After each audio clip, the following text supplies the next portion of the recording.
Chapter 1. Darkness was falling as Rebus accepted the yellow hard hat from his guide.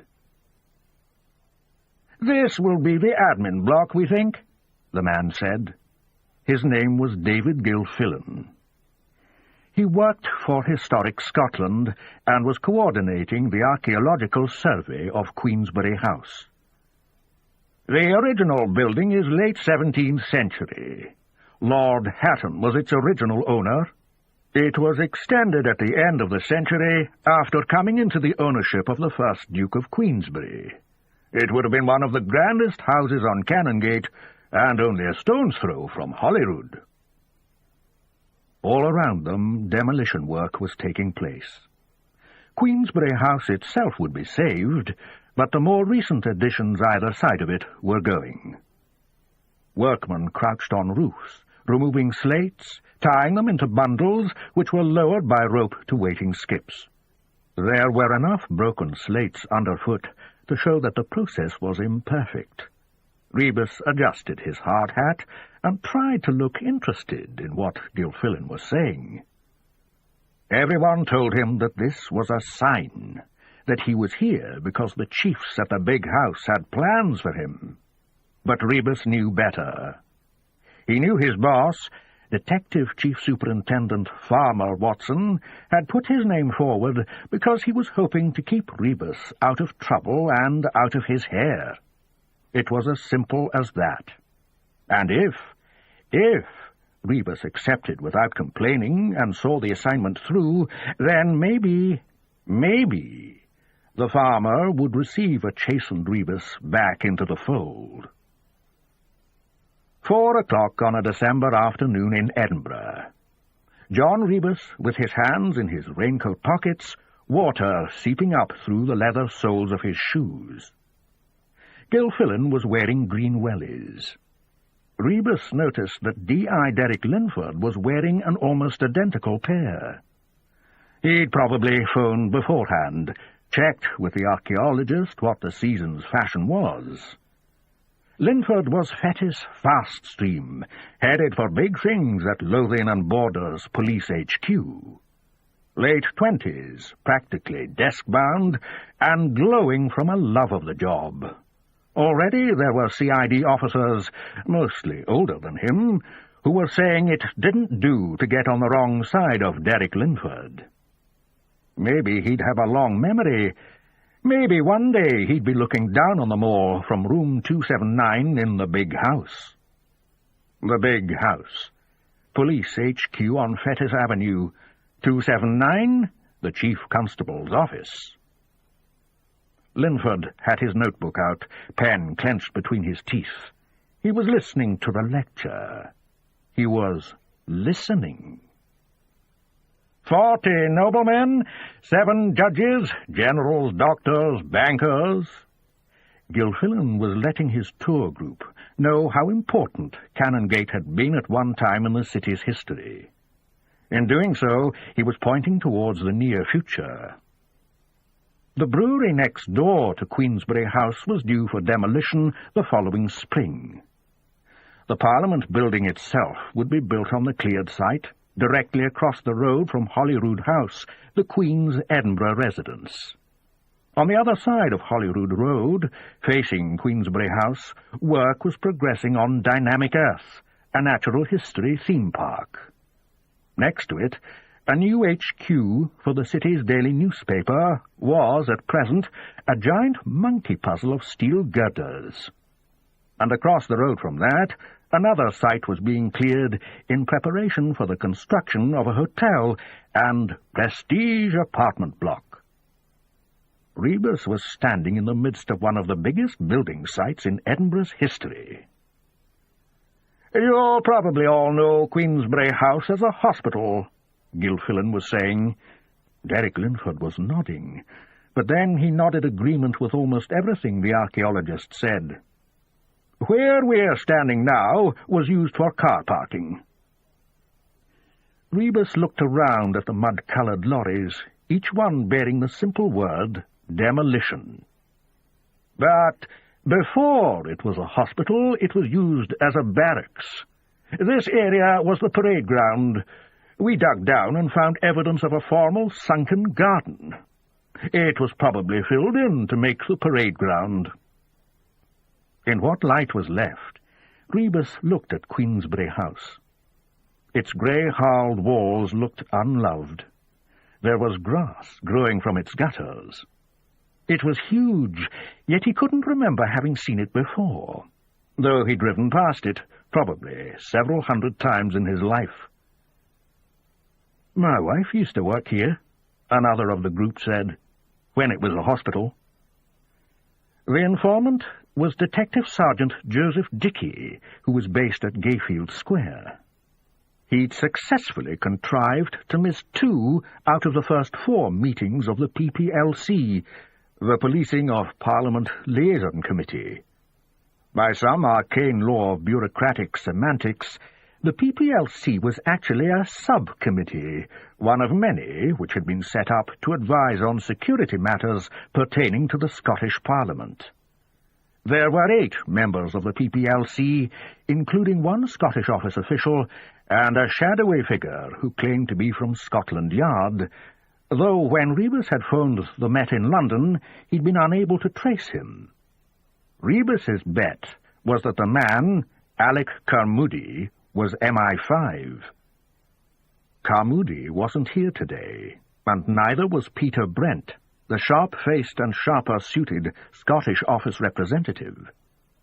Brent, for his sins, sat on several of the subcommittees and had begged off today's tour with the compelling excuse that he'd been through it twice before when accompanying visiting dignitaries. Making up the party today were the 3 final members of the PPLC. D.S. Ellen Wiley was from C Division HQ in Torphichen Place. It didn't seem to bother her that she was the only woman on the team. She treated it like any other task, raising good points at the meetings and asking questions to which no one seemed to have any answers. D.C. Grant Hood was from Rebus's own station, St. Leonard's. 2 of them, because St. Leonard's was the closest station to the Holyrood site, and the Parliament would be part of their beat. Though Rebus worked in the same office as Hood, he didn't know him well. They'd not often shared the same shift. But Rebus did know the last member of the PPLC, D.I. Bobby Hogan, from D Division in Leith. At the first meeting, Hogan had pulled Rebus to one side. "What the hell are we doing here?" "I'm serving time," Rebus had answered. "What about you?" Hogan was scoping out the room. "Christ, man, look at them. We're Old Testament by comparison." Smiling now at the memory, Rebus caught Hogan's eye and winked. Hogan shook his head almost imperceptibly. Rebus knew what he was thinking. Waste of time. Almost everything was a waste of time for Bobby Hogan. "If you'll follow me," Gilfillan was saying, "we can take a look indoors." Which, to Rebus's mind, really was a waste of time. The committee having been set up, things had to be found for them to do. So here they were, wandering through the dank interior of Queensberry House, their way lit irregularly by unsafe-looking strip lights and the torch carried by Gilfillan. As they climbed the stairwell, nobody wanted to use the lift. Rebus found himself paired with Joe Dickey, who asked a question he'd asked before. "Put in your X's yet?" by which he meant the claim for expenses. "No," Rebus admitted. "Sooner you do, sooner they'll cough up." Dickey seemed to spend half his time at their meetings totting up figures on his pad of paper.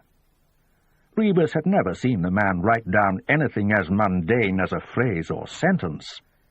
Dickey was late 30s, big-framed, with a head like an artillery shell stood on end. His black hair was cropped close to the skull, and his eyes were as small and rounded as a china doll's. Rebus had tried the comparison out on Bobby Hogan, who'd commented that any doll resembling Joe Dickey would give her beer nightmares. "I'm a grown-up," Hogan had continued, "and he still scares me."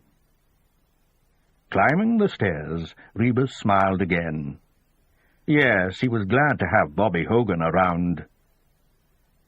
"When people think of archaeology," Gilfillan was saying, "they almost always see it in terms of digging down. But one of our most exciting finds here was in the attic. A new roof was built over the original one, and there are traces of what looks like a tower. We'd have to climb a ladder to get to it, but if anyone's interested—" "Thank you," a voice said. Derek Linford.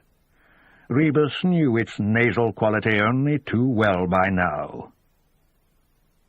"Creep," another voice close to Rebus whispered.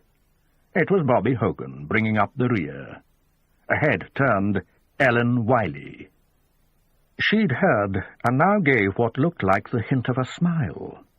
Rebus looked to Hogan, who shrugged, letting him know he thought Wiley was all right.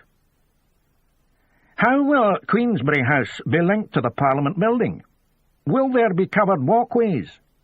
The questions came from Linford again. He was out in front with Gilfillan. The pair of them had rounded a corner of the stairs, so that Rebus had to strain to hear Gilfillan's hesitant reply. "I don't know." His tone said it all. He was an archaeologist, not an architect. He was here to investigate the site's past, rather than its future. He wasn't sure himself why he was giving this tour, except that it had been asked of him. Hogan screwed up his face, letting everyone in the vicinity know his own feelings. "When will the building be ready?" Grant Hood asked. An easy one. They'd all been briefed. Rebus saw what Hood was doing, trying to console Gilfillan by putting a question he could answer. "Construction begins in the summer," Gilfillan obliged. "Everything should be up and running here by the autumn of 2001. They were coming out onto a landing. Around them stood open doorways, through which could be glimpsed the old hospital wards. Walls had been gouged at, flooring removed, checks on the fabric of the building. Rebus stared out of a window. Most of the workers looked to be packing up, dangerously dark now to be scrabbling over roofs. There was a summer house down there. It was due to be demolished too, and a tree drooping forlornly, surrounded by rubble. It had been planted by the Queen. No way it could be moved or felled until she'd given her permission. According to Gilfillan, permission had now been granted. The tree would go. Maybe formal gardens would be recreated down there, or maybe it would be a staff car park. Nobody knew. 2001 seemed a ways off. Until this site was ready, the Parliament would sit in the Church of Scotland Assembly Hall near the top of the mound. The committee had already been on 2 tours of the Assembly Hall and its immediate vicinity. Office buildings were being turned over to the Parliament, so that the MSPs could have somewhere to work. Bobby Hogan had asked at one meeting why they couldn't just wait for the Holyrood site to be ready before, in his words, setting up shop. Peter Brent, the civil servant, had stared at him aghast. "Because Scotland needs a parliament now." "Funny, we've done without for 300 years. Brent had been about to object, but Rebus had butted in. "Bobby, at least they're not trying to rush the job." Hogan had smiled, knowing he was talking about the newly opened Museum of Scotland. The Queen had come north for the official opening of the unfinished building. They'd had to hide the scaffolding and paint tins till she'd gone. Gilfillan was standing beside a retractable ladder pointing upwards towards a hatch in the ceiling. "The original roof is just up there," he said. Derek Linford already had both feet on the ladder's bottom rung. "You don't need to go all the way," Gilfillan continued as Linford climbed. "If I shine the torch up—" But Linford had disappeared into the roof space. "Lock the hatch and let's make a run for it," Bobby Hogan said, smiling so they'd assume he was joking. Ellen Wiley hunched her shoulders. "There's a real atmosphere in here, isn't there?" "My wife saw a ghost," Joe Dickey said. "Lots of people who worked here did. A woman, she was crying. Used to sit on the end of one of the beds." "Maybe she was a patient who died here," Grant Hood offered. Gilfillan turned towards them. "I've heard that story, too. She was the mother of one of the servants. Her son was working here the night the Act of Union was signed. Poor chap got himself murdered." Linford called down that he thought he could see where the steps to the tower had been, but nobody was listening. "Murdered?" Ellen Wiley said. Gilfillan nodded. His torch threw weird shadows across the walls, illuminating the slow movements of cobwebs. Linford was trying to read some graffiti on the wall. "There's a year written here, 1870, I think." "You know Queensberry was the architect of the Act of Union," Gilfillan was saying. He could see that he had an audience now, for the first time since the tour had begun in the brewery car park next door. "Back in 1707. This," he scratched a shoe over the bare floorboards, "is where Great Britain was invented. And the night of the signing, one of the young servants was working in the kitchen. The Duke of Queensberry was Secretary of State.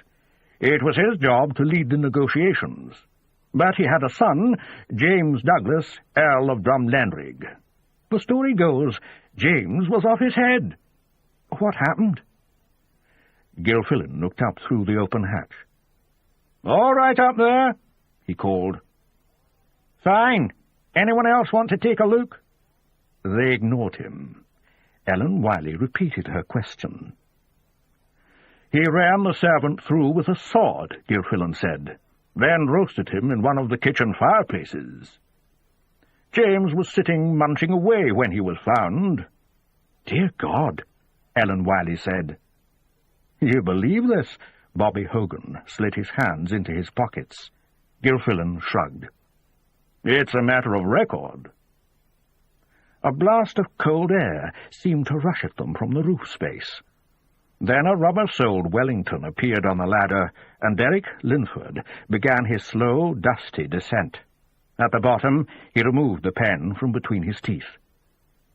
"Interesting up there," he said. "You really should try it. Could be your first and last chance." "Why's that, then?" Bobby Hogan asked. "I very much doubt we'll be letting tourists in here, Bobby," Linford said. "Imagine what that would do for security." Hogan stepped forward so swiftly that Linford flinched, but all Hogan did was lift a cobweb from the young man's shoulder. "Can't have you heading back to the big house in less than showroom condition, can we, son?" Hogan said.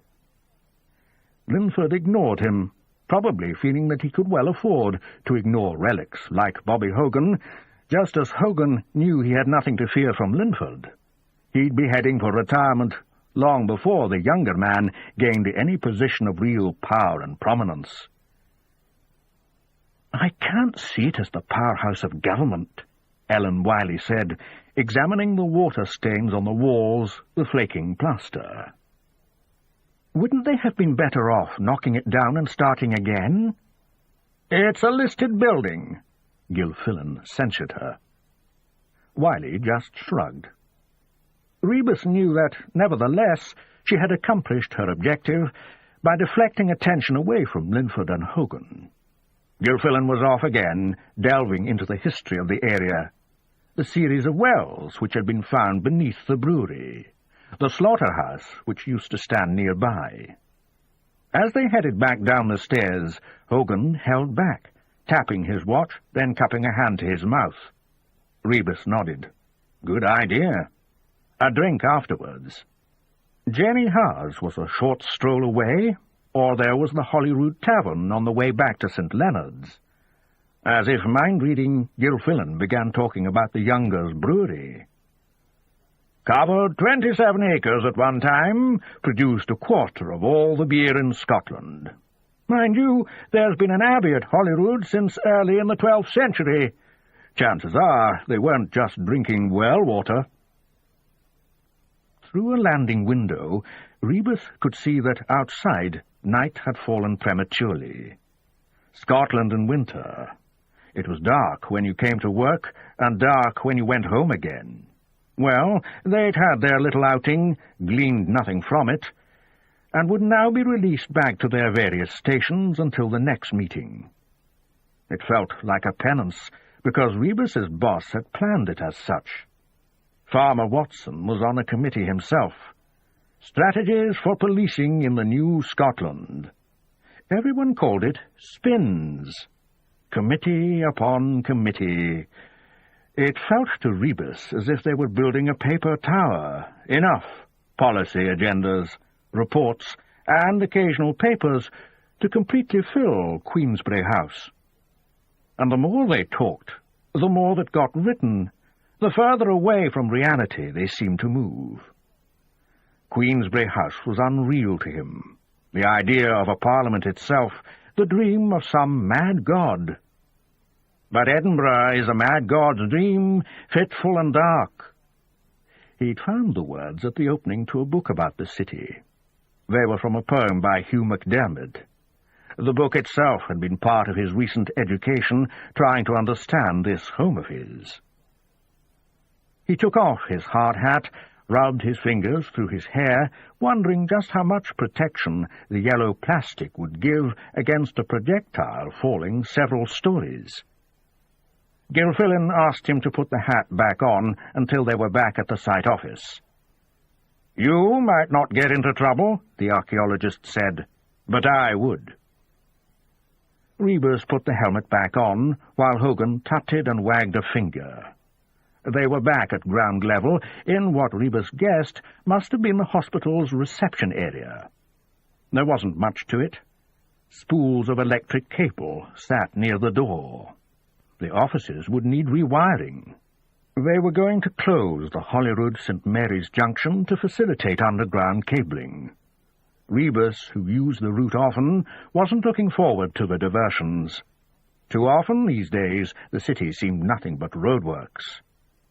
"Well," Gilfillan was saying, opening his arms, "that's about it. If there are any questions, I'll do what I can." Bobby Hogan coughed into the silence.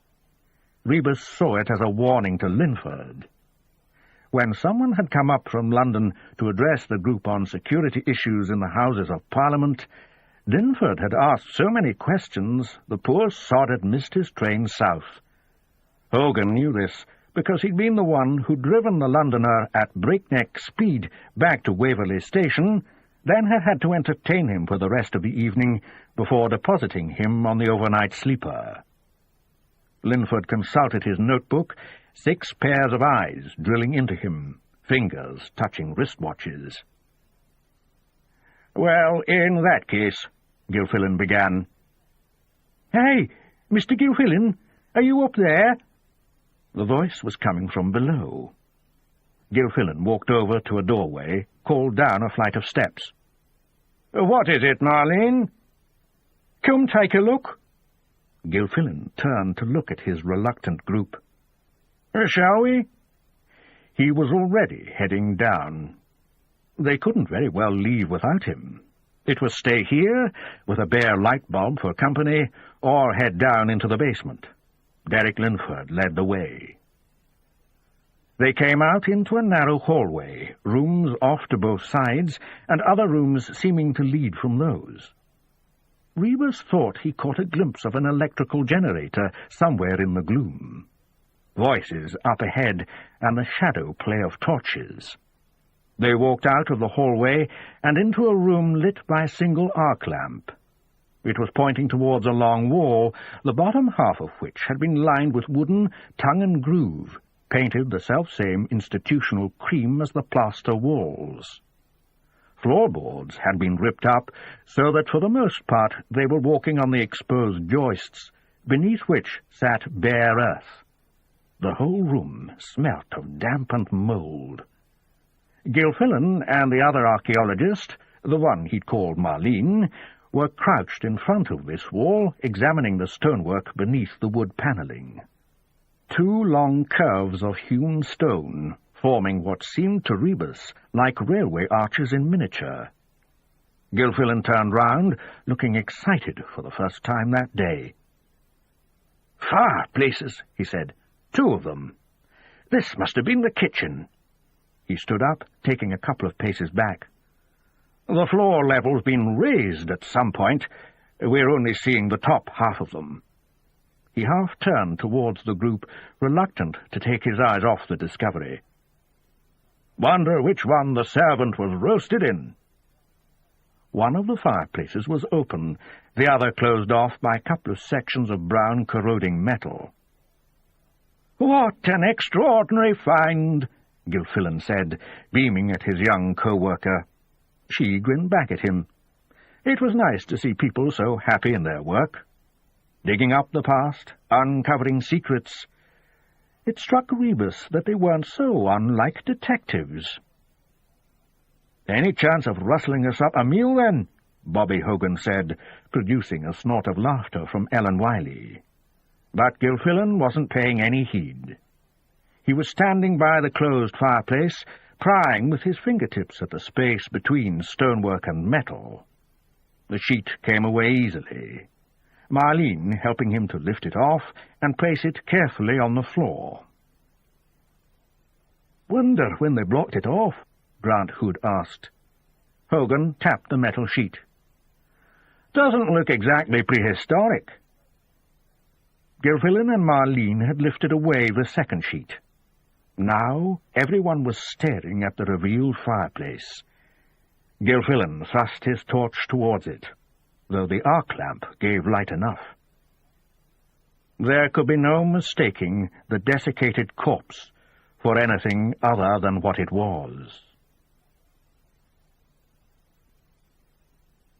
Chapter 2. Siobhan Clark tugged at the hem of her black dress.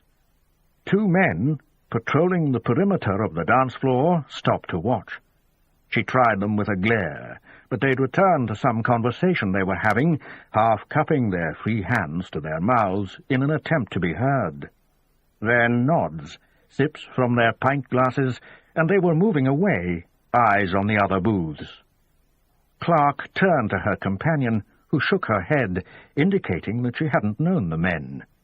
Their booth was a large semicircle, 14 of them squeezed in around the table. 8 women, 6 men. Some of the men wore suits, others wore denim jackets, but dress shirts.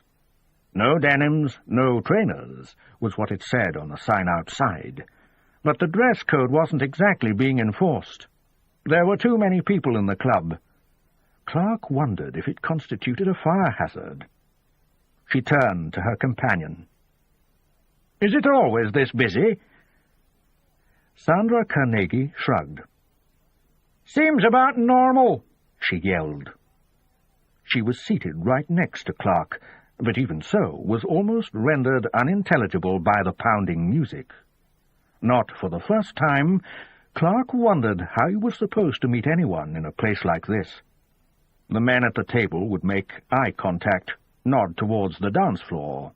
If the woman agreed, everyone would have to move so the couple could get out.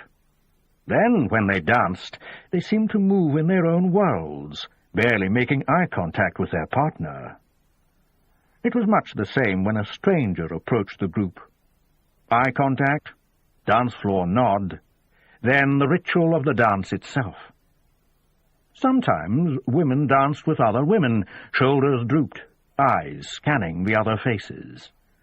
Sometimes a man could be seen dancing alone. Clark had pointed out faces to Sandra Carnegie, who'd always studied them closely before shaking her head. It was singles night at the Marina Club. Good name for a nightclub sited just the 2.5 miles from the coastline. Not that singles night meant much. In theory, it meant that the music might hark back to the 1980s or 70s, catering for a slightly more mature clientele than some of the other clubs. For Clark, the word singles meant people in their 30s, some of them divorced. But there were lads in tonight who'd probably had to finish their homework before coming out. Or was she just getting old? It was her first time at a singles night. She'd tried rehearsing chat lines. If any sleazeball asked her how she liked her eggs in the morning, she was ready to tell him unfertilized. But she'd no idea what she'd say if anyone asked what she did. "I'm a detective constable with Lothian and Borders Police," wasn't the ideal opening gambit. She knew that from experience. Maybe that was why, lately, she'd all but given up trying. All of them around the table knew who she was, why she was here. None of the men had tried chatting her up. There had been words of consolation for Sandra Carnegie, words and hugs, and dark looks at the men in the company who'd shriveled visibly. They were men, and men were in it together, a conspiracy of bastards. It was a man who had raped Sandra Carnegie, who had turned her from a fun-loving single mum into a victim. Clark had persuaded Sandra to turn hunter. That was the way she'd phrased it. "We've got to turn the tables on him, Sandra. That's my feeling anyway, before he does it again." Him. He. But there were two of them. One to carry out the assault, the other to help hold the victim. When the rape had been reported in the newspapers, two more women had come forward with their stories. They'd been assaulted, sexually, physically, but not raped, not insofar as the law defined the crime. The women's stories had been almost identical. All three were members of singles clubs. All three had been at functions organized by their club. All three had been heading home alone. One man on foot, following them, grabbing them, and another driving the van which pulled up. The assaults took place in the back of the van, its floor covered with material of some kind, maybe a tarpaulin.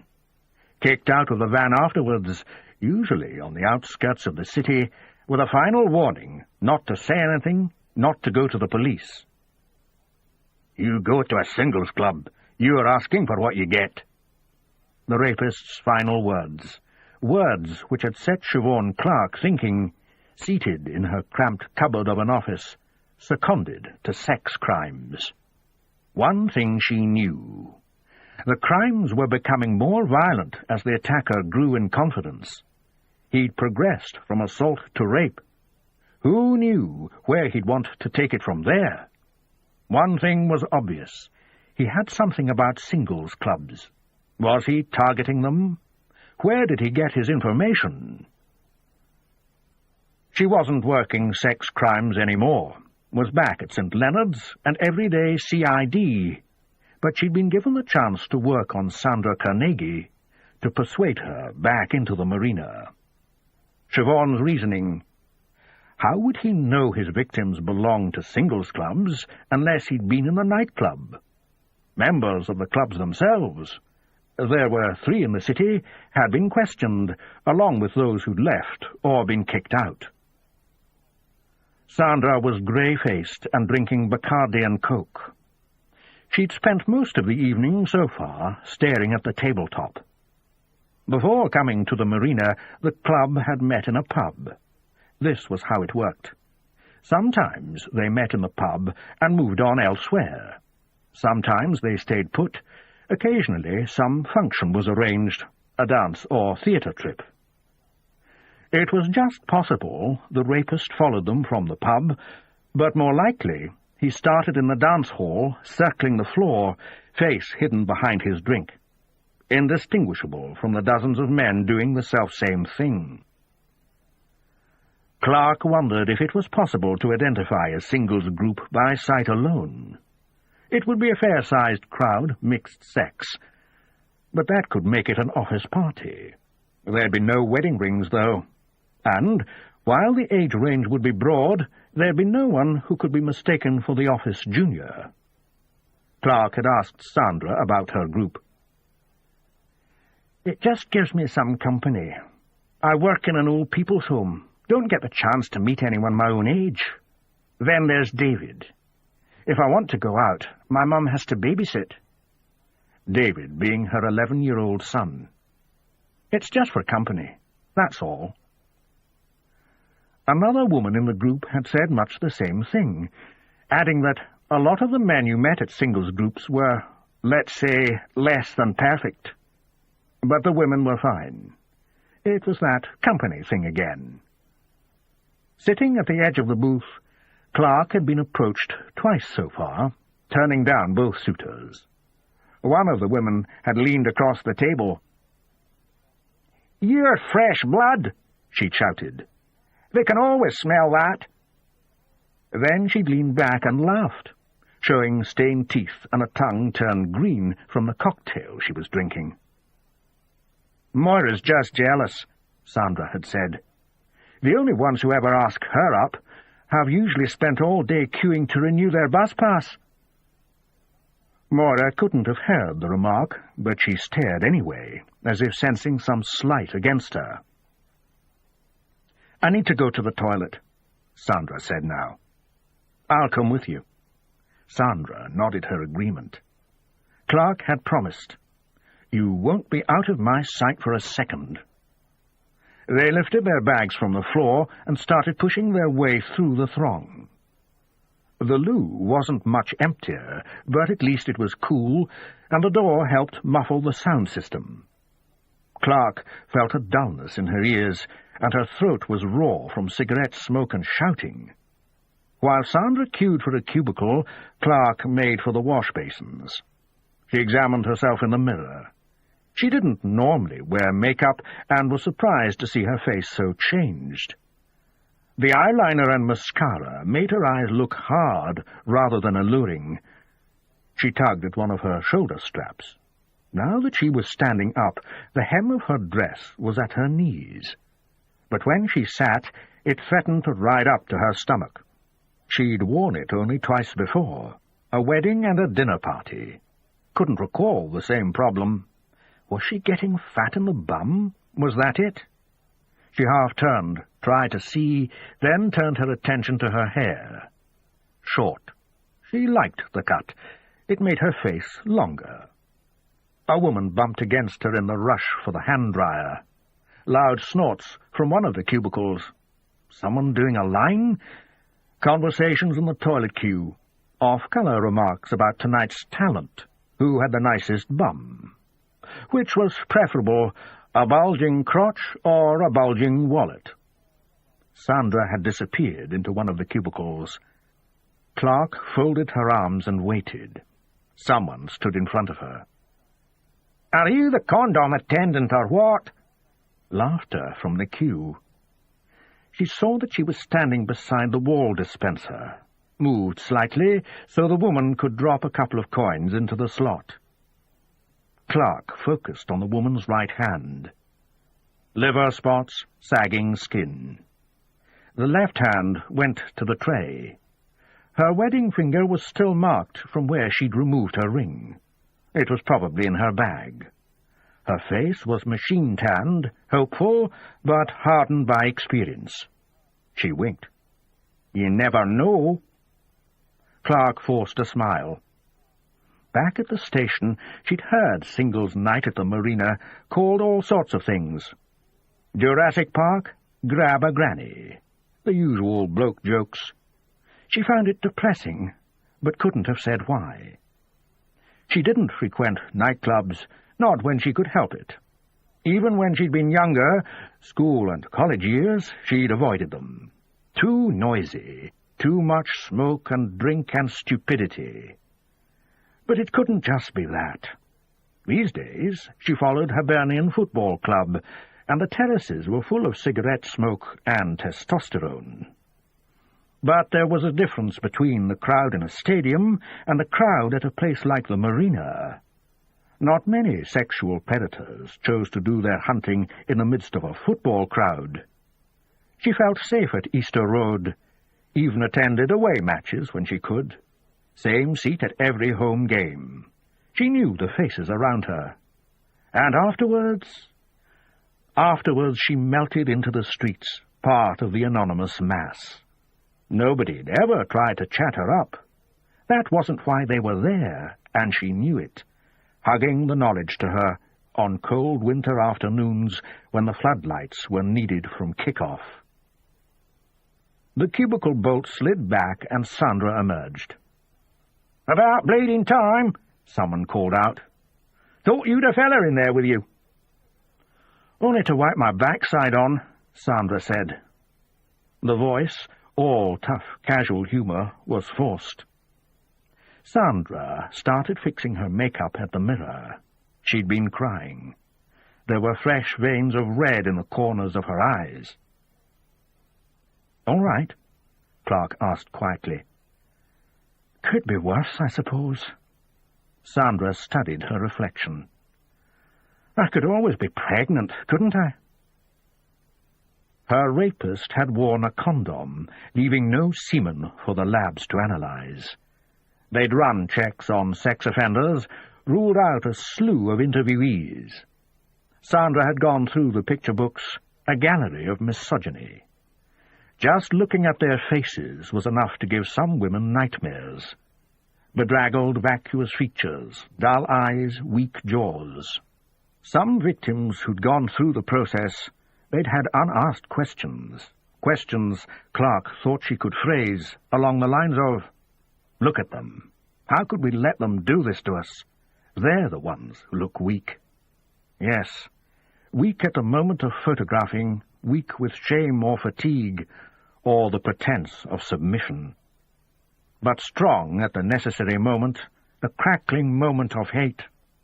The thing was, they worked alone, most of them. The second man, the accomplice. Siobhan was curious about him. What did he get out of it? This ends side 1 of cassette 1.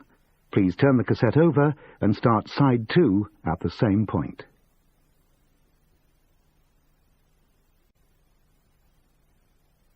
"Seen anyone you fancy?" Sandra was asking now. Her lipstick trembled slightly as she applied it. "No." "Got someone at home?" "You know I haven't." Sandra was still watching her in the mirror. "I only know what you've told me." "I told you the truth." Long conversations, Clark setting aside the rule-book and opening herself to Sandra, answering her questions, stripping away her police self to reveal the person beneath. It had begun as a trick, a ploy to win Sandra over to the scheme. But it had evolved into something more, something real. Clark had said more than she needed to, much more. And now it seemed Sandra hadn't been convinced. Was it that she didn't trust the detective? Or was it that Clark had become part of the problem, just someone else Sandra could never wholly trust? After all, they hadn't known one another until the rape. Would never have met if it hadn't happened. Clark was here at the marina, looking like Sandra's friend, but that was another trick. They weren't friends, probably would never be friends. A vicious assault had brought them together. In Sandra's eyes, Clark would always remind her of that night, a night she wanted to forget. "How long do we have to stay?" she was asking now. "That's up to you. We can leave any time you like." "But if we do, we might miss him." "Not your fault, Sandra. He could be anywhere. I just felt we had to give it a try." Sandra turned from the mirror. "Half an hour more." She glanced at her watch. "I promised my mum I'd be home by 12. Clark nodded, followed Sandra back into a darkness punctuated by lightning, as if the light show could somehow earth all the energy in the room. Back at the booth, Clark's seat had been taken by a new arrival. Youngish male, fingers running down the condensation on a tall glass of what looked like straight orange juice. The club members seemed to know him. "Sorry," he said, getting to his feet as Clark and Sandra approached. "I've nicked your seat." He stared at Clark, then put out his hand. When Clark took it, his grip tightened. He wasn't going to let her go. "Come and dance," he said, pulling her in the direction of the dance floor. She could do little but follow him right into the heart of the storm, where arms buffeted her and the dancers squealed and roared. He looked back, saw that they were no longer visible from the table, and kept moving, crossing the floor, leading them past one of the bars and into the foyer. "Where are we going?" Clark asked. He looked around, seemed satisfied, and leaned towards her. "I know you," he said. Suddenly she knew that his face was familiar to her. She was thinking, criminal, someone I helped put away. She glanced to left and right. "You work at St. Leonard's," he went on.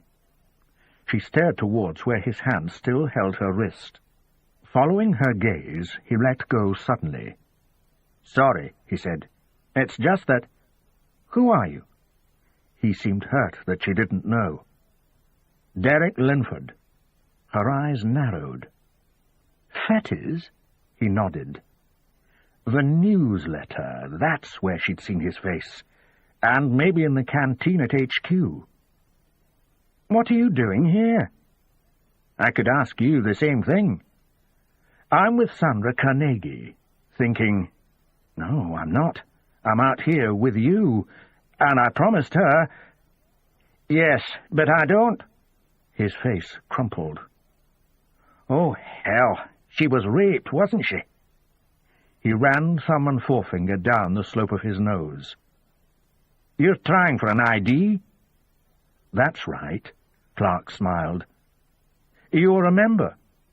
"What if I am?"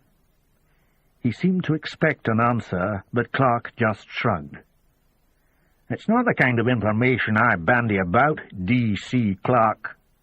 Pulling rank, warning her off. "Your secret's safe with me, D.I. Linford." "Ah. Speaking of secrets—" He looked at her, head tilted slightly. "They don't know you're CID?" It was his turn to shrug.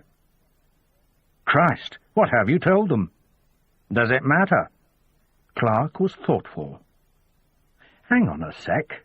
We talked to the club members. I don't remember seeing your name." "I only joined last week." Clark frowned. "So how do we play this?" Linford rubbed his nose again. "We've had our dance. We go back to the table. You sit one side, me the other. We really don't need to talk to one another again." "Charming," he grinned. "I didn't mean it like that. Of course we can talk." "Gee, thanks. In fact, something incredible happened this afternoon." He took her arm, guided her back into the club. "Help me get a round of drinks from the bar, and I'll tell you all about it." "He's an arse." "Maybe so," Clark said, "but he's rather a sweet arse." John Rebus sat in his chair, holding the cordless phone to his ear. His chair was by the window. There were no curtains, and the shutters were still open. No lights were on in his living room, just a bare 60-watt bulb in the hall. But the street lamps bathed the room in an orange glow. "Where did you say you bumped into him?" "I didn't." He could hear the smile in her voice. "All very mysterious. Not compared to your skeleton." "It's not a skeleton. Kind of shriveled, like a mummy." He gave a short, mirthless laugh. "Ha! The archaeologist. I thought he was going to jump into my arms." "So, what's the verdict?" "Sawco's came in, roped the place off. Gates and cut, can't look at Skelly till Monday morning." "Skelly?" Rebus watched a car cruising past, seeking a parking space. "Bobby Hogan came up with the name. It'll do for now." "Nothing on the body?" "Just what he was wearing. Flared jeans, a Stones T-shirt." "Lucky us, having an expert on the premises." "If you mean a rock dinosaur, I'll take that as a compliment." "Yes, it was the cover of Some Girls. Album came out in '78. "Nothing else to date the body?" "Nothing in the pockets. No watch or rings." He checked his own watch. 2 a.m. But she'd known she could call him, had known he'd be awake. "What's on the hi-fi?" she asked. "That tape you gave me." "The Blue Nile." "There goes your dinosaur image. What do you think?" "I think you're smitten by Mr. Smarty Pants." "I do like it when you come over all fatherly." "Watch I don't put you over my knee." "Careful, Inspector. These days I could have you off the job for saying something like that." "Are we going to the game tomorrow?" "For our sins. I've a spare green and white scarf set aside for you." "I must remember to bring my lighter." 2 o'clock in Mather's. There'll be a beer waiting for you." "Siobhan, whatever it was you were up to tonight—" "Yes." "Did you get a result?" "No," she said, sounding suddenly tired. "Not even a goalless draw." He put the phone down, refilled his whiskey glass. "Refined tonight, John," he told himself. Oftentimes nowadays he just swigged from the bottle. The weekend stretched ahead of him, one football game the extent of his plans. His living room was wreathed in shadows and cigarette smoke. He kept thinking of selling the flat, finding somewhere with fewer ghosts. Then again, they were the only company he had. Dead colleagues, victims, expired relationships. He reached again for the bottle, but it was empty. Stood up and watched the floor sway beneath him. He thought he had a fresh bottle in the carrier bag beneath the window, but the bag was empty and crumpled. He looked out of his window, catching his reflection and its puzzled frown. Had he left a bottle in the car? Had he brought home 2 bottles, or just the one? He thought of a dozen places where he could get a drink, even at 2 in the morning. The city, his city, was out there waiting for him, waiting to show its dark, shriveled heart. "I don't need you," he said, resting the palms of his hands on the window, as if willing the glass to shatter and take him tumbling with it. A 2-story descent to the street below. "I don't need you," he repeated. Then he pushed off from the glass, went to find his coat. Chapter 3. Saturday, the clan had lunch at the Witchery. It was a good restaurant, sited at the top of the Royal Mile. The castle was a near neighbour. Lots of natural light. It was almost like eating in a conservatory. Roddy had organized it for their mother's 75th. She was a painter, and he reckoned she'd like all the light that poured into the restaurant. But the day was overcast. Squalls of rain drilled at the windows. Low cloud base. Standing at the castle's highest point, you felt you could have touched heaven. They'd started with a quick walk around the battlements, Mother looking unimpressed. But then she'd first visited the place some 70 years before, had probably been there 100 times since. And lunch hadn't improved her spirits, though Roddy praised each course, each mouthful of wine. "You always overdo things," his mother snapped at him. To which he said nothing, just stared into his pudding bowl, glancing up eventually to wink at Lorna. When he did so, she was reminded of her brother as a kid, always with that shy, endearing quality, something he mostly reserved for voters and TV interviewers these days. "You always overdo things." Those words hung in the air for a time, as though others at the table wanted to relish them. But then Roddy's wife, Siona, spoke up. "I wonder who he gets that from."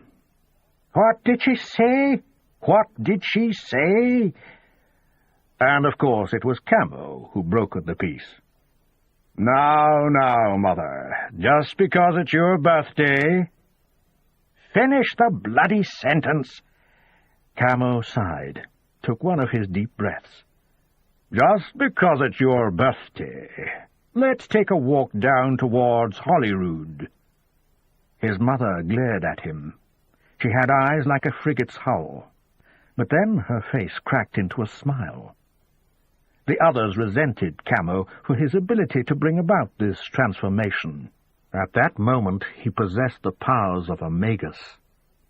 6 of them at the table, Camo, the elder son, hair swept back from his forehead, sporting his father's gold cufflinks, the one thing the old man had left him in the will. They'd never agreed on politics, Camo's father a liberal of the old school. Camo had joined the Conservative Party while still an undergraduate at St. Andrews. Now he had a safe seat in the home counties, representing a mainly rural area between Swindon and High Wycombe. He lived in London, loved the nightlife and the sense of being at the core of something. Married, his wife a drunk and serial shopper. They were seldom seen together. He was photographed at balls and parties, always with some new woman on his arm.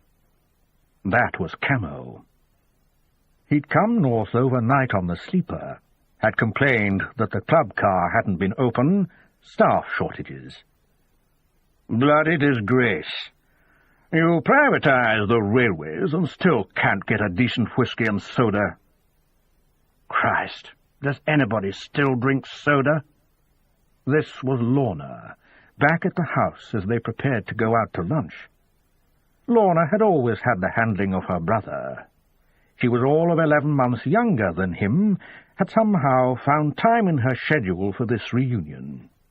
Lorna was a fashion model, a story she was sticking to despite encroaching age and a shortage of bookings. In her late 40s now, she'd been at her earning height in the 1970s. She still got work, cited Lauren Hutton as an influence. She'd dated MPs in her time, just as Camo had seen fit to walk out with the occasional model. She'd heard stories about him and was sure he'd heard stories about her. On the rare occasions when they met, they circled one another like bare-knuckle fighters. Camo had made a point of choosing whisky and soda as his aperitif. Then there was baby Roddy, just touching 40. Always the rebel at heart, but somehow lacking the curriculum vitae. Roddy, the one-time Scottish office boffin, now an investment analyst. He was New Labour. Didn't really possess the ammunition when his big brother came in with all ideological guns blazing. But Roddy sat there with quiet, immutable authority, the shells failing to scratch him. One political commentator had called him Scottish Labour's Mr. Fix-It, because of his ability to brush away the sand from around the party's many landmines and set about diffusing them. Others called him Mr. Suck-Up, a lazy explanation of his emergence as a prospective MSP. In fact, Roddy had planned today's lunch as a double celebration, since he'd had official notice just that morning that he would be running in Edinburgh West End as Labour's candidate for the Scottish Parliament. "Bloody hell!" had been Camo's rolling-eyed reaction as the champagne was being poured. Roddy had allowed himself a quiet smile, tucking a stray lock of thick black hair back behind his ear. His wife, Siona, had squeezed his arm in support. Siona was more than the loyal wife. If anything, She was the more politically active of the two, and history teacher at a city comprehensive. Billary, Camo often called them, a reference to Bill and Hillary Clinton. He thought most teachers were a short hop from subversives, which hadn't stopped him flirting with Siona on half a dozen separate, usually drunken occasions. When challenged by Lorna, his defence was always the same. Indoctrination by seduction. Bloody cults get away with it. Why shouldn't the Tory party? Lorna's husband was there too, though he'd spent half the meal over by the doorway, head tucked in towards a mobile phone. From the back he looked faintly ridiculous, too paunchy for the cream linen suit, the pointy-toed black shoes, and the greying ponytail. Camo had laughed out loud when introduced to it. "Gone new age on us, Hugh? Or is professional wrestling your new forte?" "Sod off, Camo." Hugh Cordover had been a rock star of sorts back in the 1970s and 80s. These days he was a record producer and band manager and got less media attention than his brother Richard, an Edinburgh lawyer. He'd met Lorna at the tail end of her career when some adviser had assured her she could sing. She turned up late and drunk at Hugh's studio. He'd opened the door to her, thrown a glass of water into her face, and ordered her to come back sober. It had taken her the best part of a fortnight. They'd gone to dinner that night, worked at the studio till dawn.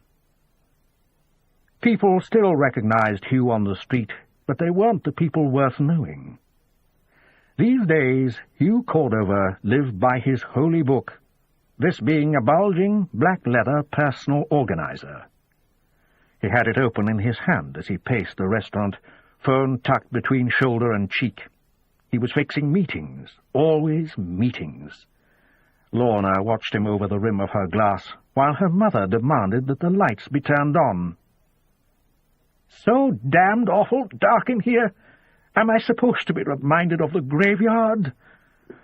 "Yes, Roddy," Camo drawled. "Do something about it, will you? This was your idea, after all." Looking around the premises with all the disdain he could muster. But then the photographers had arrived, one organized by Roddy, one from a glossy magazine, which brought Cordover back to the table and fixed authentic-seeming smiles to all the members of the Grieve clan.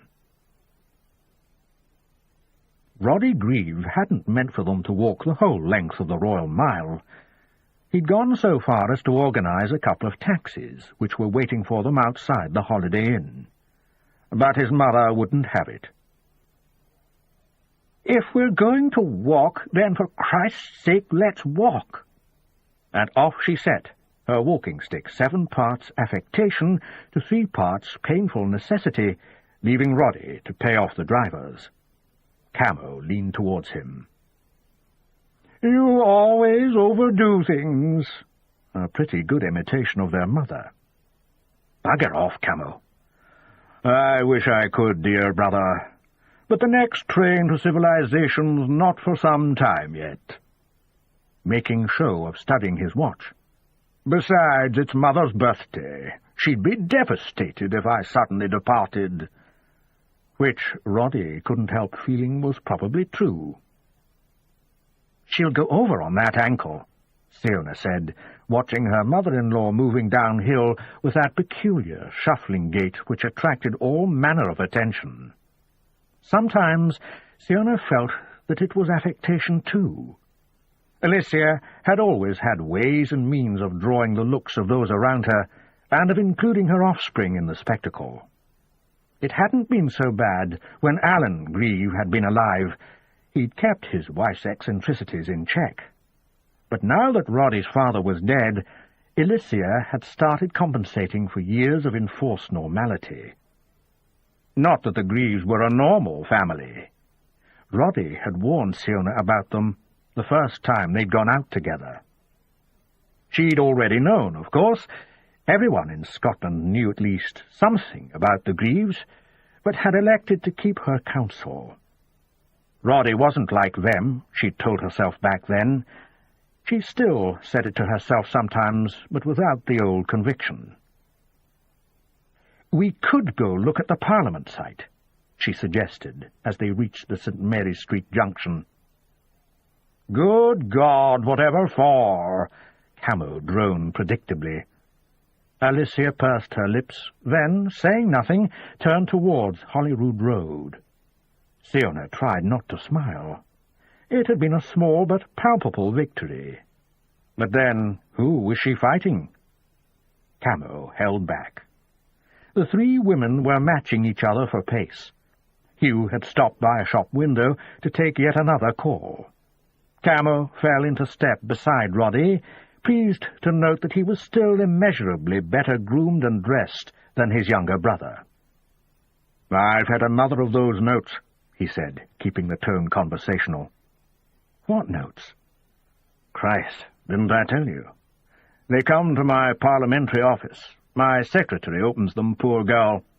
"Hate mail?" "How many MPs do you know who get fan letters?" Camo tapped Roddy's shoulder.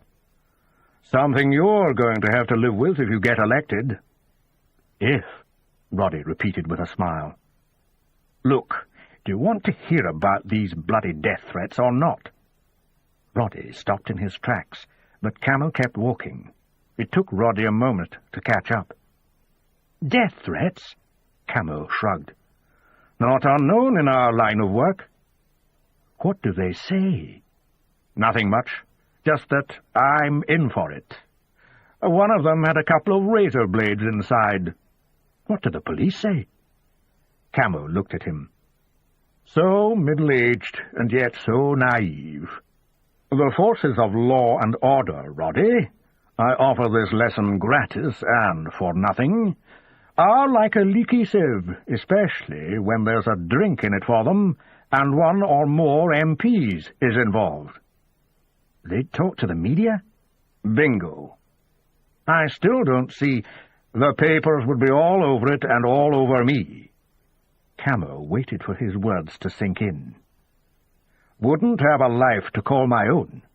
"But death threats?" "A crank," Camo sniffed. "Not worth mentioning, really, except as a warning.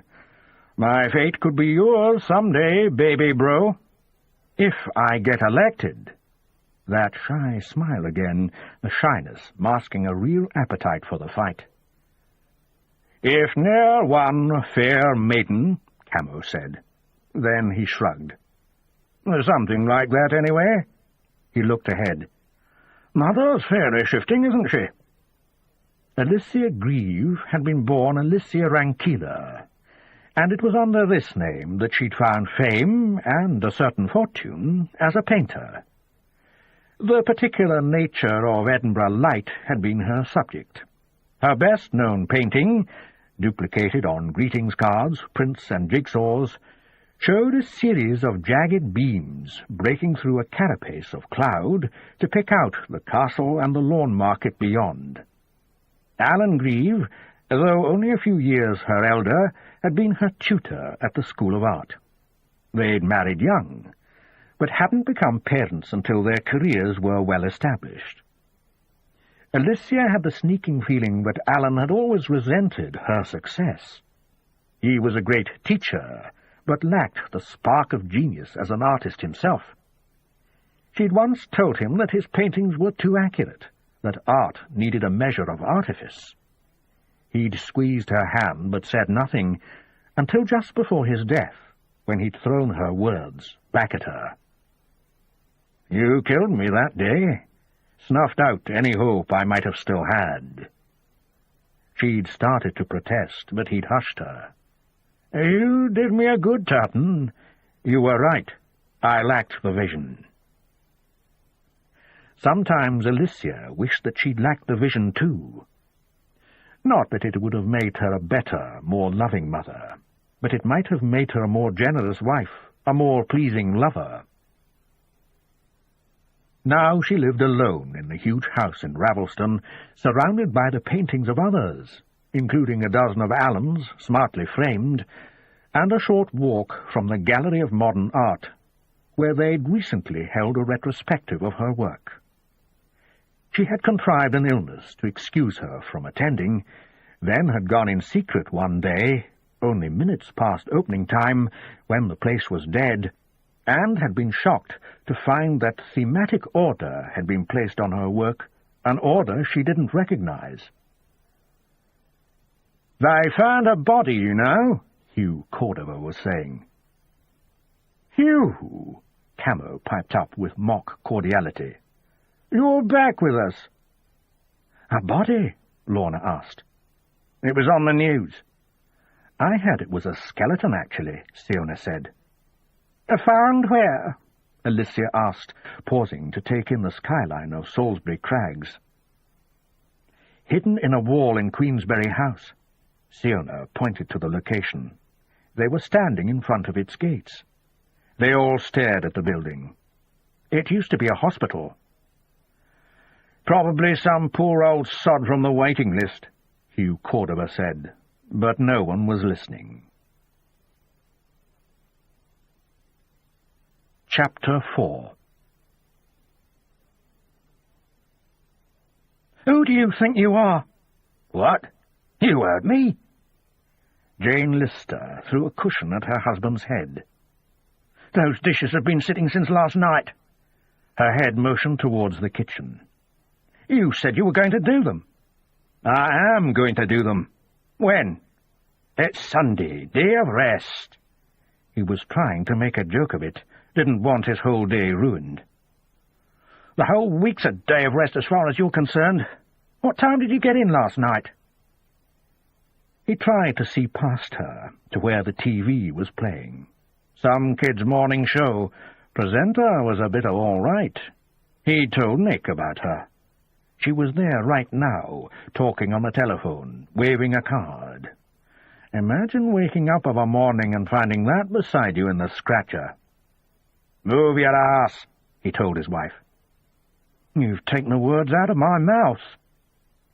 She turned and pushed the off button. Jerry was off the sofa with a speed which surprised her. He liked the look on her face, startled and with a little bit of fear mixed in. He pushed her aside, reached for the button, but her hands were in his hair, yanking him back. "Out with that, Nick Hughes, till all hours," she was yelling. "Think you can come and go as you please, fucking pig?" He grabbed one of her wrists, squeezed. "Let go." "Think I'm going to put up with it?" She seemed oblivious to the pain. He squeezed harder, wrenching the wrist round. Her grip on his hair tightened. His scalp felt like it was on fire. Threw his head back and caught her just above the nose. That did it. She shrieked and let go, and he half-turned, pushing her hard onto the sofa. Her foot sent the coffee table flying. Ashtray, empty cans, Saturday's paper. Whole lot hit the deck. A thumping noise on the ceiling. Upstairs neighbours complaining again. Her forehead was reddening where he'd connected. Christ, she'd given him a headache too, as if the hangover wasn't enough to be going on with. He'd done his arithmetic this morning. 8 pints and 2 nips. That tallied with a small change in his pockets. Taxi had cost £6. Nick had paid for the curry. Lamb Rogan Josh. Lovely. Nick had wanted to hit the clubs, but Jerry had said he wasn't in the mood. "What if I'm in the mood, though?" Nick had said. But after the curry he hadn't seemed so keen. 2 or 3 pubs, then a taxi for Jerry. Nick had said he'd walk. That was the clever thing about living in the middle of town. No need to worry over transport. Out here in the sticks, transport was always a problem. The buses weren't to be relied on, and he could never remember when they stopped running anyway. Even taxi drivers, you had to lie to them, tell them you were bound for Gatehill. When you reached Gatehill, you could either get out and walk across the playing fields, or you could persuade the driver to take you the final half-mile into the Garibaldi estate. One time, Jerry had been jumped while crossing the football pitch. 4 or 5 of them, and him too drunk to do anything but capitulate. Ever since, He would argue to be taken the distance. "You really are a bastard," Jane was saying, rubbing her brow. "You started it. I'm lying here with a head like blazes. If you'd just held off a few hours—" His voice was soothing. "I was going to do the dishes, cross my heart. I just need a bit of peace first." Opening his arms to her. Fact was, the little bout of sparring had given him a hard-on. Maybe Nick was right about sex and violence, about how they were pretty much the same thing. Jane pounced to her feet, seemed to have seen straight through him. "Forget it, pal," stalked out of the room. Temper on her, and always quick to take the huff. Maybe Nick was right. Maybe he really could do better. But then look at Nick, with his good job and his clothes and everything, mortgage and money, and still Catriona had left him. Jerry snorted. Left him for someone she met at a singles night. Married woman, and off she trots to a singles night, and meets someone. Life could be cruel, all right. Jerry should be thankful for small mercies. Back on with the telly, lying down on the sofa. His beer can was on the floor untouched. He lifted it. Cartoons now, but that was all right. He liked cartoons. Didn't have any kids, which was just as well. He was still a bit of a kid at heart himself. The ceiling thumpers upstairs, they had 3, and had the gall to say he was noisy. And there it was on the floor, where it had fallen from the coffee table, the letter from the council. "Complaints have reached us. Powers to deal with problem neighbours, blah, blah." Was it his fault they built the walls so thin? Bloody things would barely hold a roll plug. When the buggers upstairs were trying for kid number 4, you felt like you were in the bed with them. One night, when they'd stopped, he'd given them a round of applause. Deadly silence after, so he knew they'd heard. He wondered if maybe that was why Jane had gone off sex, fear of being heard. One day he'd ask her about it. Either that, or he'd make her do it anyway. Make her cry out long and hard, so they had her upstairs. Give them something to think about. That wee thing on the telly, he'd bet she was a noisy one. You'd have to clamp your hand over her mouth, but making sure she could still breathe. Like Nick said, that was the important part. "You like football, then?" Derek Linford had taken Siobhan's number at the marina. Saturday, he'd left a message on her machine asking if she fancied a Sunday walk. So here they were in the Botanic Gardens, a crisp afternoon, couples all around, strolling just like them, but talking football. "I go most Saturdays," Siobhan confessed. "I thought there was a winter shutdown or something," struggling to show some knowledge of the game. She smiled at the effort he was making. "Only for the Premier League. Last season, Hibs got knocked down to the first." "Oh, right." They were coming to a signpost. "If you're cold, we could go to the Tropical House." She shook her head. "I'm fine. I don't usually do much on a Sunday." "No?" "Maybe a car boot sale. Mostly I just stay home." "No boyfriend, then?" She didn't say anything. "Sorry I asked." She shrugged. "It's not a sin, is it? Career we're in, how are we supposed to meet people?" She looked at him. "Hence the singles club?" He reddened. "I suppose so." "Don't worry. I'm not about to tell anyone." He tried a smile. "Thanks. You're right anyway," she went on. "When do we ever meet anyone? Apart from other cops, that is. And villains." The way he said it made her suspect he'd not met too many villains, but she nodded anyway. "I think the tea room will be open," he said. "If you're ready." "Tea and a scone." She took his arm. A perfect Sunday afternoon. Except that the family at the table next to them had one hyperactive child and a squealing infant in a pushchair. Linford turned to glower at the infant as though it would instantly recognize his authority and start behaving. "What's so funny?" he said, turning back to Clark. "Nothing," she said. "Must be something." He started attacking the contents of his coffee cup with a spoon. She lowered her voice so the family wouldn't hear. "I was just wondering if you were going to take him into custody." "Chance would be a fine thing." He sounded serious. They sat in silence for a minute or two. Then Linford started telling her about fetters. When she got a chance, she asked him, "And what do you like to do when you're not working?" "Well, there's always a lot of reading to do. Textbooks and journals. I keep pretty busy." "Sounds fascinating." "It is. That's what most people—" His voice died away, and he looked at her. "You were being ironic, right?" She nodded, smiling. He cleared his throat, got to work with the spoon again. "Change of subject," he said at last. "What's John Rebus like? You work with him at St. Leonard's, don't you?" She was about to say that he hadn't exactly changed the subject, but nodded instead. "Why do you ask?" He shrugged. "The committee. He doesn't seem to take it seriously." "Maybe he'd rather be doing something else." "From what I've seen of him, that would involve sitting in a pub with a cigarette in his mouth. Got a drink problem, has he?" She stared at him. "No," she said coldly. He was shaking his head. "Sorry, shouldn't have asked." "Got to stick up for him, haven't you? Same division and all that."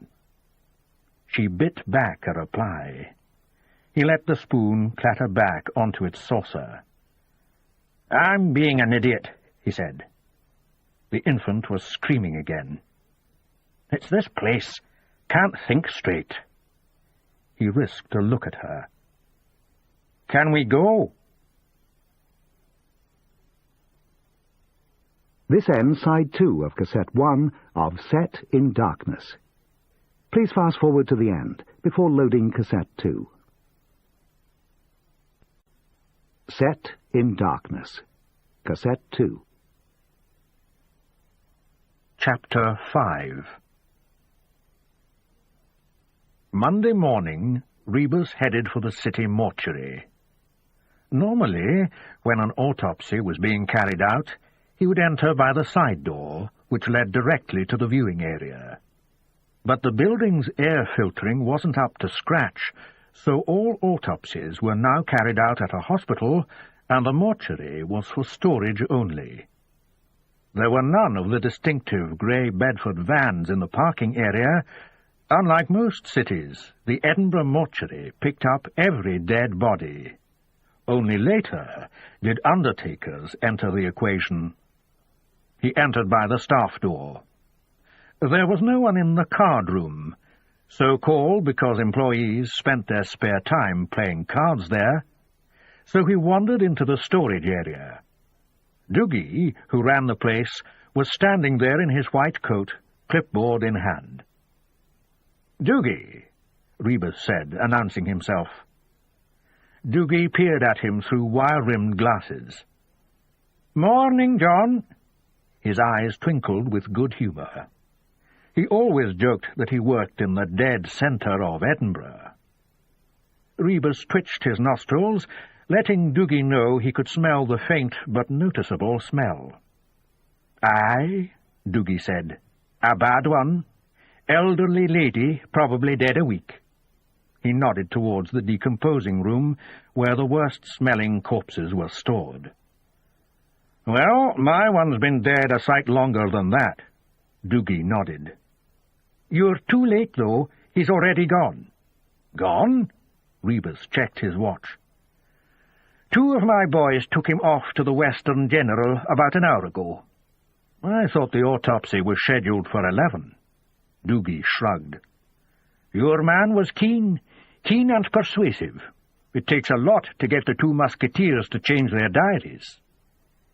The two musketeers. Doogie's name for Professor Gates and Dr. Kurt. Rebus frowned. My man. Doogie looked down at his clipboard, found the name. D.I. Linford. When Rebus got to the hospital, the autopsy was in full swing, and with it the double act of Gates and Kurt. Professor Gates liked to describe himself as big-boned.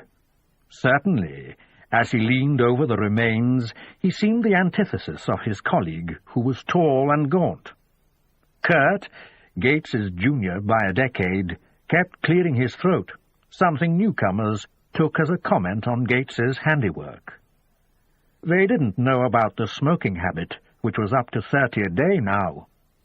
Every moment Kurt spent in the autopsy suite was precious time away from his fix. Rebus, whose mind had been on other things during the journey, suddenly craved a cigarette. "Morning, John," Gates said, glancing up from his work. Under his rubberized full-length apron, he was wearing a crisp white shirt and red and yellow striped tie. Somehow his ties always stood out against the grey colours of the suite. "Been jogging?" Kurt asked. Rebus was aware that he was breathing heavily. He ran his hand over his forehead. "No, I just—" "If he keeps that up," Gates said, his eyes on Kurt, "he'll be next on the slab." "Won't that be fun?" Kurt responded. "Digestive tract full of bridles and beetroot. And the man so thick-skinned, we'll need hatchets rather than scalpels." The pair shared a laugh. Not for the first time, Rebus cursed the rule of corroboration, which necessitated 2 pathologists at each autopsy. The corpse, literally skin and bone, though some of the skin had been removed already, lay on a shallow stainless steel trolley, the surface of which was moulded so as to catch any spilled blood. The corpse, however, had dust and cobwebs to spare, but no life fluid.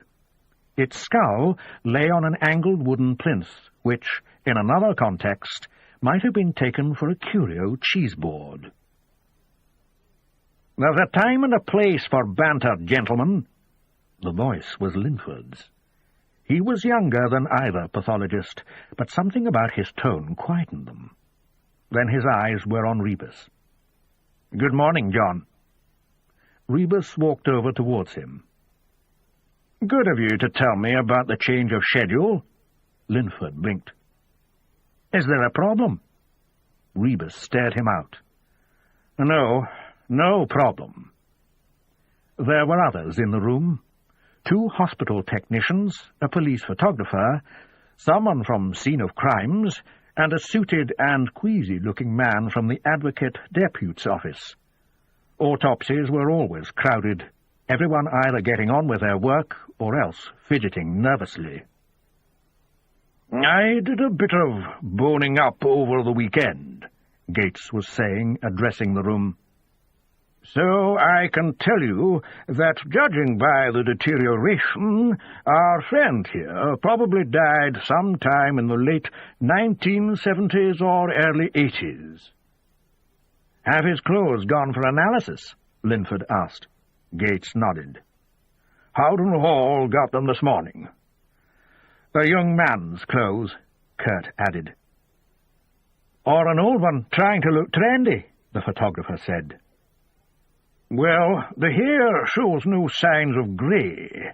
Doesn't necessarily mean anything." Gates looked at the photographer, letting him know his theories weren't welcome. "The lab will give us a better date of death." "How did he die?" This from Linford. Normally Gates would punish such impatience, but he didn't so much as glance at the young D.I. "Skull fracture." Kurt pointed to the area with a pen. "Could be a post-mortem injury, of course. Might not be the cause of death." He caught Rebus's eye.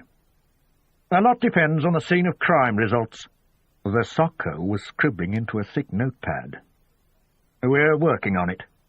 Rebus knew what they'd be looking for. Murder weapon to start with, and then trace evidence such as blood. Blood had a way of sticking around. How did he end up in the fireplace anyway? He asked. Not our problem, Gates said, smiling towards Kurt. I take it we're noting this as a suspicious death? The fiscal depute asked, his bass baritone belying the lack of height and brittle frame. I'd say so, wouldn't you?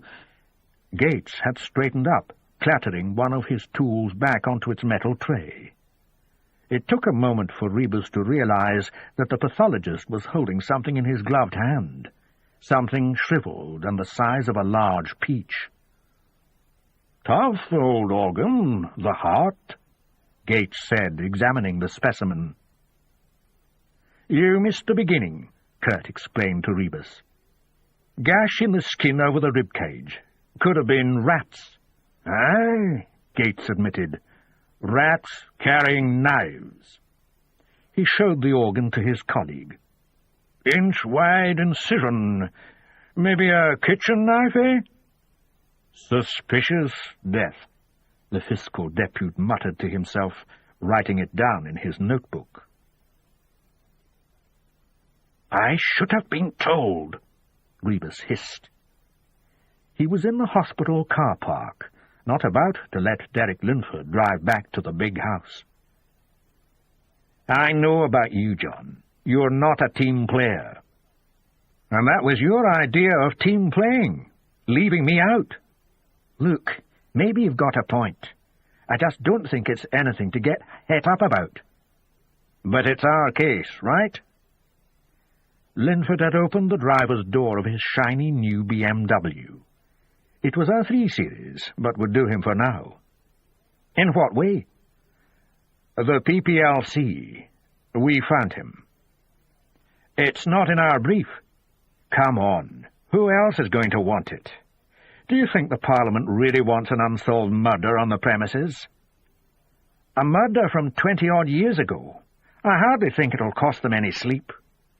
Maybe not, but the press won't let it go. Any whiff of scandal, they'll be able to point back to it. Holyrood's murky past, a Parliament tainted with blood.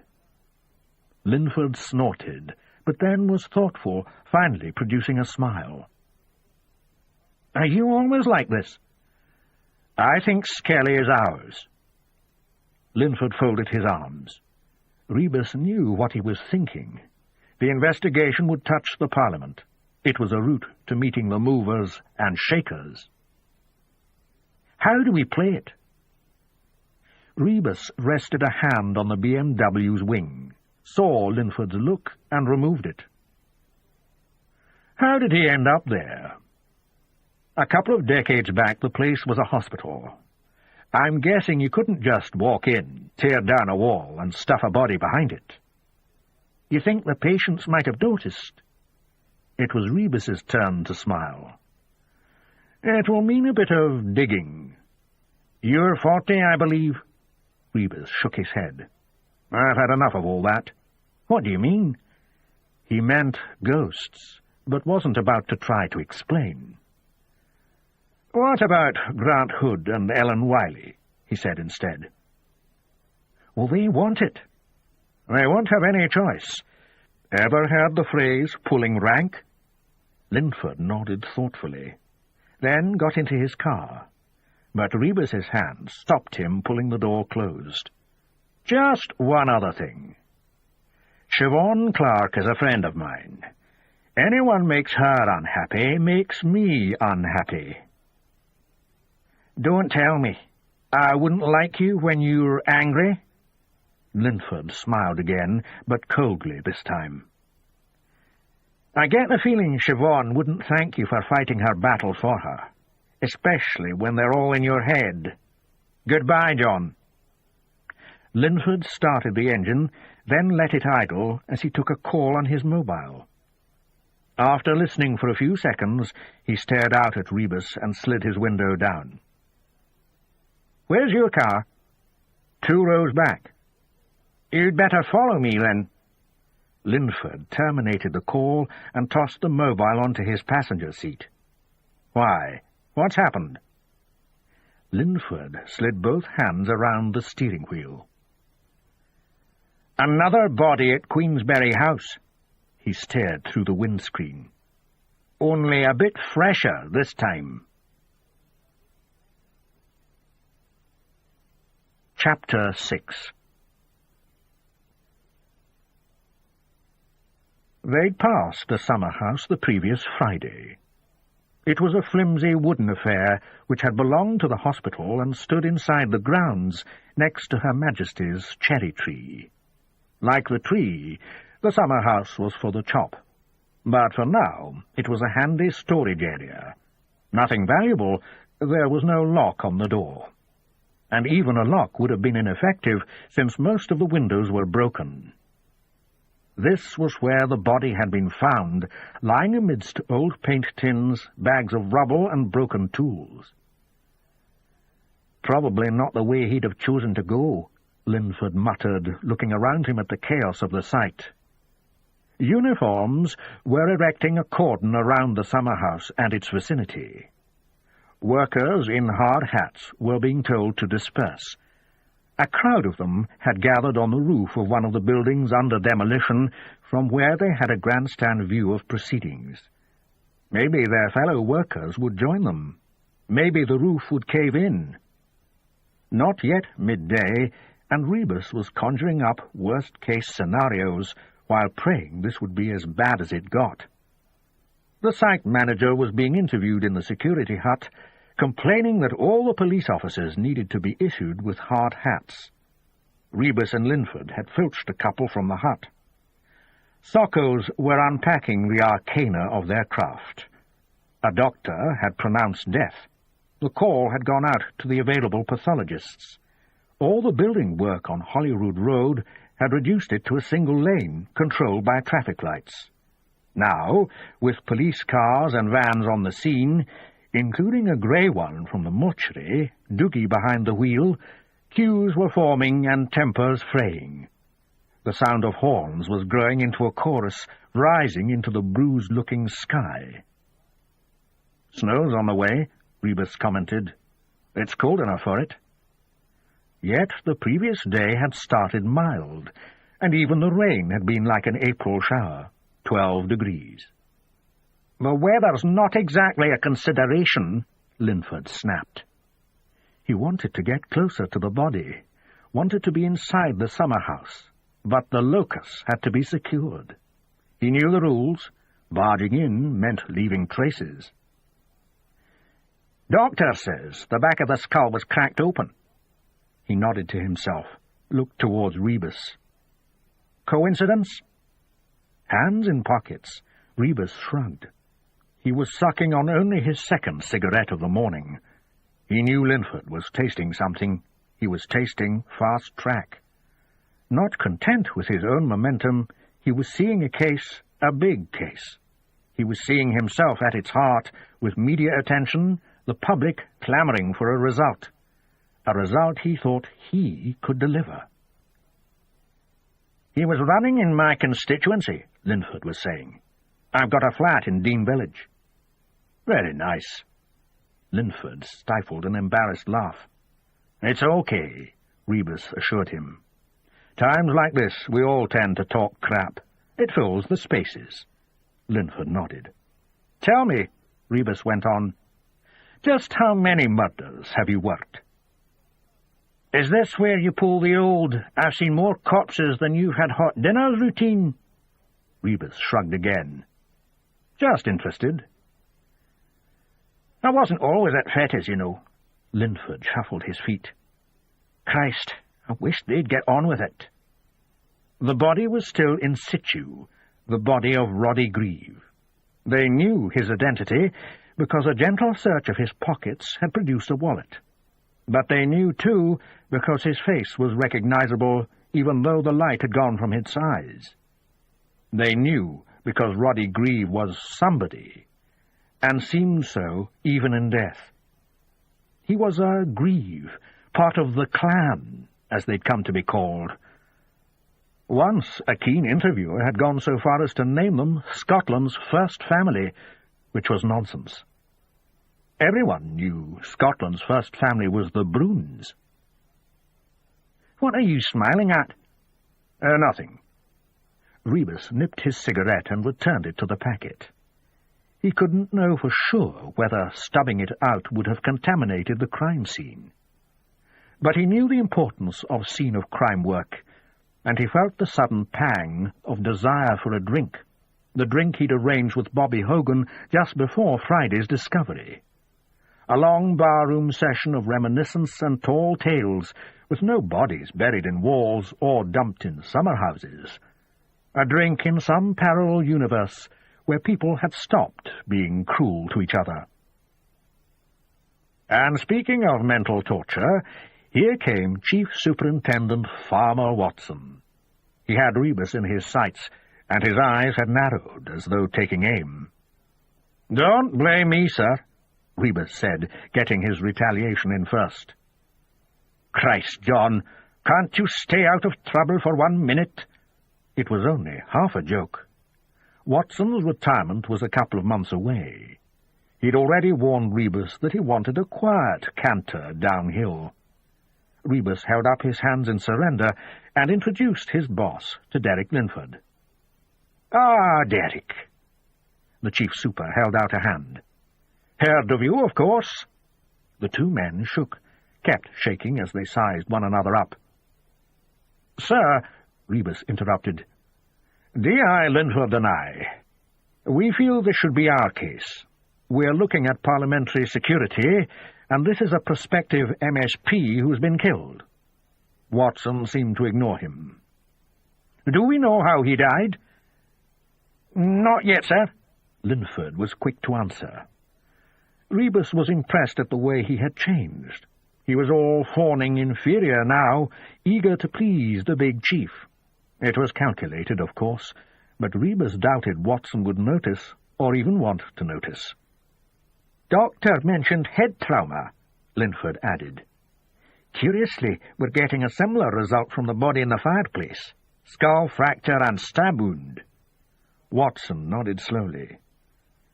"No stab wounds here, though." "No, sir," Rebus said, "but all the same." Watson looked at him. "You think I'd let you near a case like this?" Rebus shrugged. "I can show you the fireplace," Linford told Watson. Rebus wondered if he was trying to defuse the situation. Linford could get the case only through the PPLC, which meant not without Rebus. "Maybe later, Derek," the farmer was saying. "Nobody's going to bother much about a mouldy old skeleton when we've got Roddy Grieve on our hands." "It wasn't that mouldy, sir," Rebus felt bound to say, "and it'll still need investigating." "Naturally," Watson snapped. "But there are priorities, John. Even you've got to see that." Watson held a hand out, palm upwards. "Hell, is it starting to snow?" "Might persuade some of the audience to head indoors," Rebus said. The farmer grunted in agreement. "Well, if it's going to start snowing, Derek, you might as well show me this fireplace of yours." Derek Linford looked as though he'd melt with pleasure, and started leading the farmer indoors, leaving Rebus out in the cold, where he allowed himself a cigarette and a little smile. Let Linford work on the farmer. That way they might get both cases, a workload to keep Rebus busy through the winter's darkest weeks, and the perfect excuse to ignore Christmas for another year. Chapter 7. Identification was a formality, albeit a necessary one. The public entered the mortuary by a door in High School Wynd, and were immediately faced by a door marked Viewing Room. There were chairs for them to sit in. If they chose to wander, they'd come across a desk with a department store mannequin seated behind it. The mannequin was dressed in a white lab coat and had a moustache penciled below its nose, A rare, if bizarre, example of humour, given the surroundings. It would be some time before Gates and Kurt could get round to doing an autopsy, but, as Doogie reassured Rebus, there was plenty of room in the fridge. There wasn't nearly so much space in the reception area outside the viewing room. Roddy Greaves' widow was there. So were his mother and sister. His brother Camo was flying up from London. An unwritten rule stated that the media kept clear of the mortuary, no matter how juicy the story. But a few of the most rapacious vultures had gathered on the pavement across the road. Rebus, stepping outside for a cigarette, approached them. 2 journalists, 1 photographer. They were young and lean, and had little or no respect for old rules. They knew him, shuffled their feet, but made no attempt to move. "I'm going to ask nicely," Rebus said, shaking a cigarette from its pack. He lit it, then offered the pack around. The 3 shook their heads. One was fiddling with his mobile phone, checking messages on its tiny screen. "Anything for us, D.I. Rebus?" the other reporter asked. Rebus stared at him, seeing immediately that it was no good appealing to reason. "Off the record, if you like," the reporter persisted. "I don't mind being quoted," Rebus said quietly. The reporter lifted a tape recorder from his jacket pocket. "A bit closer, please." The reporter obliged, switched the machine on. Rebus was careful to enunciate slowly and clearly. After 8 or 9 words, the reporter flicked the machine off, the look on his face somewhere between a sneer and a grudging smile.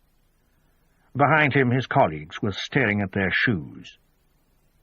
"Need a spell check for any of that?" Rebus asked. Then he crossed the road and headed back into the mortuary. The ID was over, the paperwork complete. The family members looked numb. Even Linford looked a bit shaken.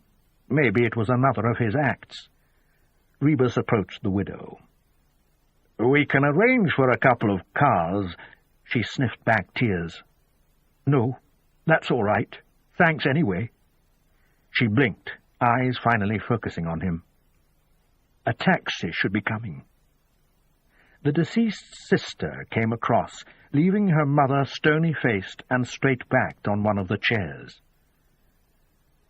"Mum has a funeral home she wants to use, if that's all right with you." Lorna Cordova was speaking to the widow, but it was Rebus who answered. "You realize we can't release the body just yet." She stared at him with eyes he'd stared at 1,000 times in newspapers and magazines. Lorna Grieve, her modelling name. She wasn't yet 50, but was closing in on it fast. Rebus had first come across her towards the end of the 60s, when she'd have been in her late teens. She'd dated rock stars, was rumoured to have caused the breakup of at least one successful band. She'd been in Melody Maker and NME. Long, straw-blonde hair, back then, and thin to the point of emaciation. She'd filled out quite a bit, and her hair was shorter, darker. But there was still something about her, even in this place, at this time. "We're his bloody family," she snapped. "Please, Lorna," her sister-in-law cautioned. "Well, we are, aren't we? Last thing we need is some jumped-up little squirt with a clipboard telling us—" "I think maybe you're confusing me with the staff here," Rebus cut in. She looked at him again, eyes narrowing. "Then just who the hell are you?" "He's the policeman," Siona Grieve explained. "He'll be the one who looks into—" But she couldn't find the words, and the sentence died softly with an exhalation. Lorna Grieve snorted, pointed towards Derek Linford, who had seated himself next to the mother, Alicia. He was leaning towards her, his hand touching the back of hers. "That," Lorna informed them, is the officer who'll be investigating Roddy's murder. She squeezed Siona's shoulder.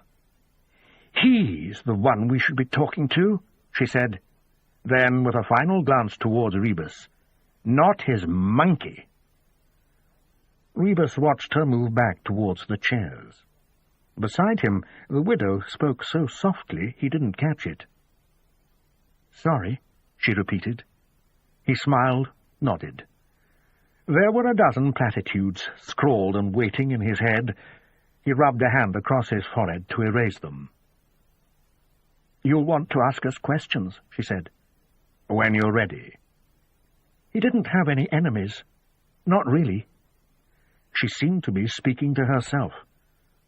That's what they always ask on TV, isn't it? "We'll get around to it."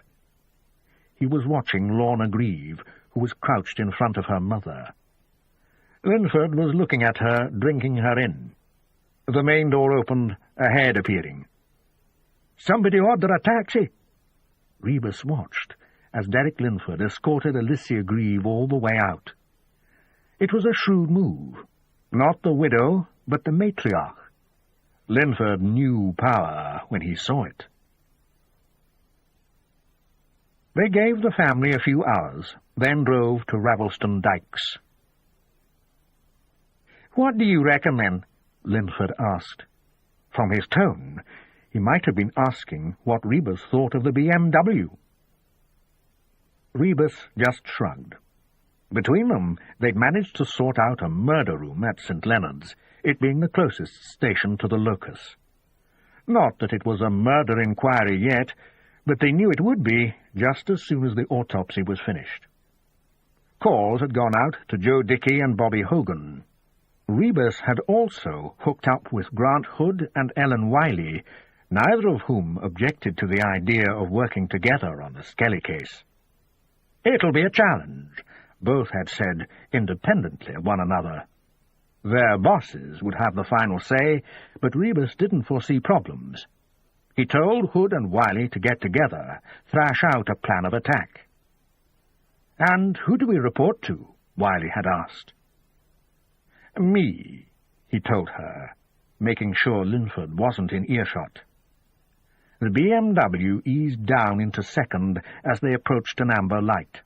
Had Rebus been driving, he'd have accelerated, probably just missing red. Maybe not on his own, but with a passenger. He'd have done it to impress. He'd have laid money on Linford doing it too. The BMW stopped at the lights. Linford applied the handbrake and turned towards him. "Investment analyst, Labour candidate, high-profile family. What do you think?"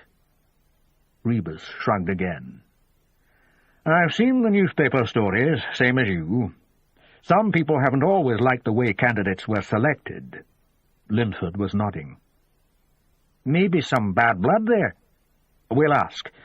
Could just be a mugging gone wrong. Or a liaison." Rebus glanced at him. Linford was staring at the lights, fingers poised on the handbrake. "Maybe the Sockers will work their magic." "Fingerprints and fibres?" Linford sounded sceptical. "Lot of mud around. Could be we'll find footprints." The light turned green. With an empty road ahead, the BMW quickly changed up through its gears. "The boss has already been on to me," Linford told his passenger. Rebus knew that, by boss, he didn't mean anything as middle management as a chief super.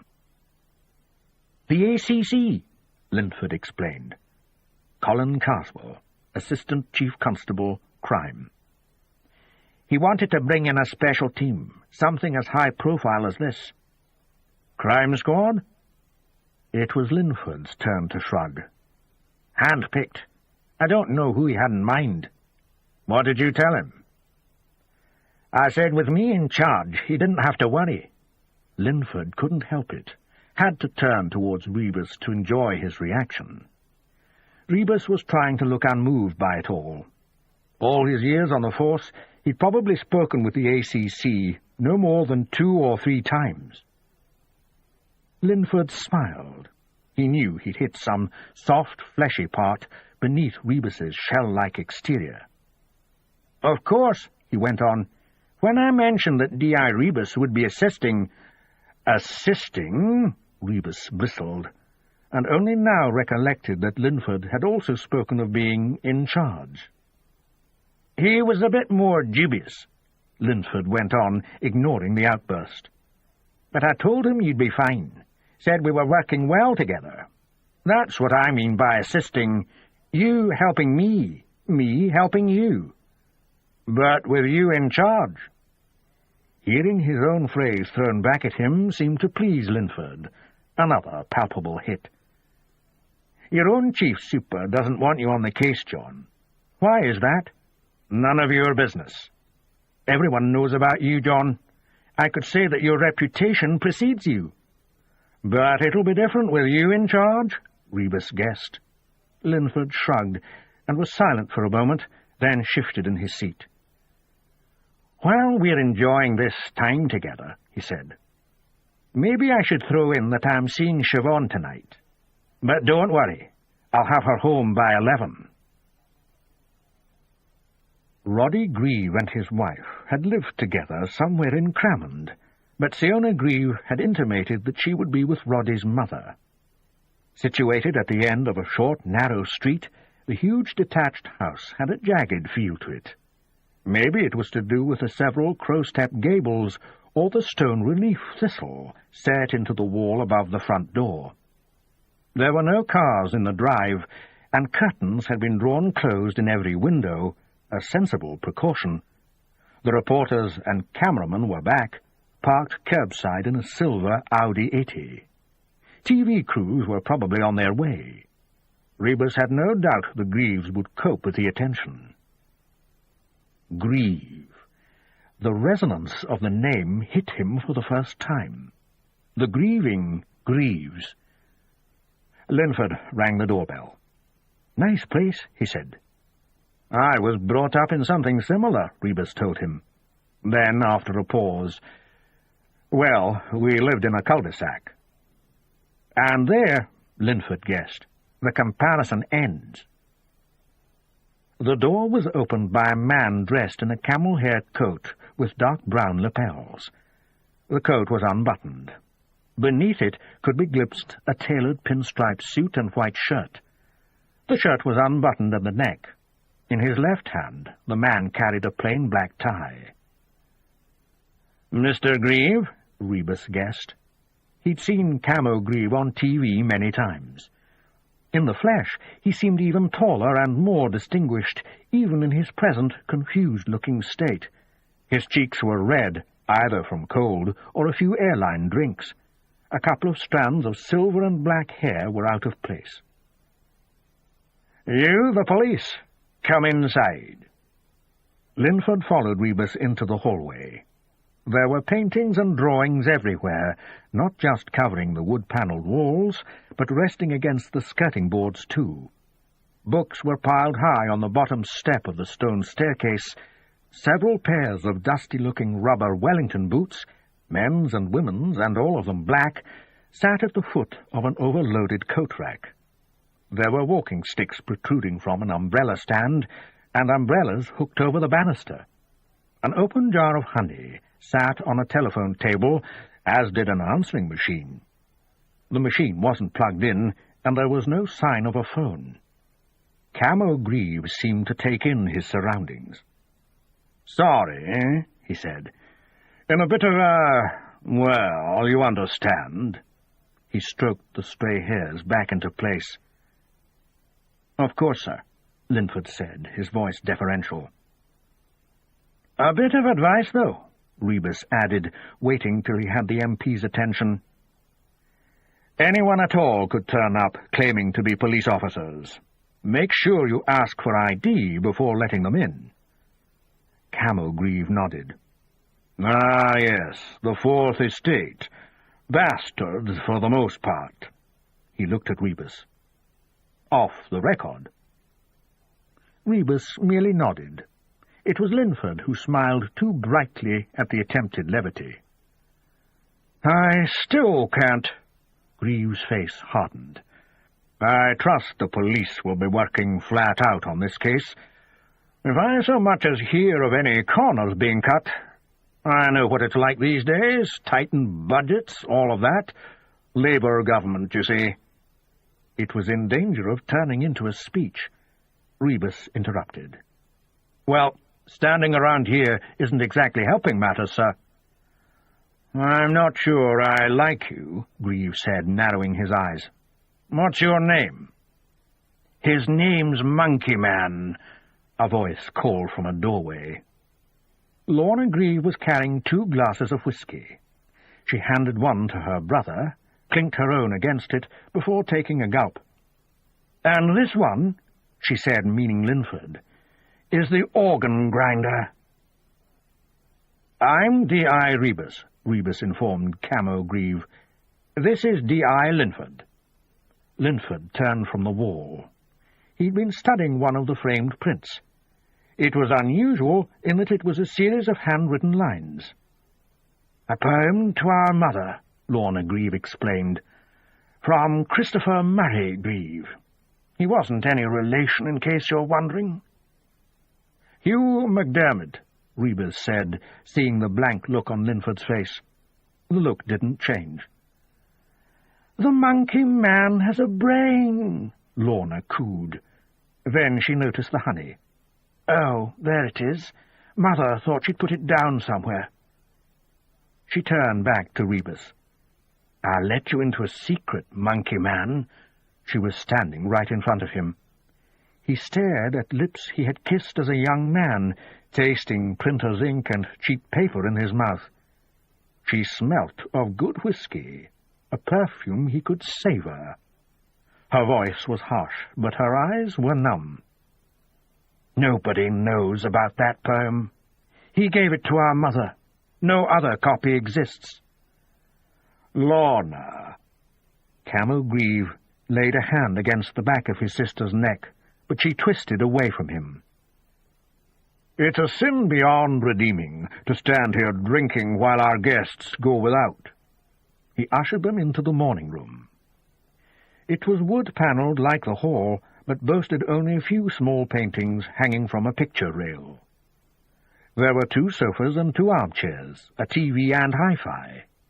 Apart from that, the room was all books, piled on the floor, squeezed into shelves, filling all the spaces between the potted plants on the windowsill. With the curtains closed, the lights were on. The ceiling candelabra could accommodate 3 bulbs, but only one was working. Rebus lifted a pile of birthday cards from the sofa. Someone had decided the celebrations were over. "How is Mrs. Grieve?" Linford asked. "My mother's resting," Camo Grieve said. "I meant Mr. Grieve's, your brother's." "He means Siona," Lorna said, dropping onto one of the sofas. "Resting also," Camo Grieve explained. He walked over to the marble fireplace, gestured towards the grate, which had become a repository for whisky bottles. "No longer a working fire," he said, "but it can still—" "Put fire in our bellies," his sister groaned, rolling her eyes. "Christ, Camo, that one wore out long ago." Red had risen again in her brother's cheeks, anger this time. Maybe he'd been angry when he'd answered the door too. Lorna Grieve could have that effect on a man, no doubt about it. "I'll have a Macallan," Rebus said. "A man with sharp eyes," Camo Grieve said, making it sound like praise. "And yourself, D.I. Linford." Linford surprised Rebus, asked for a springbank. Grieve produced tumblers from a small cupboard and poured a couple of decent measures. "I won't insult you by offering to dilute them." He handed the drinks over. "Sit down, why don't you?" Rebus took one armchair, Linford the other. Camo Grieve sat on the sofa beside his sister, who squirmed at the intrusion. They drank their drinks and were silent for a moment. Then there was a trilling sound from Camo's coat pocket. He lifted out a mobile phone and got to his feet, making for the door. "Hello, yes? Sorry about that, but I'm sure you understand. He closed the door after him. Well, Lorna Grieve said, what have I done to deserve this? Deserve what, Mrs. Cordova? Linford asked. She snorted. I think, D.I. Linford, Rebus said slowly, she means, what has she done to deserve being left alone here with two complete duds like us? Would that be accurate, Mrs. Cordova? It's Grieve, Lorna Grieve.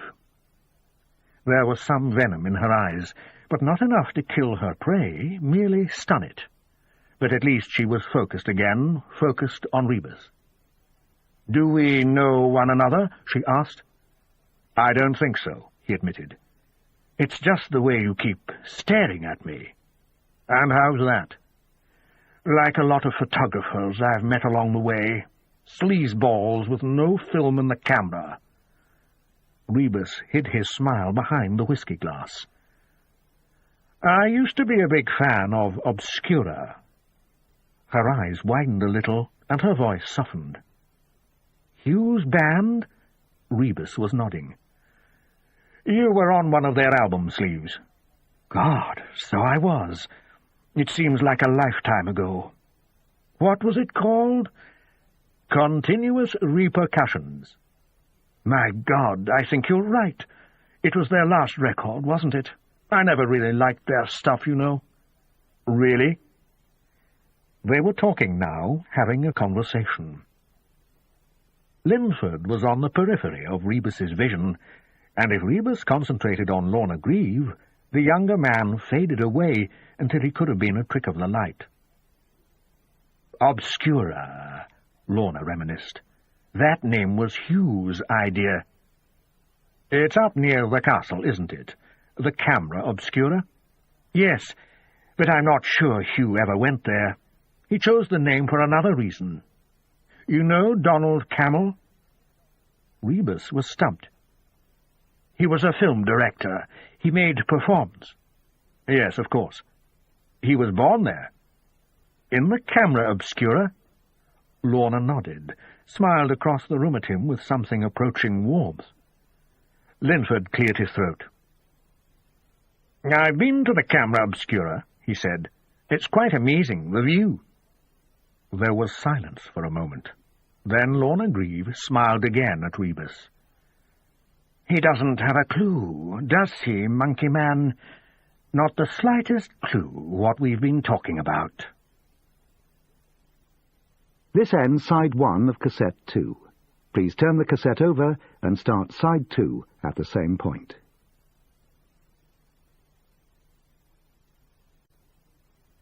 Rebus was shaking his head in agreement as Camo walked back into the room. He'd removed his coat, but not the jacket. Now that Rebus thought of it, the house was none too warm. These big old places, you put in central heating, but not double glazing. High ceilings and draughts. Maybe it was time to turn the makeshift drinks cabinet back to its original use. Sorry about that, Camo said. Blair was saddened by the news, apparently. Lorna snorted, back to her old self. Tony Blair. I'd trust him as far as I could throw him. She looked at her brother. Bet he's never heard of you either. Roddy would have made twice the MP you'll ever be. What's more, at least he had the guts to stand for the Scottish Parliament. Somewhere he felt he could do some good. Her voice had risen, and with it the colour in her brother's cheeks. Lorna, he said quietly, you're distraught. Don't you dare patronize me. The MP looked at his two guests, his smile attempting to reassure them that there was nothing here to worry about, nothing to take to the outside world. Lorna, I really think all the crap this family's been through over the years, it's all down to you. Lorna was growing hysterical. Dad tried his damnedest to hate you. That's enough. And Roddy, poor bastard, actually wanted to be you, and everything with Alistair—" Camo Grieve raised his hand to slap his sister. She reared back from him, shrieking, and then there was someone in the doorway, shaking slightly, leaning heavily on a black walking cane, and someone else in the hall, hand clutching at the neck of her dressing gown. "Stop this at once!" Alicia Grieve shouted, stamping down hard with her cane. Behind her, Siona Grieve looked almost ghostly, as if alabaster had replaced the blood in her veins. Chapter 8. "I didn't even know this place had a restaurant." Siobhan looked around her. "You can smell the paint." "It's only been open a week," Derek Linford said, sitting down opposite her. They were in the Tower restaurant at the top of the Museum of Scotland on Chambers Street. There was a terrace outside, but no one was eating al fresco this December night. Their window table gave a view of the Sheriff's Court and the castle. The rooftops shone with frost. "I hear it's pretty good," he added. "Same owner as the Witchery." "Busy enough?" Siobhan was studying the other diners. "I recognize that woman over there. Doesn't she do restaurant reviews for one of the papers?" "I never read them." She looked at him. "How did you hear about it?" "What?" "This place." "Oh." He was already studying the menu. "Some guy from Historic Scotland mentioned it." She smiled at Guy, reminded that Linford was her own age, maybe even a year or two younger. His dress sense was so conservative, dark wool suit, white shirt, blue tie, that he seemed older. It might help explain his popularity with the High-Hedians at the big house. When he'd asked her to dinner, her first instinct had been to refuse. It wasn't as if they'd exactly hit it off in the botanics, but at the same time she wondered if she could learn anything from him. Her own mentor, Chief Inspector Jill Templar, didn't seem to be helping much, too busy proving to her male colleagues that she was every bit their equal. Which wasn't the truth. Truth was, she was better than most male CIs Siobhan had worked for. But Jill Templar didn't seem to know that. "Would this be the guy who discovered the body in Queensberry House?" "That's him," Linford said. "See anything you fancy?" With some men it would have come out as a chat-up line, trying to hook the expected response from her. But Linford was checking the menu like it was evidence. "I'm not much of a meat-eater," she told him. "Any news on Roddy Grieve?" The waitress arrived and they ordered. Linford checked that Siobhan wasn't driving before asking for a bottle of white wine. "Did you walk?" he asked. She shook her head. "Taxied it." "I should have asked. I could have picked you up." "That's all right. You were telling me about Roddy Grieve." "God, that sister of his." Linford shook his head at the memory. "Lorna? I'd like to meet her." "She's a monster." "Good-looking monster." Linford shrugged, as if looks meant nothing to him. "If I look half as good at her age," Siobhan went on, "I'll be doing well." He busied himself with his wine-glass. Maybe he thought she was fishing for a compliment. Maybe she was. "She seemed to hit it off with your bodyguard," he said at last. "My what?" "Rebus, the one who doesn't want me seeing you." "I'm sure he—" Linford leaned back suddenly in his chair. "Oh, let's forget it. Sorry I said anything." Siobhan was confused now. She didn't know what kind of signals her dinner partner was giving off. She brushed non-existent crumbs from her red-crushed velvet dress, checked the knees of her black tights for runs that weren't there. With her coat off, her arms and shoulders were bare. Was she making him nervous? "Is there something wrong?" she asked. He shook his head, eyes everywhere but on her. "It's just, I've never dated anyone from work before." "Dated?" "You know, gone out for a meal with them. I mean, I've been to official functions, but never—" His eyes finally rested on hers. "Just two people, me and one other, like this." She smiled. "We're having dinner, Derek, that's all." She swallowed the sentence back, but too late. Was that all they were going to do? Have dinner? Was he expecting anything more? But he seemed to relax a little. "Bloody strange house, too," he said, as though his mind had been on the Greaves all along. "Paintings and newspapers and books spread everywhere. Deceased's mother lives alone, should probably be in a home, someone to look after her." "She's a painter, isn't she?" "Was. Not sure she still is. Her stuff fetches a small fortune. It was in the papers. Bet gaga, if you ask me, but then she'd just lost a son. Not really for me to say, is it?" He looked at her to see how he was doing. Her eyes told him to go on. "Camo Grieve was there too. He's supposed to be a rake." Linford seemed surprised. "Bit fat to be a rake." "Not a garden rake. You know, a bit of a ladies' man, not to be trusted." She was grinning, but he took her at her word. "Not to be trusted? He went thoughtful again. God knows what they were talking about. "Who?" "Rebus and Lorna Grieve." "Rock music," Siobhan stated, leaning back so the waitress could pour the wine. "Some of the time, yes." Linford studied her. "How did you know?" "She's married to a record producer, and John loves all that. Immediate connection." "I can see why you're in CID." She shrugged. "He's probably the only man I know who plays Wishbone Ash on surveillance." "Who are Wishbone Ash?" "Exactly."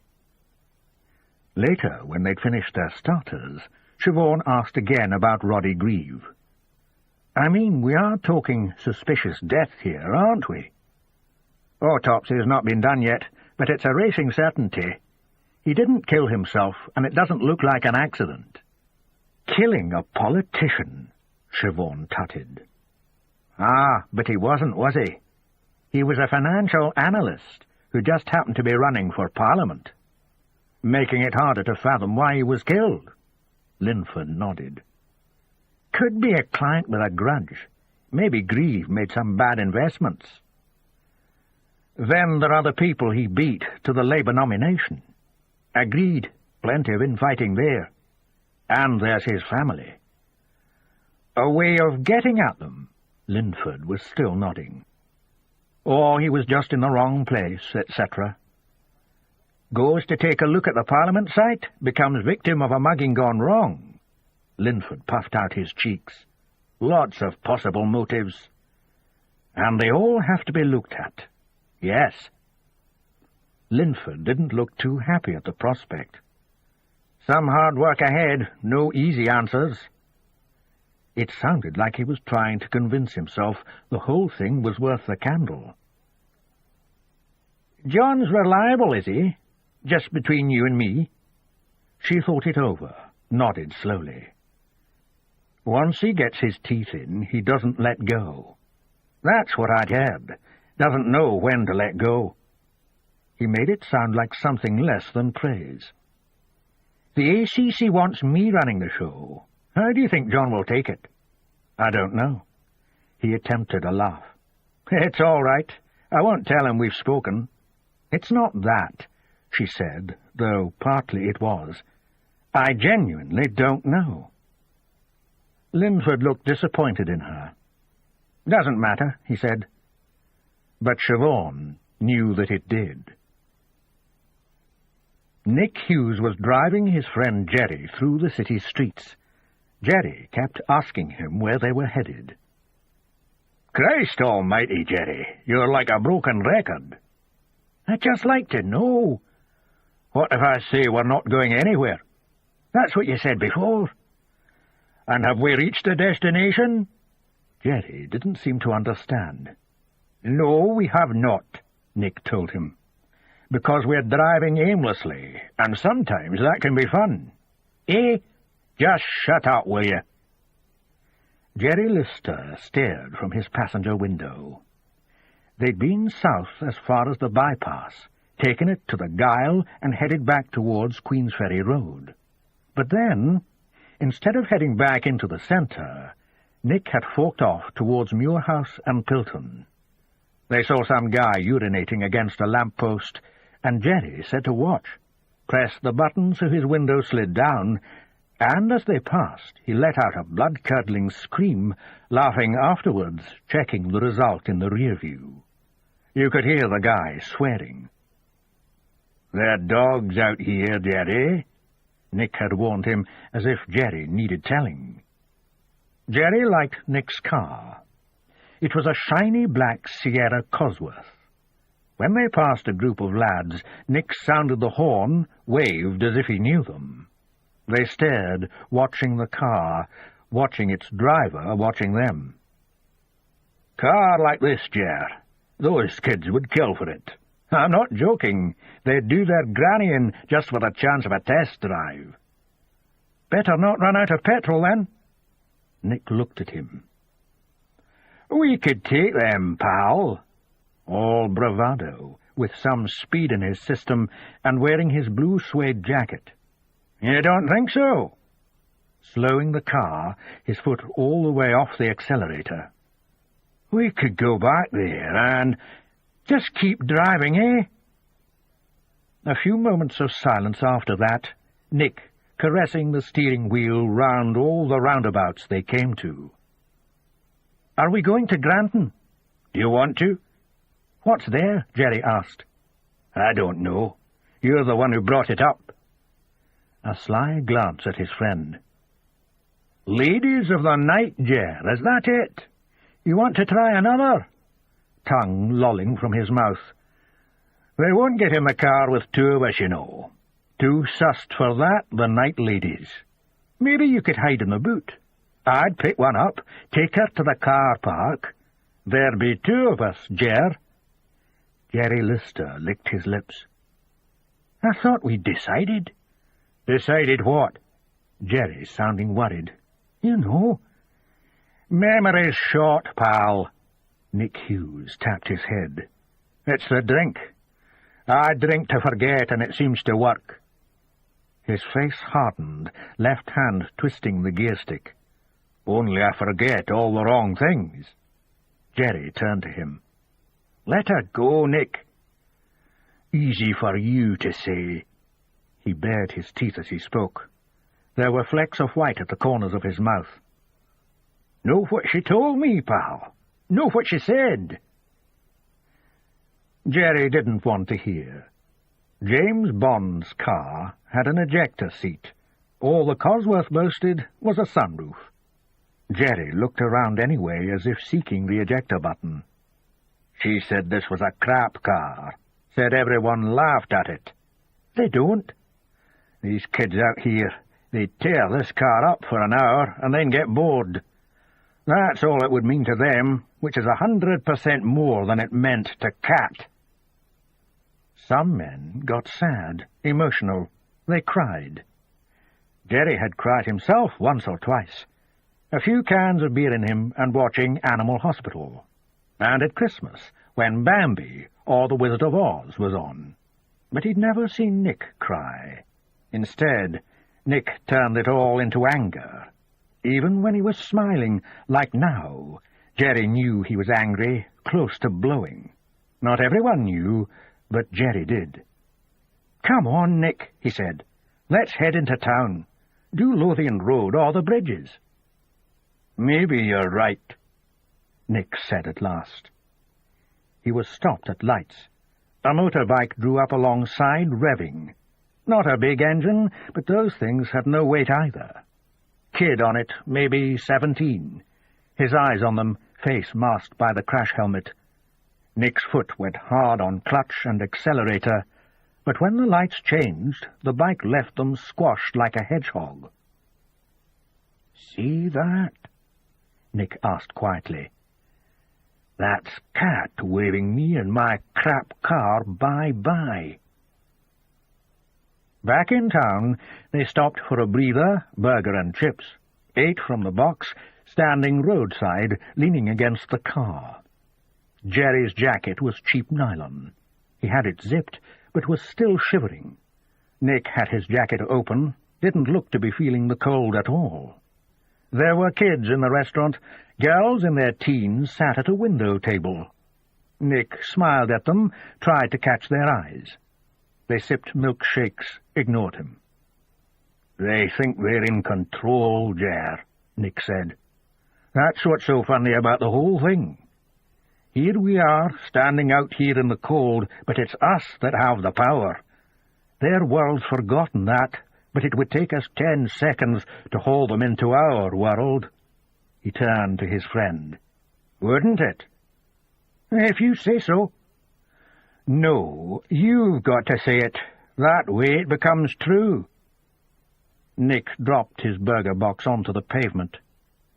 Jerry hadn't finished his, but Nick was getting back into the car, and he knew Jerry didn't like smells in the Cosworth. There was a bin nearby. He dropped his meal into it. 1 minute it's food, the next it's rubbish.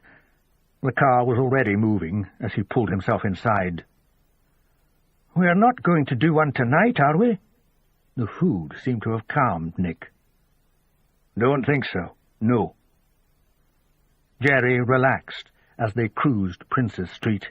Wasn't the same since the council had made it one way for cars. Headed up Lothian Road, then down into the Grass Market and up Victoria Street. Big buildings at the top. Jerry had no idea what any of them were. George IV Bridge. He recognized the old Sheriff Court, which was now the High Court, Deacon Brodie's pub opposite. They took a right at the lights, tires rippling over the sets as they cruised the High Street. Bitter outside, not many people walking. But Nick was pressing a button, lowering the passenger side window. Jerry saw her. 3/4-length coat, black stockings, short, dark hair. Good height, trim figure. Nick slowed the car beside her. "Cold night to be out," he called. She ignored him. "You can catch a taxi outside the Holiday Inn if you're lucky. It's just down there." "I know where it is," she snapped. "Are you English? On holiday?" "I live here." "Just trying to be friendly. We're always accused of being rude to English people." "Just piss off, will you?" Nick pushed the car forwards, then stopped so he could turn round and see her face properly. She had a scarf around her neck, chin and mouth tucked into it. As she walked past, for all the world as if they didn't exist, Nick caught Jerry's eye and started nodding. "Lesbian, Jerry," he confirmed loudly, closing the window and moving off again. Siobhan didn't know quite why she was walking. But, entering Waverley Station by the back way, seeing it as a shortcut of sorts, she knew why she was shaking. Lesbian. Sod them all, the whole lot of them. She turned down Derek Linford's offer of a lift. Said she felt like a walk, unsure straight away why she'd said it. They'd parted amicably enough. No handshake or peck on the cheek, that wasn't the Edinburgh way, not on a first dinner date. Just smiles and a promise to do it again sometime. A promise she was pretty sure she'd be breaking. It was strange, taking the lift down from the restaurant through the museum. Workmen were still busy even at that hour. Cables and ladders, the sound of an electric drill. "I thought this place was open for business," Linford had said. "It is," she told him. "It's just not ready yet, that's all." She'd walked down George IV Bridge, decided to head down the High Street.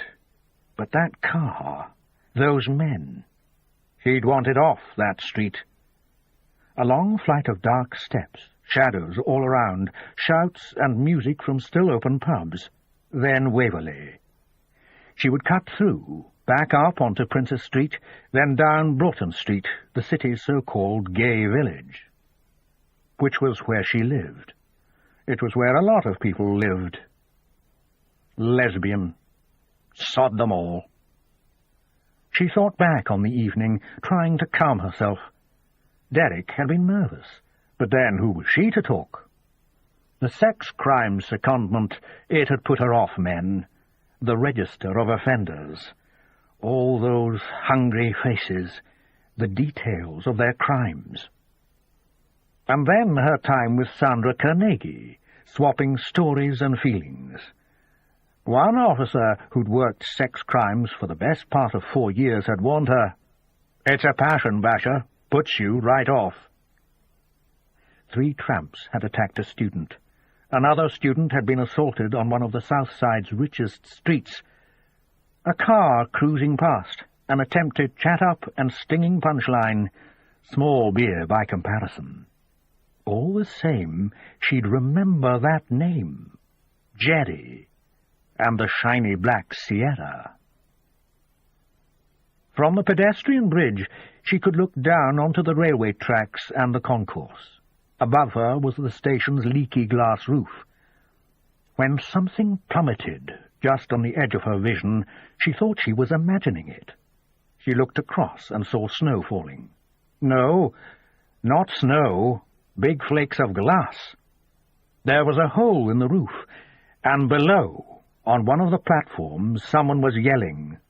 A couple of taxi drivers had opened their doors, were making for the scene. Another leaper, that's what it was. An area of darkness on the platform. It was like staring into a black hole. But really, it was a long coat, the coat the leaper had been wearing. Siobhan made for the steps down to the concourse. Passengers were waiting for the sleeper to London. A woman was crying. One of the taxi drivers had taken off his jacket and laid it over the top half of the body. Siobhan moved forward. The other taxi driver put a hand out to stop her. "I wouldn't, love," he said. For a moment she misheard him. "I wouldn't love. I wouldn't love because love makes you weak. I wouldn't love because your job will kill it dead." "I'm a police officer," she told him, reaching for her warrant card. So many people had jumped from North Bridge, the Samaritans had bolted a sign to the parapet. North Bridge connected Old Town Edinburgh to the New Town and passed over the deep gully which housed Waverley Station. By the time Siobhan got there, no one was around. Distant shapes and voices, drinkers heading home, taxis and cars. If anyone had seen the fall, they hadn't bothered stopping. Siobhan leaned over the parapet, looked down on Waverley's roof. Almost directly below was the hole. Through it she could glimpse movement on the platform. She'd called for assistance, told them to alert the mortuary. She was off duty. Let one of the uniforms, Rebus called them woolly suits, deal with it. From the dead man's clothes, she was assuming he was a tramp. Only you didn't call them tramps these days, did you? Problem was, she couldn't think of the right word. Already in her head she was writing her report. Looking around at the empty street, she realized she could just walk away, leave it to others. Her foot touched something, a plastic carrier bag. She nudged it and felt resistance. Stooping, she picked it up. It was one of the oversized bags you carried skirts or dresses home in. A Jenner's bag, no less. The upmarket department store was a couple of minutes' walk away. She doubted the leaper had ever shopped there, but she guessed his whole life was contained in the bag, so she took it with her back down to Waverley.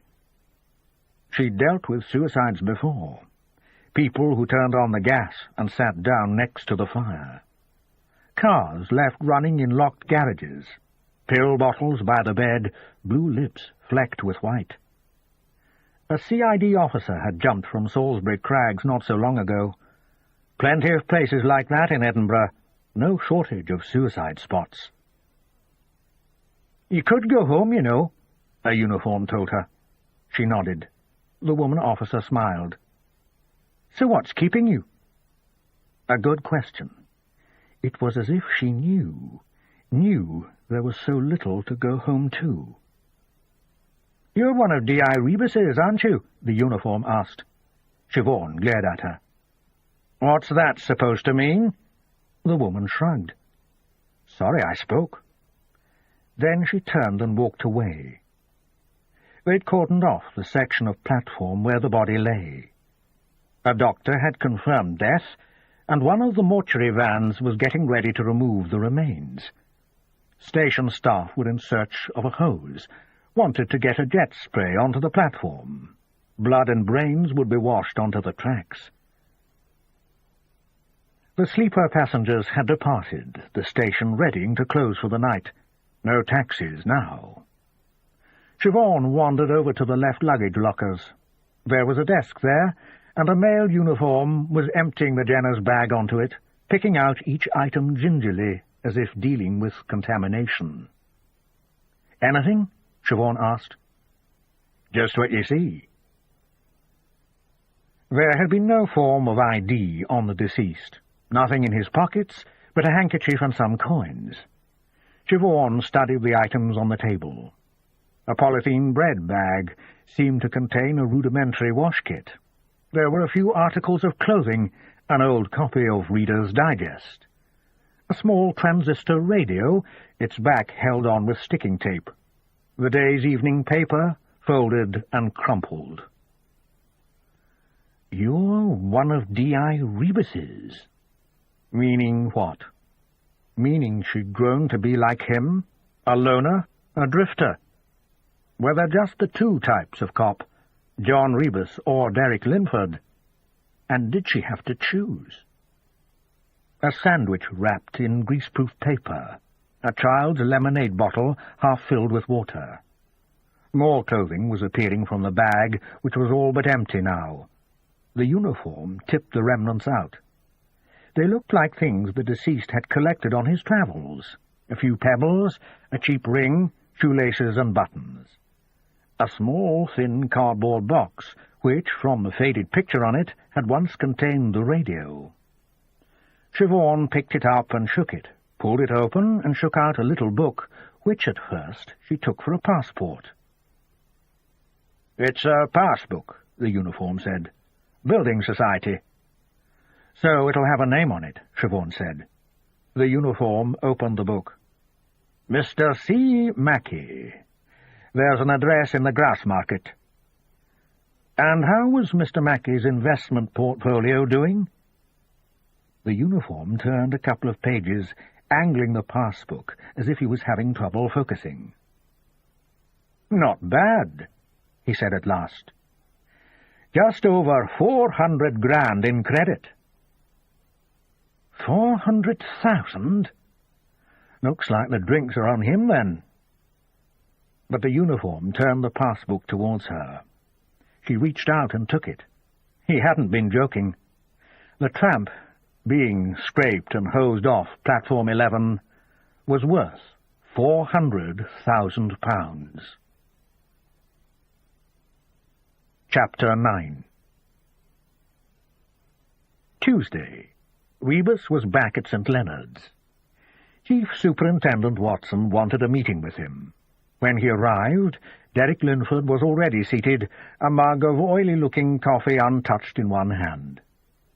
"Help yourself," Watson said. Rebus raised the beaker he was holding. "Already got some, sir." Whenever he remembered, he tried to bring half a cup of coffee with him. There was a sign you saw above some bars, "Do not ask for credit, as a refusal can often offend." The beaker was Rebus's way of not giving offence to his senior officer. When they were all seated, the chief super got straight to the point. "Everyone's interested in this case. Reporters, public, government." "In that order, sir?" Rebus asked. Watson ignored him. "Which means I'm going to be keeping closer tabs on you than usual. He turned to Linford. "John here can be like a bull in a china shop. I'm looking to you to be on matador duty." Linford smiled. "As long as the bull's okay about it." He looked to Rebus, who stayed quiet. "Reporters are foaming at the mouth. The Parliament, the elections, dry as dust. Now at last they've got a story." Watson held up thumb and forefinger. "Two stories, actually. Couldn't be any connection, could there? Between Grieve and the skeleton?" Linford seemed to consider it, glanced towards Rebus, who was busy checking the crease in his left trouser leg. "Shouldn't think so, sir. Not unless Grieve was killed by a ghost." Watson wagged a finger. "That's just the sort of thing the journalists are after. Joking's fine in here, but not outside. Understood?" "Yes, sir." Linford looked suitably abashed. "So, what have we got?" "We've conducted preliminary interviews with the family," Rebus answered. "Further interviews to follow. Next step is to talk to the deceased's political agent, then maybe to the local Labour Party." "No known enemies?" "Widow didn't seem to think so, sir," Linford said quickly, leaning forward in his chair. He didn't want Rebus hogging the stage. "Still, there are things wives don't always know." The chief super nodded.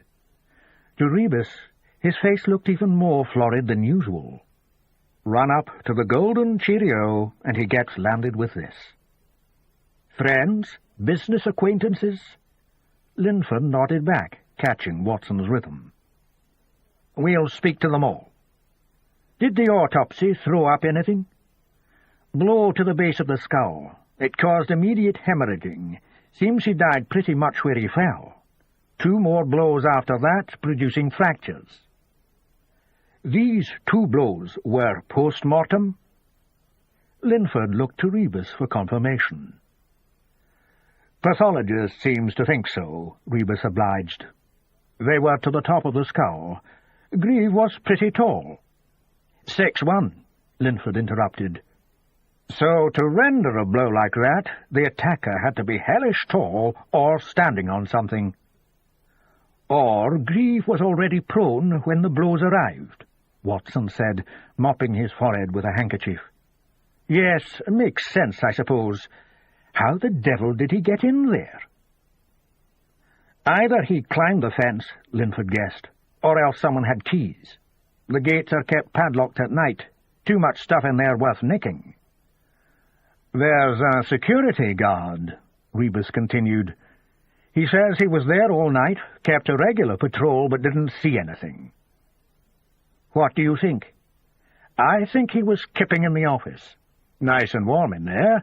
Radio and kettle, all mod cons. Either that, or he'd bunked off home." "He says he checked the summer house?" Watson asked. "He says he thinks he did," Linford quoted from memory. "I always shine my torch inside just in case. No reason I wouldn't have that night." The chief super leaned forward, resting his elbows on the desk. "What do you think?" He had eyes only for Linford. "I think we need to concentrate on the motive, sir. Was this a chance encounter? Prospective MSP wants to take a midnight look at his future workplace, happens across someone who decides to bludgeon him to death?" Linford shook his head persuasively, his eyes dodging Rebus, who was glaring, having said almost exactly the same thing to him about an hour before. "I'm not sure," Watson said. "Say someone was in there stealing tools. Grieve interrupts them, so they whack him." "And after he's laid out," Rebus interrupted, "they hit him twice more for luck?" Watson grunted, acknowledging the point. "And the murder weapon?" "Not recovered yet, sir," Linford said. "Lot of building sites around there, places you could conceal something. We've got officers out looking." "The contractors are carrying out an inventory," Rebus added, "just in case anything's missing. If your theory about it being a theft is right, maybe the inventory will throw up something. One more thing, sir. Recent scuff marks on the shoes and traces of dirt and dust on the inside legs of Greaves' trousers. Watson smiled. God bless forensics. What does it mean? Means he probably did climb the fence or the gate. All the same, rule nothing out and everything in. Talk to all the keyholders. All of them. Understood? Very good, sir, Linford said. Rebus just nodded, though no one was paying attention. And our friend Skelly? The chief super asked. 2 other members of the PPLC are on it, sir, Rebus said. Watson grunted again, then looked at Linford. Something wrong with your coffee, Derek? Linford's gaze went to the surface of the drink. No, sir, not at all. Just don't like it too hot. And how is it now? Linford put the mug to his lips, drained it in 2 swallows. It's very good, sir. Thank you. Rebus suddenly had no doubts. Linford would go far in the force. When the meeting was over, Rebus told Linford he'd catch him up and knocked again on Watson's door. I thought we'd finished. The farmer was busy with paperwork. I'm being sidelined, Rebus said, and I don't like it. Then do something about it. Such as? The farmer looked up. Derek's in charge. Accept the fact. He paused. Either that or ask for a transfer. Wouldn't want to miss your retirement, do, sir? The farmer put down his pen. This is probably the last case I'll handle, and I can't think of one with a higher profile. You saying you don't trust me with it, sir? You always think you know better, John. That's the problem. All Linford knows are his desk at Fettes and which artist to lick. The ACC says different. The farmer sat back in his chair. Bit of jealousy there, John? Younger man speeding through the ranks? Oh, I've always been gasping for a promotion. Rebus turned to leave. Just this once, John, play for the team. It's that or the sideline. Rebus closed the door on his boss's words. Linford was waiting for him at the end of the corridor, mobile pressed to his ear. Yes, sir.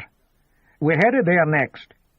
He listened, raised a hand to let Rebus know he'd only be a minute.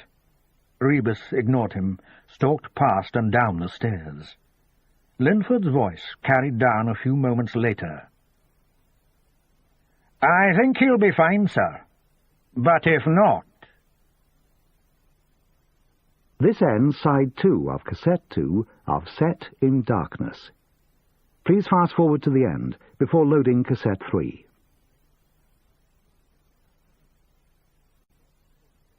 Set in Darkness, Cassette 3.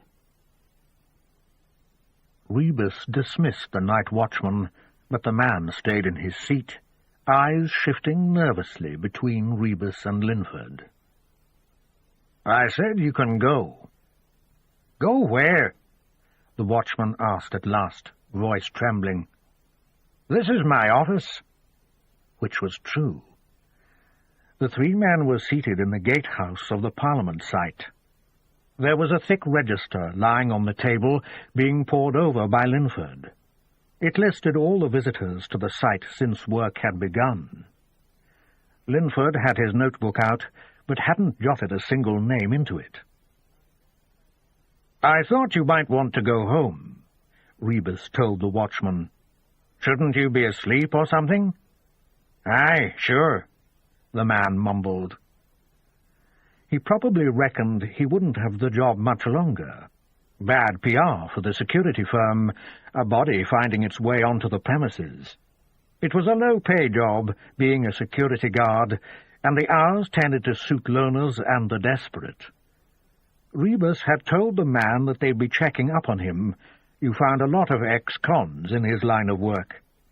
The man had admitted to spending some time at what he called the Windsor Hotel Group, meaning in jail. But he swore no one had asked him for copies of his keys. He wasn't protecting anybody. "On you go, then," Rebus said. The guard left. Rebus let out a long whistle of breath and stretched his vertebrae. "Anything?" "A few suspicious names," Linford announced. He turned the ledger so Rebus could see. The names were their own, along with Ellen Wiley, Grant Hood, Bobby Hogan, and Joe Dickey, the group who toured Queensberry House. Or how about the Scottish Secretary and the Catalan President? Rebus blew his nose. There was a one-bar electric fire in the room, but the heat was having no difficulty escaping through the cracks in the door and window. "What did you reckon to our night watchman?" Linford closed the register. "I think if my 2-year-old nephew asked for the gate keys, he'd hand them over rather than risk a bite to the ankles." Rebus went to the window. It was crusted with dirt.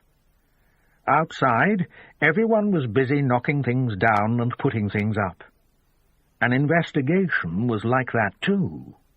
Sometimes you were demolishing an alibi or story, sometimes building up the case, each new piece of information another brick in the often unlovely edifice. "But is that what happened?" he asked. "I don't know. Let's see what the background check digs up. I think we're wasting our time. I don't think he knows anything. Oh, I don't even think he was here. Remember how vague he was about the weather that night? He couldn't even be sure which route he took when he patrolled." "He's not the brightest of specimens, John. We still have to do the check." "Because it's procedure?" Linford nodded. Outside, something was making a noise. Rugger, rugger, rugger, rugger, rugger. "Has that thing been going all the time?" Rebus asked. "What thing?" "That noise. The cement mixer or whatever it is." "I don't know." There was a knock at the door. The site manager came in, holding his yellow hard hat by its rim. He wore a yellow oilskin jacket over brown cord trousers. His walking boots were covered in glaur. "Just a few follow-up questions," Linford informed him, gesturing for the man to sit. "I've inventoried the tools," the site manager said, unfolding a sheet of paper. "Of course, things do go walkabout on any job." Rebus looked at Linford. "You take this one. I need some fresh air." He stepped out into the cold and breathed deeply, then searched his pockets for cigarettes. He'd been going off his head in there. Christ, and a drink would go down well, too. There was a mobile van parked outside the gates, selling burgers and tea to the construction workers. "Double malt," Rebus said to the woman. "And do you take water with that?" He smiled. "Just a tea, thanks. Milk, no sugar." "Right, love." She kept rubbing her hands together between tasks. "Must get pretty cold, working here." "Perishing," she admitted. "I could do with a tot now and again myself." "What sort of hours are you open?" "Andy opens at 8, does breakfasts and things. I usually take over at 2, so he can hit the cash and carry." Rebus checked his watch. "It's just gone 11. "Sure you don't want anything else? I've just cooked a couple of burgers." "Go on, then. Just the one." He patted his midriff. "You need feeding up, you do," she told him, winking as she spoke. Rebus took the tea from her, then the burger. There were sauce bottles on a ledge. He spiraled some brown onto the contents of the roll. "Andy's not been too good," she said. "So it's down to me just now." "Nothing serious?" Rebus took a bite of scalding meat and melting onions. "Just flu, and maybe not even that. You men are all hypochondriacs." "Can't blame him for trying, this weather." "Don't see me complaining, do you?" "Women are made of stronger stuff." She laughed, rolled her eyes. "What time do you finish?" She laughed again. "You chatting me up?" He shrugged. I might want another of these later. He held up the burger. Well, I'm here till 5, but they go quick come lunchtime. I'll risk it, Rebus said. It was his turn to wink as he headed back through the gate. He drank the tea as he walked. When the roof workers started to winch another load of slates down towards the waiting skip, he remembered he wasn't wearing a hard hat. There were some in the gatehouse, but he didn't want to go back there. Instead, he headed into Queensberry House.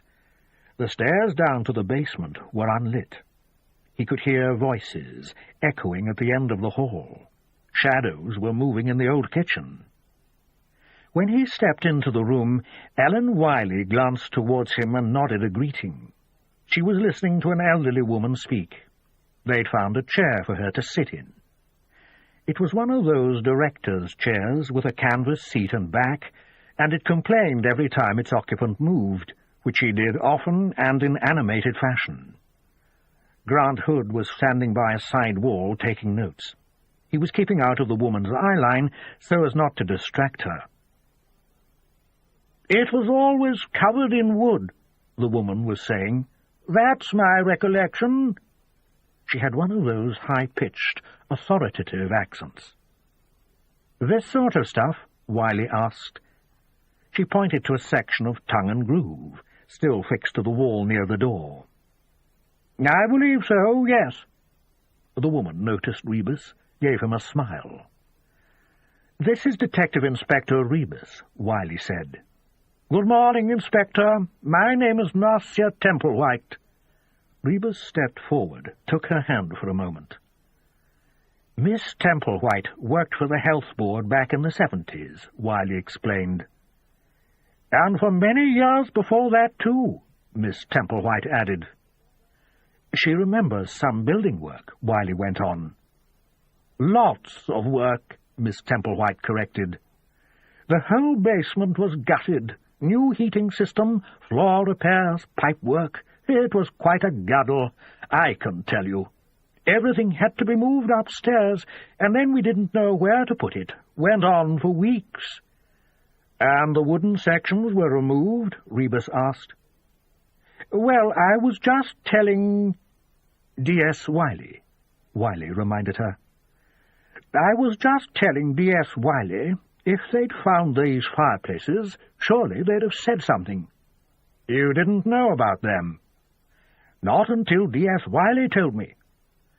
"But the building work," Grant Hood said, "coincides fairly well with the skeleton's age." "You don't suppose one of the workers could have gotten himself bricked up?" Miss Templewhite asked. "I think he'd have been noticed," Rebus told her. All the same, he knew they'd be asking the builders that very question. "Who were the contractors?" Miss Templewhite threw up her hands. "Contractors, subcontractors, I could never really keep up with them." Wiley looked at Rebus. "Miss Templewhite thinks there'll be records somewhere." "Oh, yes, miss, definitely." She looked around her at her surroundings. "And now Roddy Greaves dead, too. It was never a lucky place, this. Never was, never will be." She nodded at all three of them, her confident words accompanied by a solemn, knowing face, as if she took no comfort from the truth. Back at the snack van, he paid for the teas. "Guilty conscience," Wiley said, accepting hers. A patrol car had arrived to take Miss Templewhite home. Grant Hood was seeing her safely into the back of it, waving her off. "Why should I feel guilty?" Rebus asked. "Story is, it was you that put our names down for this." "Who told you that?" She shrugged. "What gets around?" "Then you should be thanking me," Rebus said. "High-profile case like this could make your career." "Not as high-profile as Roddy Greaves." She was staring at him. "Spit it out," he said, but she shook her head. He handed the spare styrofoam beaker to Grant Hood. "Seemed like a nice old sort." "Grant likes the more mature woman," Wiley said. "Get lost, Ellen." Him and his pals go to grab a granny night at the marina. Rebus looked at Hood, who was blushing. That right, Grant? Hood just looked at Wiley, concentrated on his tea. Seemed to Rebus they were getting on okay. Felt comfortable enough to talk about their private lives, then to joke about it. So, he said, getting back to business. He moved away from the van, where workers were queuing for lunchtime treats of crisps and chocolate bars, their eyes roving towards Ellen Wiley. Wiley and Hood were both wearing hard hats, but didn't look right in them. The line of workers knew they were just visiting. What have we got so far? Skelly's gone to some specialist lab down south, Wiley said. They reckon they can give us a more accurate date of death. But meantime, the thinking is 79 to 81. And we know building work was going on down there in 1979, Hood added. Which I'd say is our best bet. Based on what? Rebus asked. Based on the fact that, if you're going to hide a body down there, you need the means and the opportunity. Most of the time the basement was off limits. And who'd dump a body there unless they knew about the fireplace? They knew it was going to be blocked up again, probably thought it would stay that way for a few more 100 years. Wiley was nodding agreement. Has to be tied into the refit work. So we need to know which companies were involved and who was working for them at the time. The two junior officers shared a look. I know it's a big job. Firms could have gone to the wall. Maybe they're not as good at keeping old paperwork as Miss Templewhite, but they're all we've got. Personnel records will be a nightmare, Wiley said. A lot of the building trade, they take people on for a job, lay them off again afterwards. Builders move on, don't always stay in the business. Rebus was nodding. You're going to have to depend on goodwill a lot of the time. Meaning what, sir? Hood asked. Meaning you have to be nice and polite. That's why I chose you. Someone like Bobby Hogan or Joe Dickey, they go barging in demanding answers. Play it like that, suddenly the person you're talking to could become forgetful. Like the song says, nice and easy does it. He was looking at Wiley. Through the gate behind her, he glimpsed the site manager emerging from the gatehouse, slipping his hard hat back on. Linford came out, hard hat in hand, and looked around, seeking Rebus.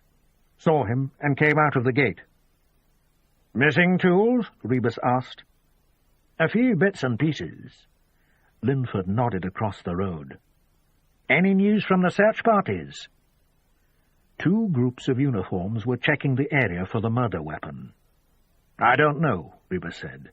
"I haven't seen them." Linford looked at him. "But you've got time to stop for tea?" "Just keeping my junior officers happy." Linford was still staring. "You think this is a waste of time, don't you?" "Yes." "Mind if I ask why?" He folded his arms. "Because it's all arse backwards," Rebus said. "Does it really matter how he got into the site, or what he was killed with?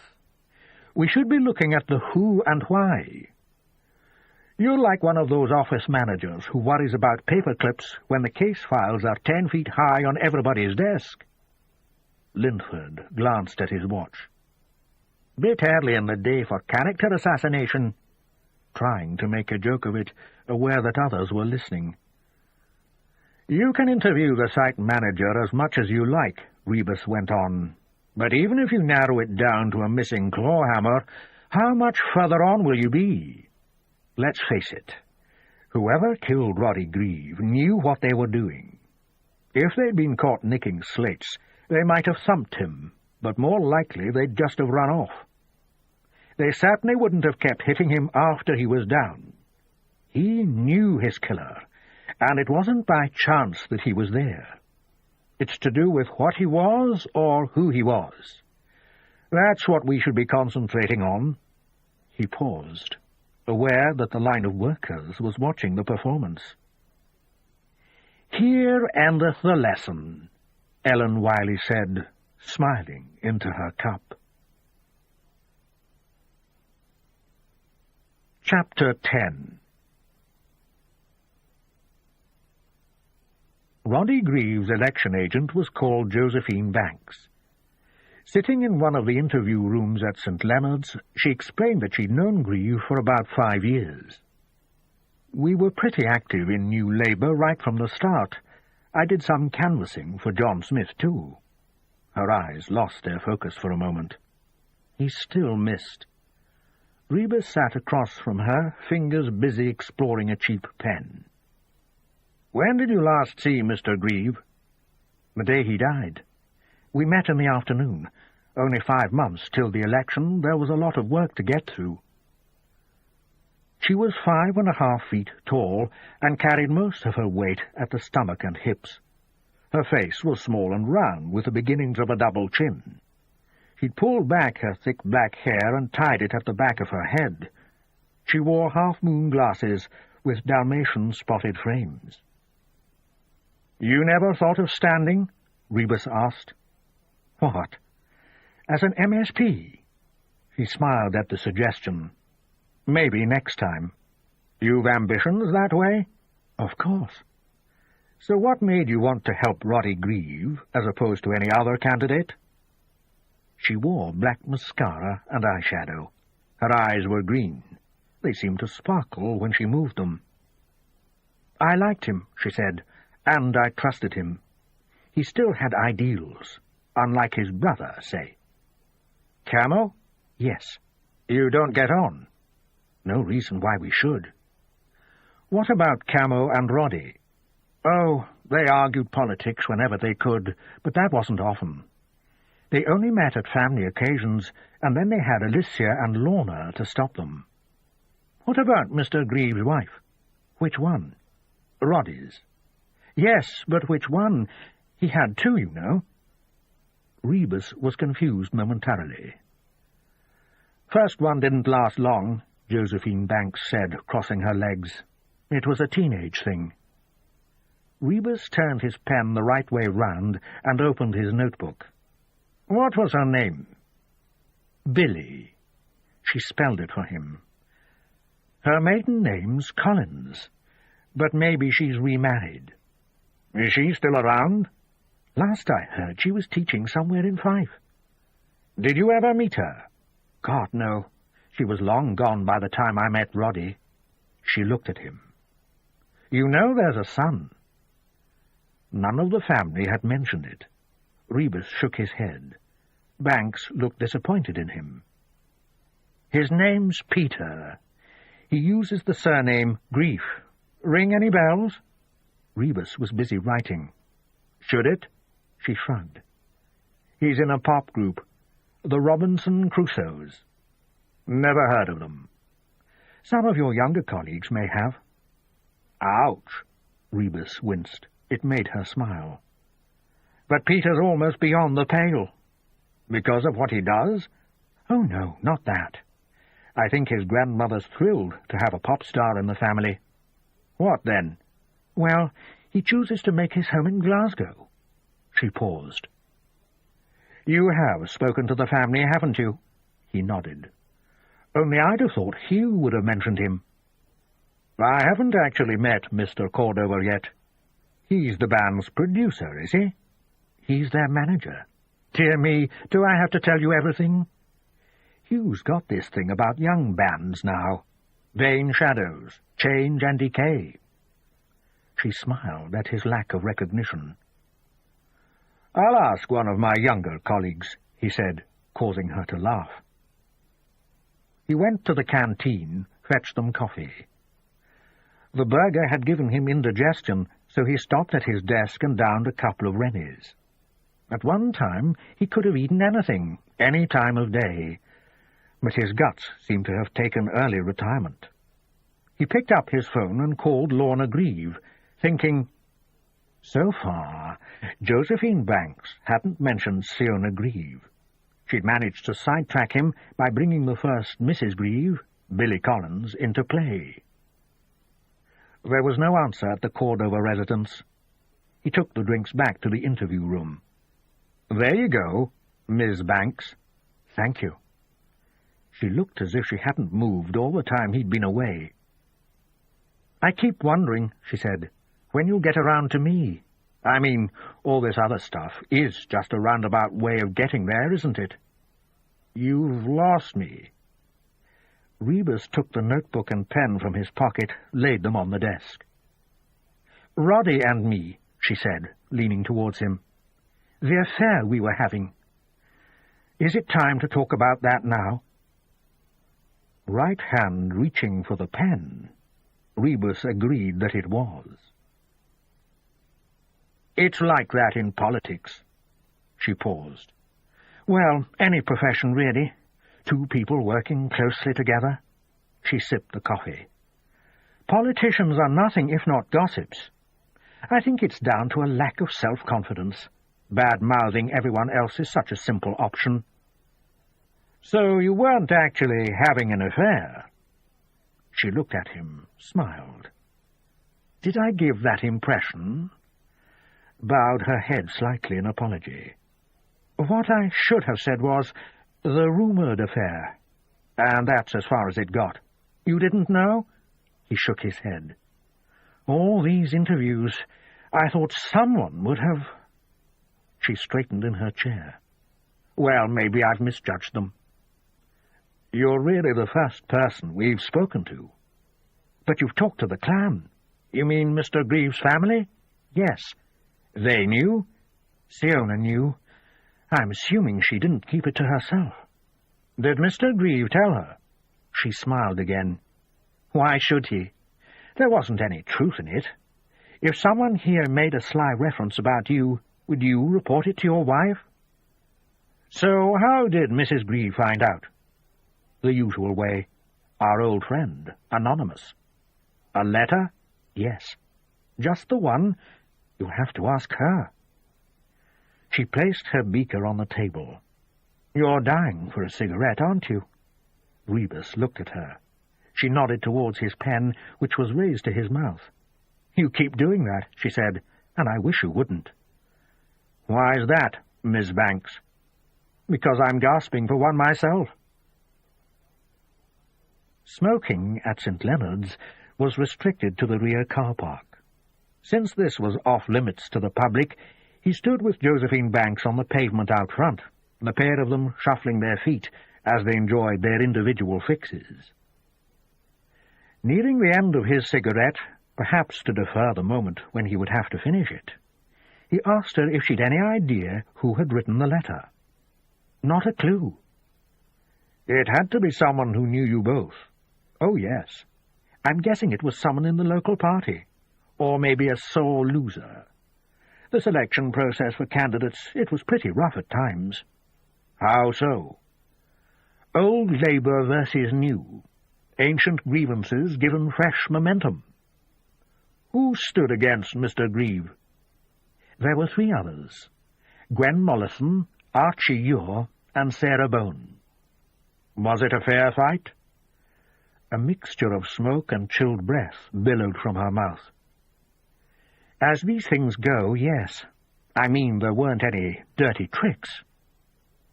Something in her tone made him ask, "But?" "There was a certain amount of bad feeling when Roddy won the vote, mostly from Ure. You must have seen it in the papers." "Only if it reached the sports pages." She looked at him. "You are going to vote?" He shrugged, examined what was left of his cigarette. "Why was Archie Ure so upset?" "Archie's been in the Labour Party for donkeys, and he believes in devolution. Back in 79, he canvassed half of Edinburgh. Then along comes Roddy, snatches his birthright from under his nose. Tell me, did you vote in 79? March 1st, 1979, the failed devolution referendum. I don't remember, Rebus lied. You didn't, did you? She watched him shrug. Why ever not? I wasn't the only one. I'm just curious. It was bitter cold that day. Maybe the snow put you off. "Are you poking fun at me, Miss Banks?" She flicked her cigarette stub into the road. "I wouldn't dare, Inspector." 1979. He remembered Rona, his wife at the time, with her roll of "Vote Yes" stickers. He kept finding them on his jackets, the car windscreen, even on the flask he sometimes took with him to work. The winter had been hell, dark and freezing, and with strikes breaking out all over. The winter of discontent, the papers called it, and he wasn't about to disagree. His daughter, Sammy, was 4. When he and Rona had arguments, they kept their voices down so as not to wake her. His work was a problem, not enough hours in the day. And recently, Rona had been becoming active politically, campaigning for the SNP. For her, devolution meant a step towards independence. For Jim Callaghan and his Labour government, it meant, well, Rebus was never sure exactly. A sop to the nationalists, or to the nation as a whole? Would it really strengthen the Union? They argued politics at the kitchen table until Rebus became bored by it all. He would fall onto the sofa and tell Rona he didn't care. At first she would stand in front of him, blocking his view of the TV screen. Her arguments were cogent as well as passionate. "I really can't be scunnered," he'd say when she finished, and she'd start hitting him with a cushion until he wrestled her down onto the carpet, the pair of them laughing. Maybe it was because he was getting a reaction. Whatever, his intransigence grew. He wore a "Scotland Says No" badge home one night. They were at the kitchen table again eating supper. Rona looked tired. Day job and childcare and out canvassing. She didn't say anything about his badge, even when he unpinned it from his coat and fixed it to his shirt. She just stared at him with deadened eyes and wouldn't talk the rest of the evening. In bed, she turned her back on him. "I thought you wanted me to get more political," he joked. She stayed silent. "I'm serious," he said. "I thought through the issues like you said, and I've decided to vote no." "You do what you want," she said coldly. "I will then," he answered, his eyes on her hunched form. But on the day, March 1st, he did something worse than voting no. He didn't vote at all. He could blame work, the weather, any number of things, but really it was to make Rona suffer. He knew this as he watched the office clock, watched the hands pass the referendum's close. With minutes left, he almost dashed for his car, but told himself it was too late. It was too late. Felt like hell on the drive home. She wasn't there, was off somewhere to watch ballot boxes being emptied, or with like-minded people in the back room of a pub awaiting news of exit polls. The babysitter left him to it. He looked in on Sammy, who was fast asleep, one arm cradling Pa Brune, her favoured teddy bear. It was late when Rona returned. She was a little bit drunk, and so was he. 4 cans of tartan special in front of the TV. He had the picture on, but the sound down, listening to the hi-fi. He was about to tell her that he'd voted no, but knew she'd see through the lie. Instead, he asked how she was feeling. "Numb," she said, standing in the doorway, as if reluctant to enter the room. "But then," she said, turning back into the hall, "that's almost an improvement." March 1st, 1979. The referendum had a clause attached. 40% of the electorate had to vote yes. The rumour was the Labour government down in London wanted obstacles put in the way of devolution. They feared that Scottish Westminster MPs would be lost, and that the Conservatives would be gifted a permanent majority in the Commons. 40% had to vote yes. It wasn't even close. 33 said yes, 31 no. The turnout was just under 64%. The result, as one paper put it, was a nation divided. The SNP withdrew their support for the Callaghan government. He called them turkeys voting for Christmas. An election had to be called, and the Conservatives came back into power, led by Margaret Thatcher. "Your SNP did that," Rebus told Rona. "Now where's your devolution?" She just shrugged a response, beyond goading. They'd come a long way since the cushion fights on the floor. He turned to his work instead, immersing himself in other people's lives, other people's problems and miseries, and hadn't voted in an election since. After Josephine Banks had gone, he returned to the murder room. D.S. Hi-Ho Silvers was making telephone calls. So were a couple of D.C.s who'd been brought in from other divisions. Chief Inspector Jill Templar was having a confab with the farmer. A WPC walked past and handed the farmer a sheaf of telephone messages, so many they were held by a bulldog clip. The farmer frowned at them, went on listening to Templar. The farmer's jacket was off, and the sleeves of his white shirt were rolled up. All around Rebus, people were moving, and computer keyboards were being hammered, and ringing phones were being answered. On his desk were copies of inquiry transcripts, initial interviews with the members of the clan. Camo Grieve had drawn the short straw, ended up under the inquisitorial gaze of Bobby Hogan and Joe Dickey. Camo Grieve. "Any idea how long this will take?" Hogan. "Sorry, sir.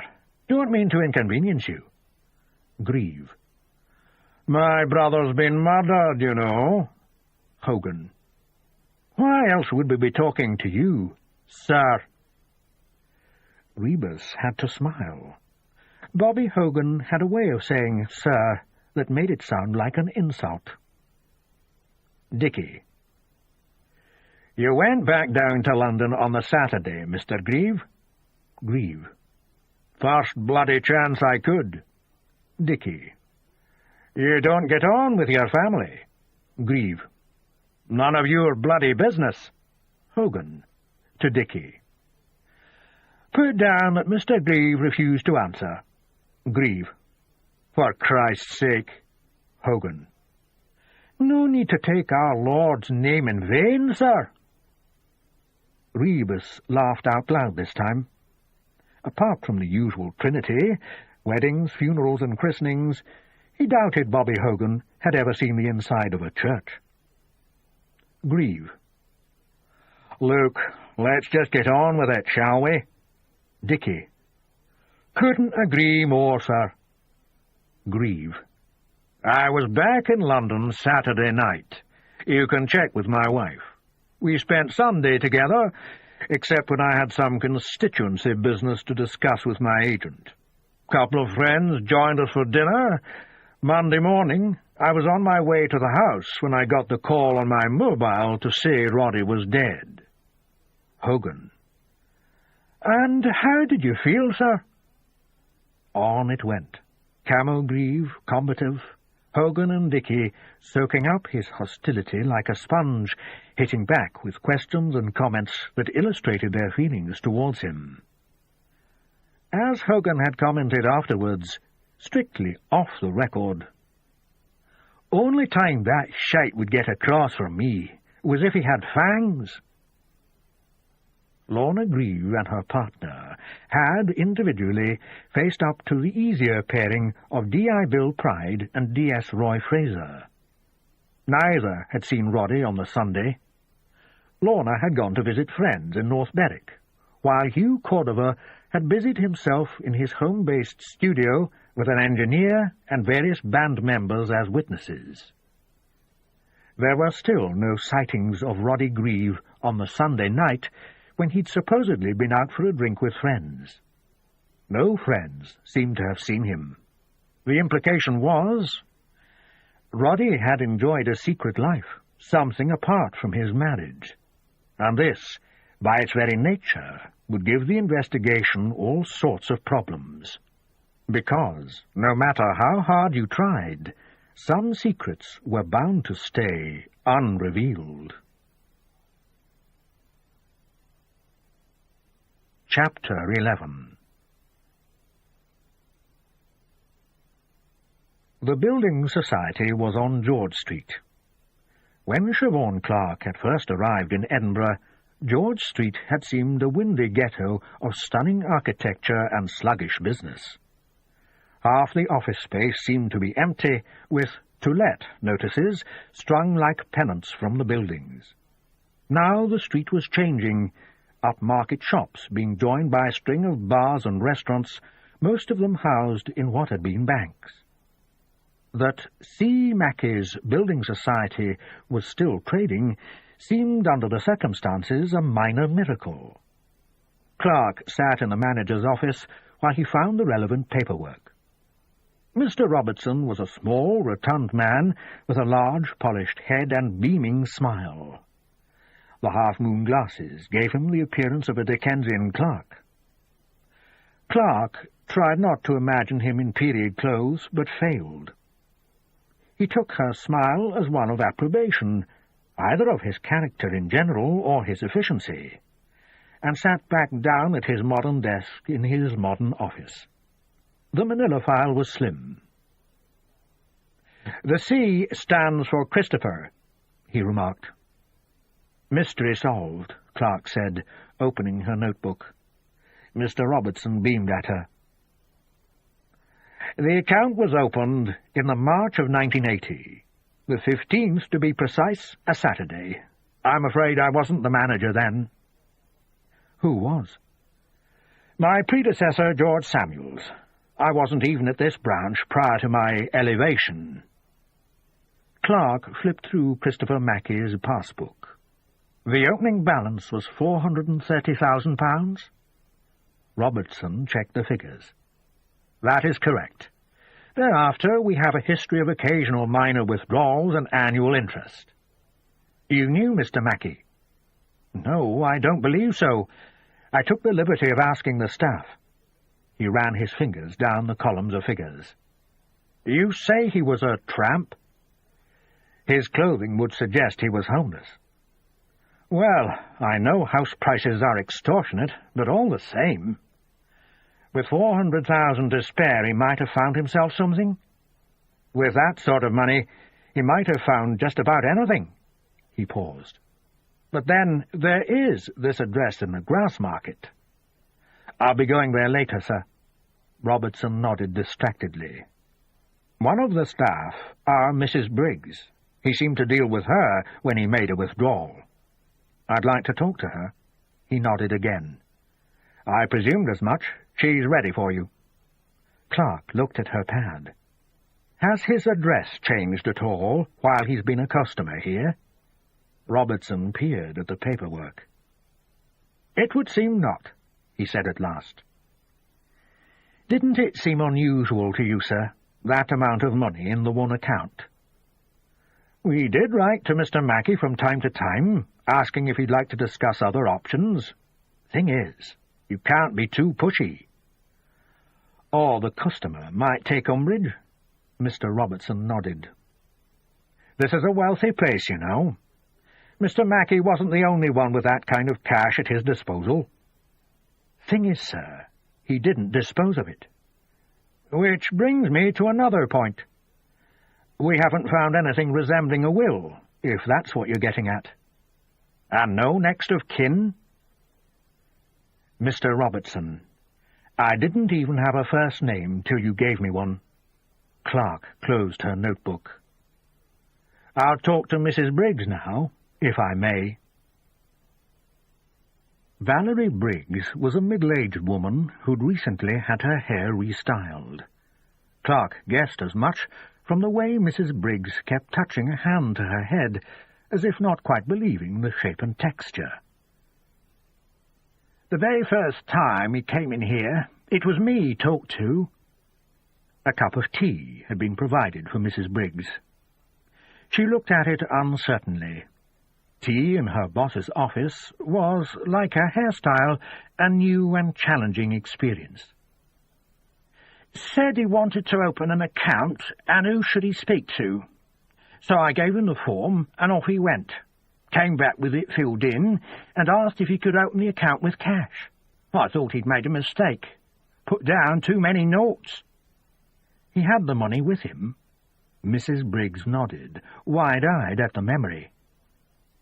Showed me it, all in a smart-looking briefcase. A briefcase? Lovely and shiny it was. Siobhan scribbled a note to herself. And what happened? She asked. Well, I had to fetch the manager. I mean, that amount of cash. She shivered at the thought. This was Mr. Samuels? The manager, yes. Lovely man, old George. You keep in touch? Oh, yes. So what happened? Well, George, Mr. Samuels, that is, took Mr. Mackey into the office. The old office. She nodded at where they were sitting. It used to be over by the front door. Don't know why they moved it. And when Mr. Mackey came out, that was it. We had a new customer. And every time he came in, he'd wait until I could deal with him. She shook her head slowly. Such a shame to see him go like that. Go? You know, let himself go. I mean, the day he opened the account. Well, he wasn't dressed to the nines, but he was presentable. Suit and what have you. Hair might have needed a wash and trim. She patted her own hair again. But nicely spoken and everything. Then he started going downhill. Pretty much straight away. I mentioned it to Mr. Samuels. What did he say? She smiled at the memory, recited the reply.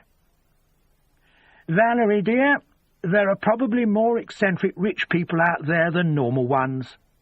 He had a point, I suppose, but he said something else, I remember. Money brings with it a responsibility some of us are unable to handle. He could have a point. Maybe so, dear, but I told him I'd be willing to take my chances any time he felt like emptying the safe. They shared a laugh at this before Clark asked Mrs. Briggs how she might find Mr. Samuels. That's an easy one. He's a demon for the bowls. It's like a religion with him. In this weather. Do you give up church-going because it's snowing outside?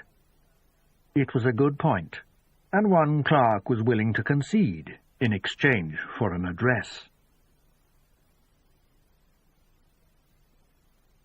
This ends side 1 of cassette 3. Please turn the cassette over and start side 2 at the same point.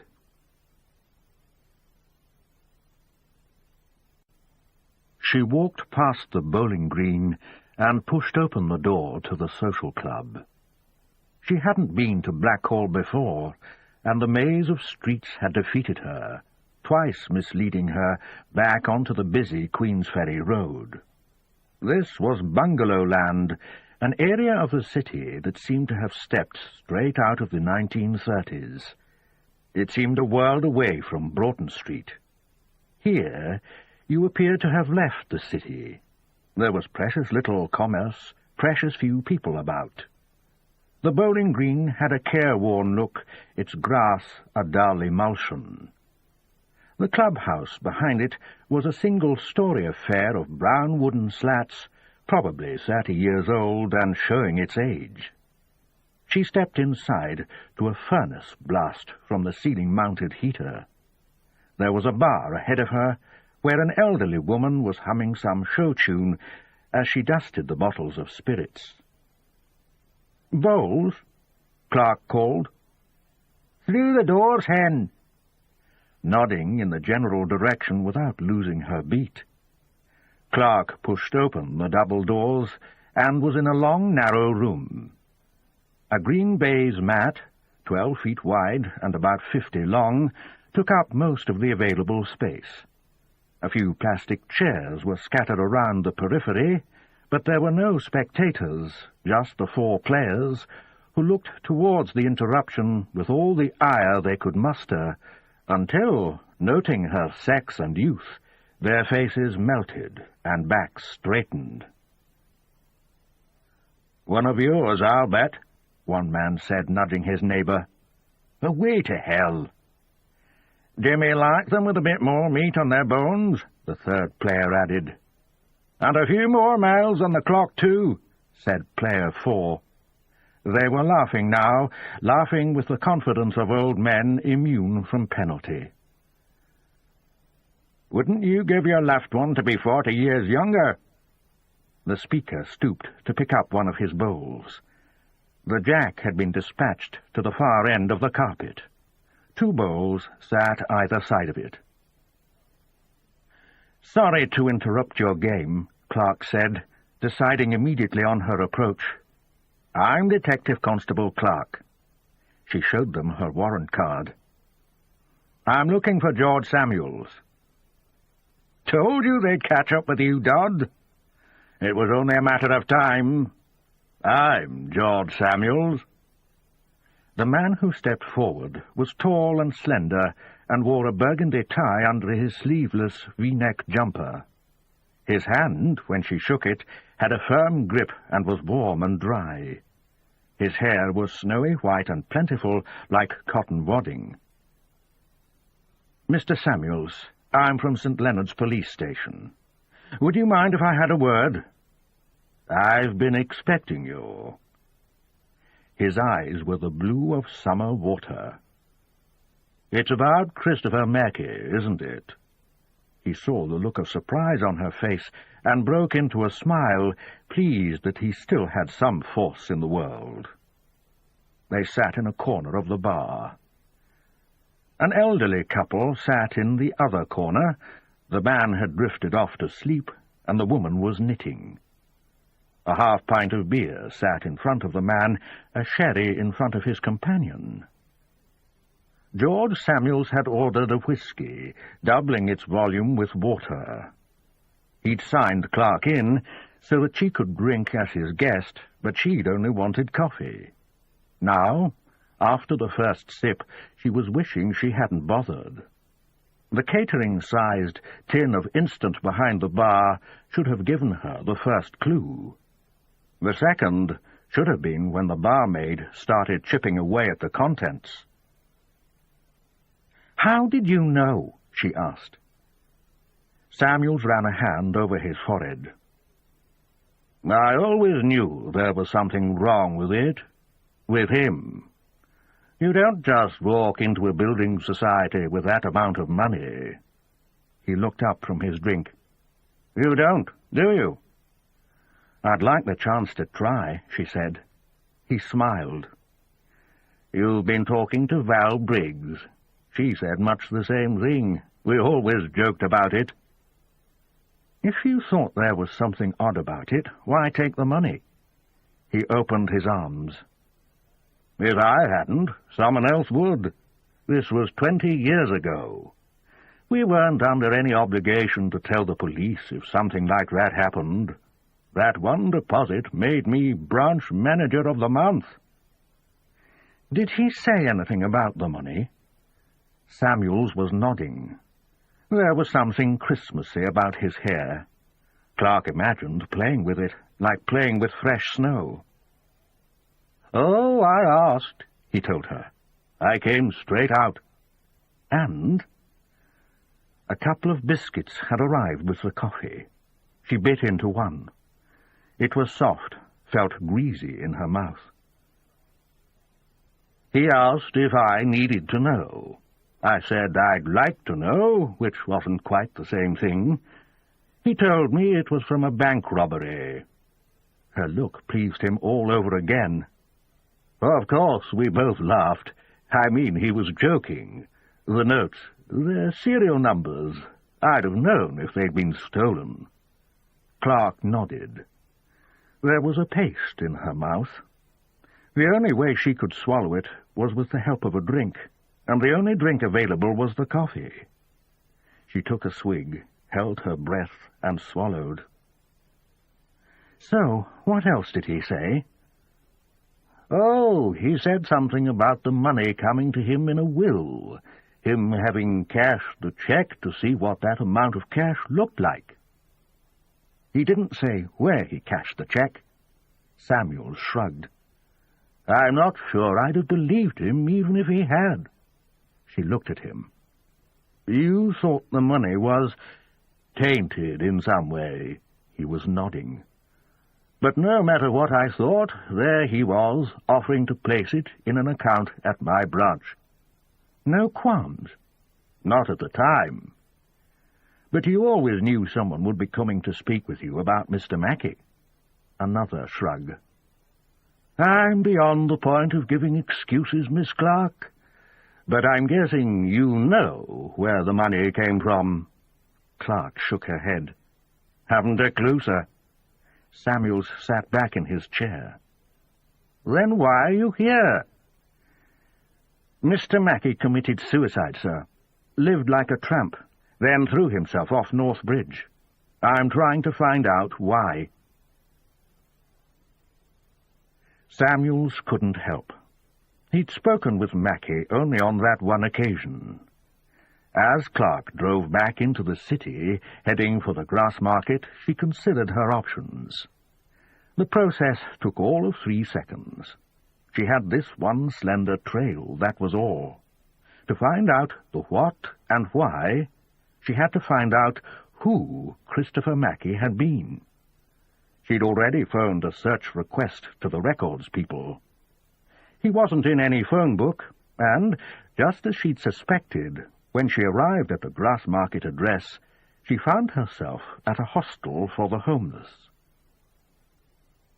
Grass Market was an odd little world all of its own. Centuries back, they'd held executions here, a fact commemorated by the name of one of the pubs, the Last Drop. Until the 1970s, the area had borne the reputation of being a haven for the destitute and the wandering. But then gentrification became the model. Small specialist shops opened, the bars were spruced up, and tourists began their hesitant, steep descent down Victoria Street and Candlemaker Row. The hostel wasn't exactly publicizing its existence. 2 grimy windows and a solid-looking door. Outside, a couple of men were crouched beside the wall. One of them asked if she had a light. She shook her head. "Probably means you've no fags on you either," he said, resuming his conversation with his friend. Clark turned the door handle, but the door was locked. There was a buzzer on the wall. She pressed it twice and waited. A scrawny young man yanked open the door, took one look at her, and retreated back inside, saying to no one in particular, "Surprise, surprise, it's the police." He fell into a chair and got back to the serious business of daytime TV. There were a couple of beaten-up armchairs in the room, plus a long wooden bench and 2 what looked like bar stools. The TV and a coffee table more or less completed the furnishings. There was a tin ashtray on the table, but the linoleum floor looked to be the more popular destination for stubbed cigarettes. One elderly man was asleep in an armchair, his face speckled with bits of white paper. Clark was about to investigate when her meter and greeter tore a scrap from an old newspaper, moistened it in his mouth, then spat it towards the sleeping figure. 2 points for the face, he explained. 1 for the hair or beard. What's your record? He grinned, showing a mouth missing half its teeth. 85. A door opened at the far end of the room. Can I help you? Clark walked over, shook the woman's hand. Behind her, the record holder made siren noises. I'm D.C. Clark, St. Leonard's Police Station. Yes? Do you know a man called Christopher Mackey? A protective look. I might do. What has he done? I'm afraid Mr. Mackey is dead. Suicide, it looks like. The woman closed her eyes for a second. Was he the one who jumped from North Bridge? All it said in the papers was that he was homeless. You knew him, then? Let's talk about it in the store. Her name was Rachel Drew, and she'd been in charge of the hostel for 12 years. "Not that it's really a hostel," she said. "It's a day centre. But, to be honest, when there's no place else for them to go, they do use the front room for bedding down in. I mean, it's winter. What else are you going to do?" Clark nodded. The room they sat in was pretty much as Rachel Drew had said, a store. There was a desk and a couple of chairs, but the rest of the space was taken up with boxes of tinned foods. Drew had explained that there was a tiny kitchen annex, and that she and a couple of helpers rustled up 3 meals a day. "It's not haute cuisine, but I don't get many complaints." Drew was a large, homely woman, maybe mid-40s, with shoulder-length brown hair which looked naturally frizzy. She had dark eyes and a sallow face, but there was warmth and humour in her voice, fighting what Clark reckoned was near-permanent tiredness. "What can you tell me about Mr. Mackey?" "He was a lovely, gentle man. Didn't make friends easily, but that was his choice. It took me a long time to get to know him. He was already a feature here when I arrived. I don't mean he was always hanging about the place, but you'd see him regularly." "You kept his mail for him?" Drew nodded. "There was never much. His DSS check was about it, maybe 2 or 3 letters a year." "His building society statements," Clark guessed. "How well did you know him?" "Why do you ask?"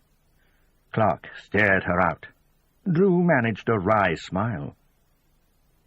"Sorry, I'm pretty protective about my boys and girls. You're wondering if Chris was suicidal?" She shook her head slowly. "I wouldn't have said so." "When did you last see him?" "A week or so back."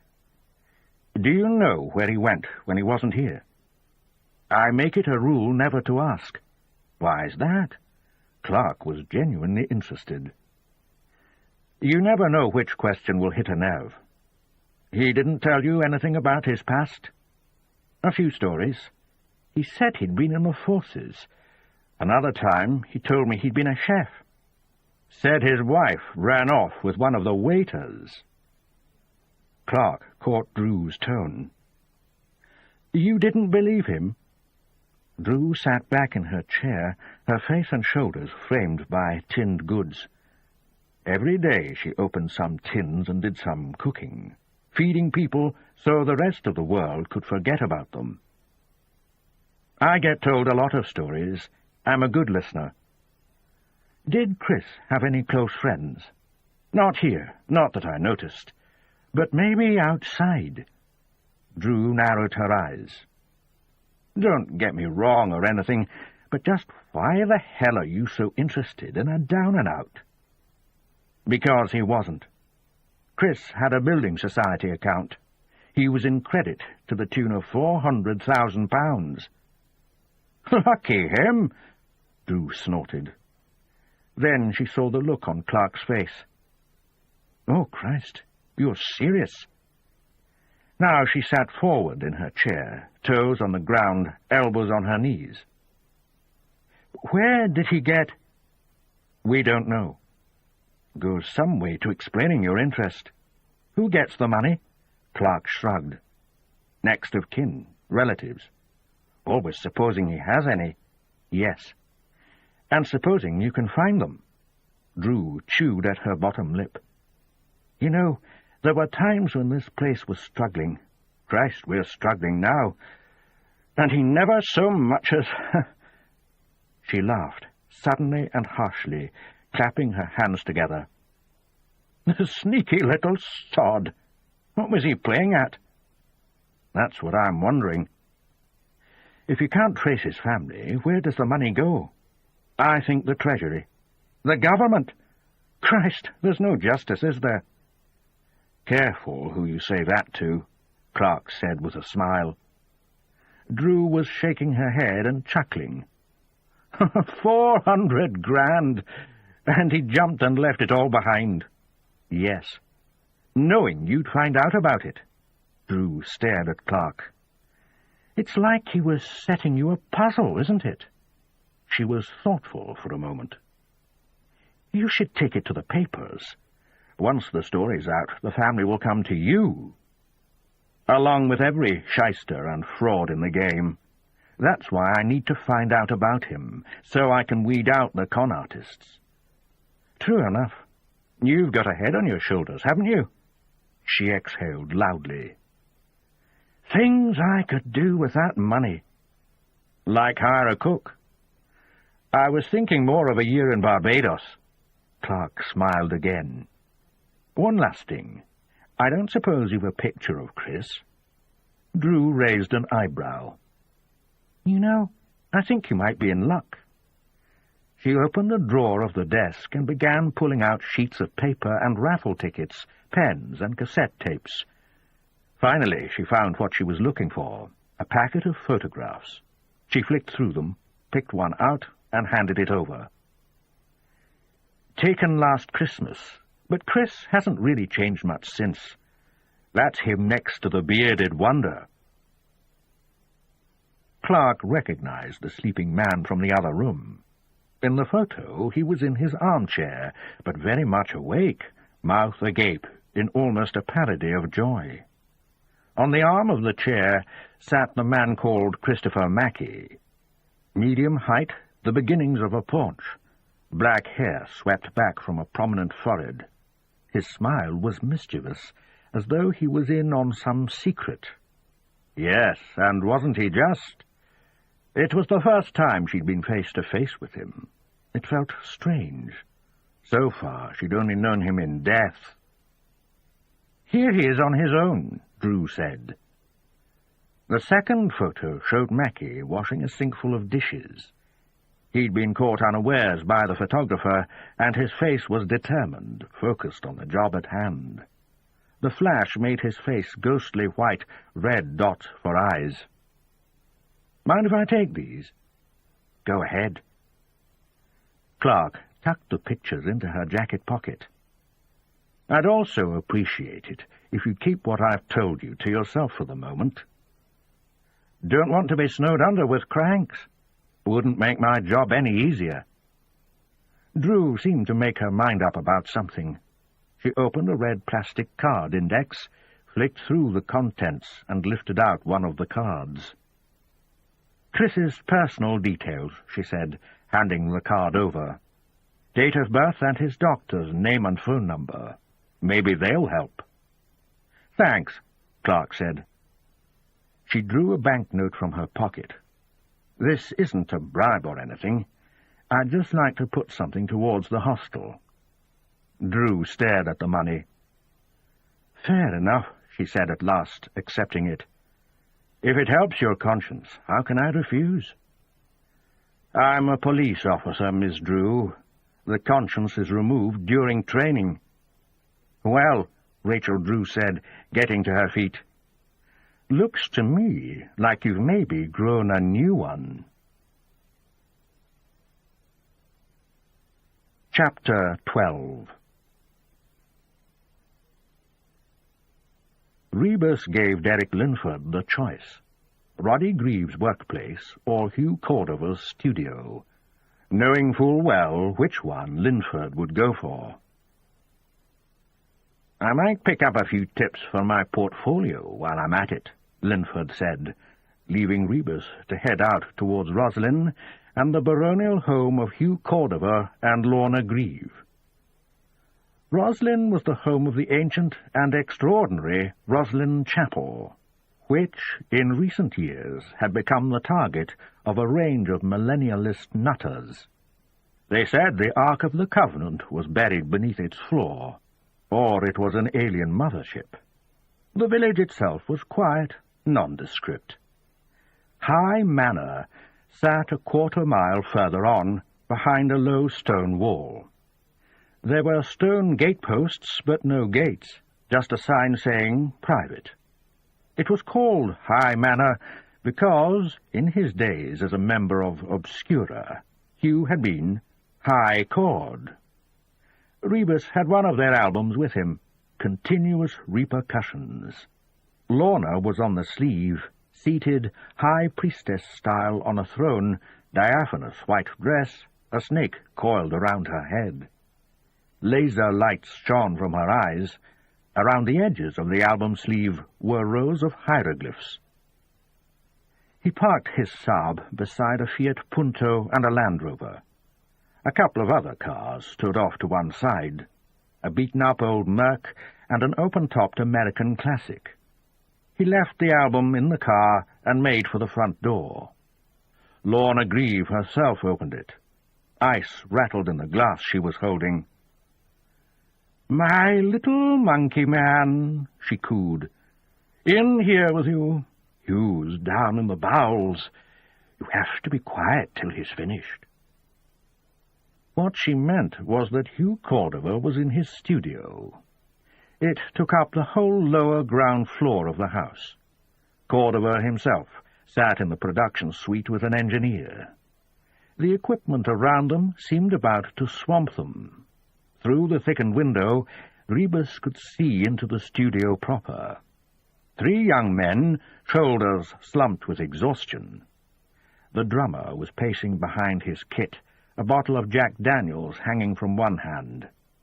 The guitarist and bassist seemed to be concentrating on the sound from their headphones. Empty beer cans lay strewn around them, along with cigarette packets, wine bottles, and guitar strings. "See what I mean?"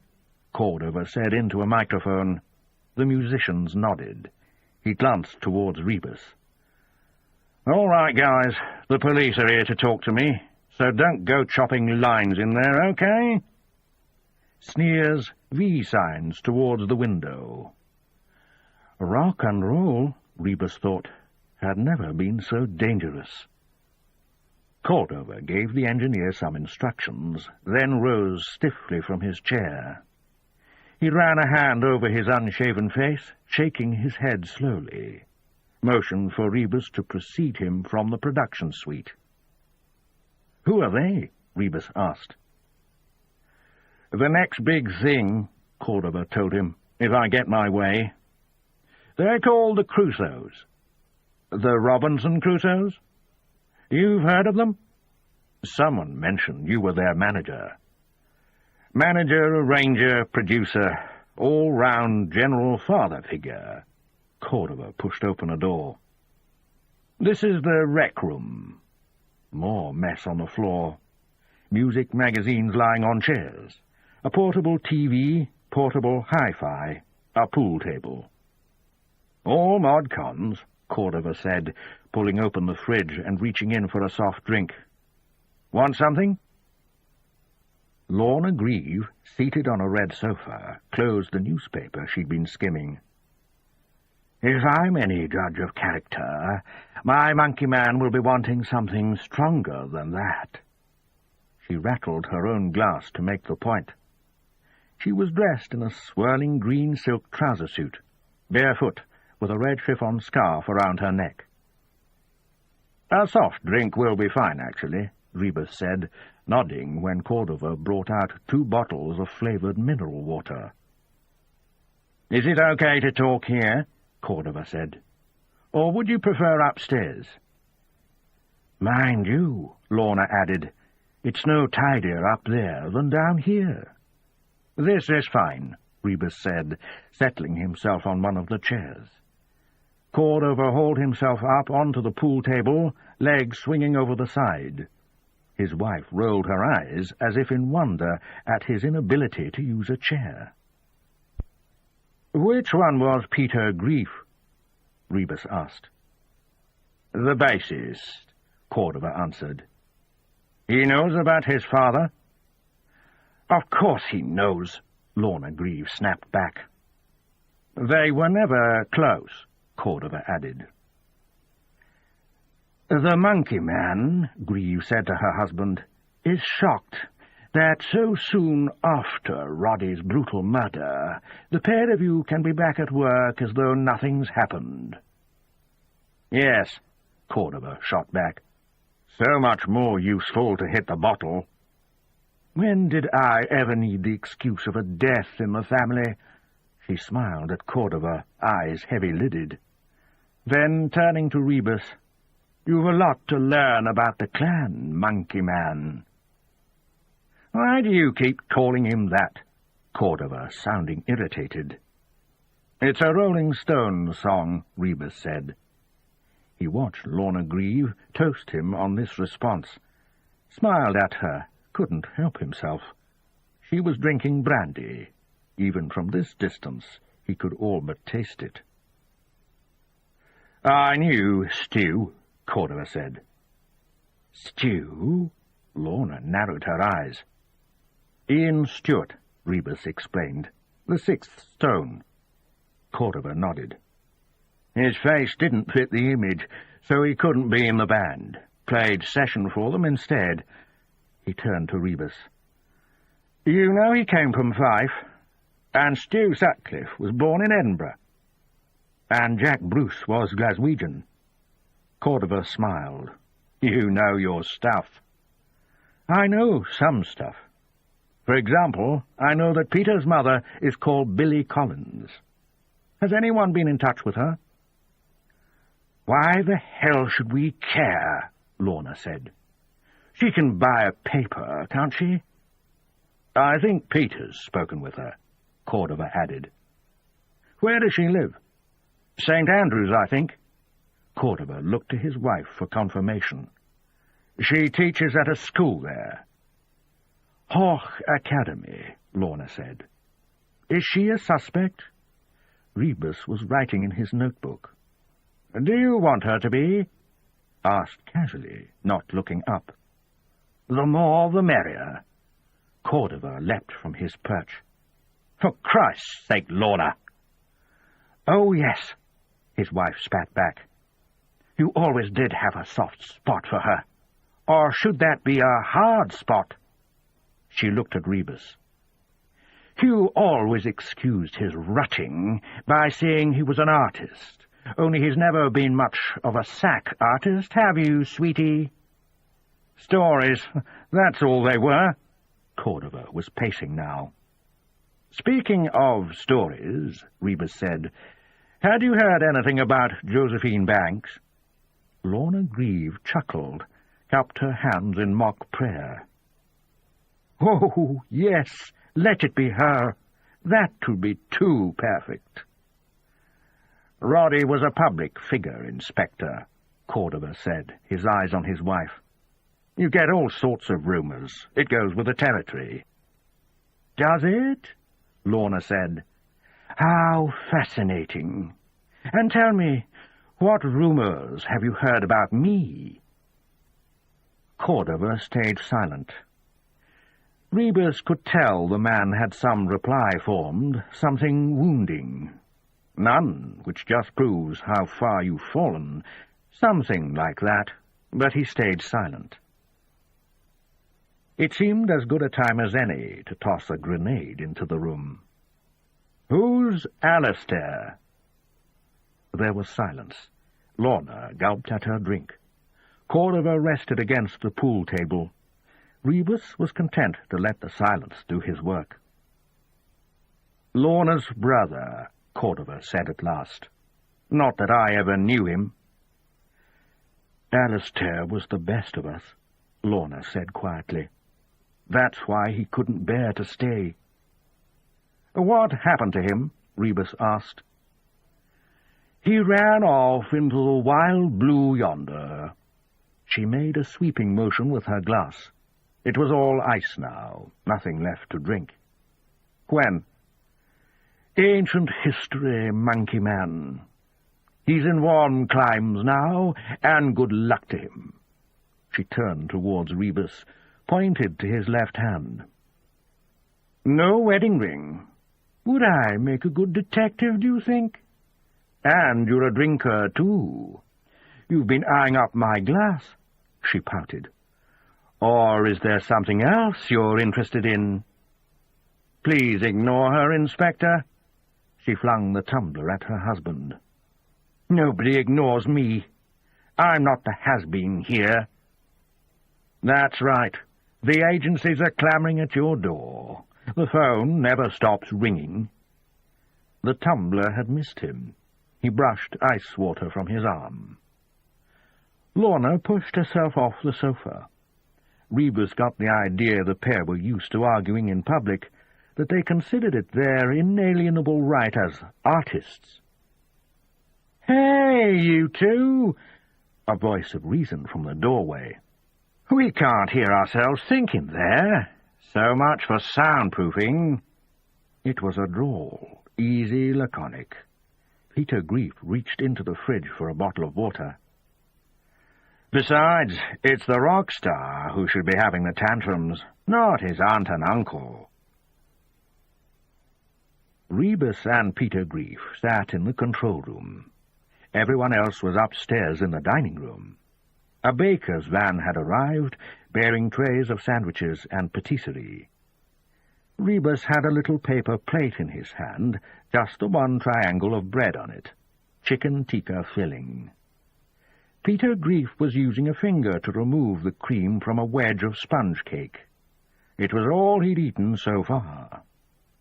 He'd asked if it was all right to have music on in the background. Music helped him to think. "Even when it's a rough mix of one of my own songs." Which is what they were listening to. Rebus said he considered three-piece bands a rarity. Grief corrected him by mentioning Manic Street Preachers, Massive Attack, Supergrass, and half a dozen others, then added, "And Cream, of course. Not forgetting Jimi Hendrix." Grief bowed his head. "No Redding. Not many bassists could keep up with James Marshall." Niceties dispensed with, Rebus put down his plate. "You know why I'm here, Peter?" "Hugh told me." "I'm sorry about your father." Grief shrugged. "Bad career move for a politician. Now, if he'd only been in my business—" It had the sound of a rehearsed line, something to be used over and again as self-protection. "How old were you when your parents separated?" "Too young to remember." "You were brought up by your mother?" Grief nodded. "But they stayed close, you know, for the sake of the child." "Something like that still hurts, though, doesn't it?" Grief glanced up. There was a seam of anger in his voice. "How would you know?" "I left my wife. She had to bring up our daughter." "And how's your daughter doing?" The anger quickly replaced by curiosity. "She's okay." Rebus paused. "Now, that is. Back then, I'm not so sure." "You are a cop, right? I mean, this isn't some cheap trick to get me discussing my feelings with a counsellor." Rebus smiled. "If I was a counsellor, Peter, my next question would be, do you think you need to discuss your feelings?" Grief smiled, bowed his head. "Sometimes I wish I was like Hugh and Lorna." "They don't exactly keep things bottled up, do they?" "Not exactly." Another smile, dying slowly on his lips. Grief was tall and slender, with black hair, possibly dyed, and slicked back from a semi-quiff. His face was long and angular, prominent cheekbones and dark, haunted eyes. He looked right for the part. Soiled white T-shirt, baggy at the sleeves. Black drainpipe denims and biker boots. Thin leather braids around both wrists and a pentangle hanging from his throat. If Rebus had been casting for bassist in a rock band, he'd have told the other applicants to head for home. "You know we're trying to figure out who might have wanted to kill your father." "Yes." "When you spoke with him, did you get the feeling he had enemies? Anyone he was worried about?" Grief was shaking his head. "He wouldn't have told me." "Who would he have told?" "Maybe Uncle Camo." Grief paused. "Or Grandma." His fingers were busy imitating the loudspeaker bass line. "I wanted you to hear this song. It's about the last time Dad and I spoke." Rebus listened. The rhythm wasn't exactly funereal. "We had this big falling out. He thought I was wasting my time, blamed Uncle Hugh for stringing me along. Rebus couldn't make out the words. So, what's the song called? Here's the chorus coming. Grief began to sing along, and now Rebus could make out the words only too well. Your heart could never conceive of beauty, your head could never receive the truth, and now at last I feel it's my duty to deliver the final reproof. Oh yes, this is the final reproof. Hugh Cordova and Lorna Grieve walked Rebus out to his car. Yes, Cordova said, that's probably their best song. He carried a cordless phone with him. You know it's about his father. I know they argued, and Peter got a song out of it. Cordova shrugged. Does that mean it's about his father? I think you're being a bit too literal, Inspector. Maybe. Lorna Grieve was showing no ill effects from the drink she'd consumed. She examined Rebus's Saab as though it was a museum piece. Do they still make these? The new models don't come with gas lamps, Rebus told her. She smiled at him. A sense of humor. How refreshing. Just one more thing. Rebus leaned into the car, came out with the Obscura album. My God, Cordova said. You don't see many of these around.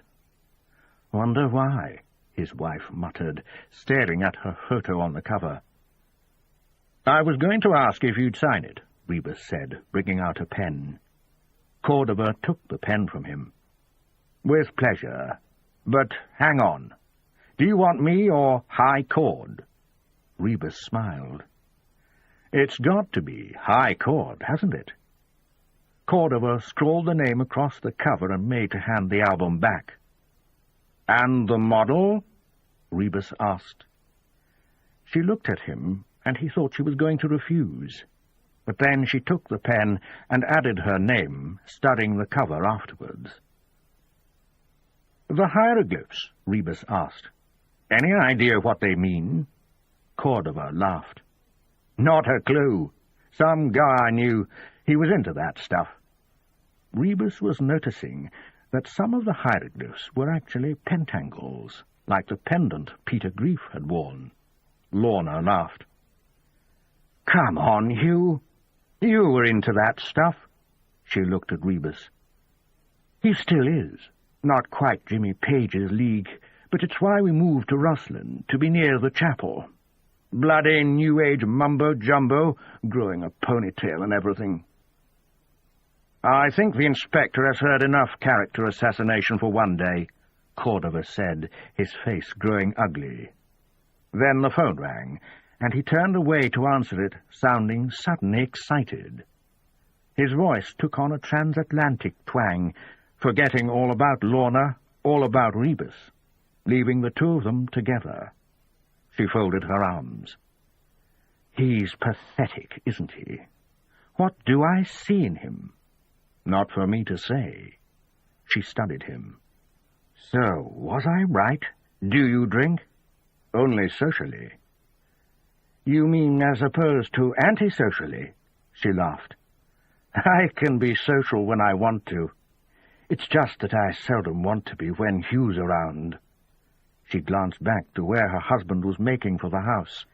He was talking numbers, money, or record pressings. Rebus couldn't tell. So, where do you drink? She asked. A few places. Name them.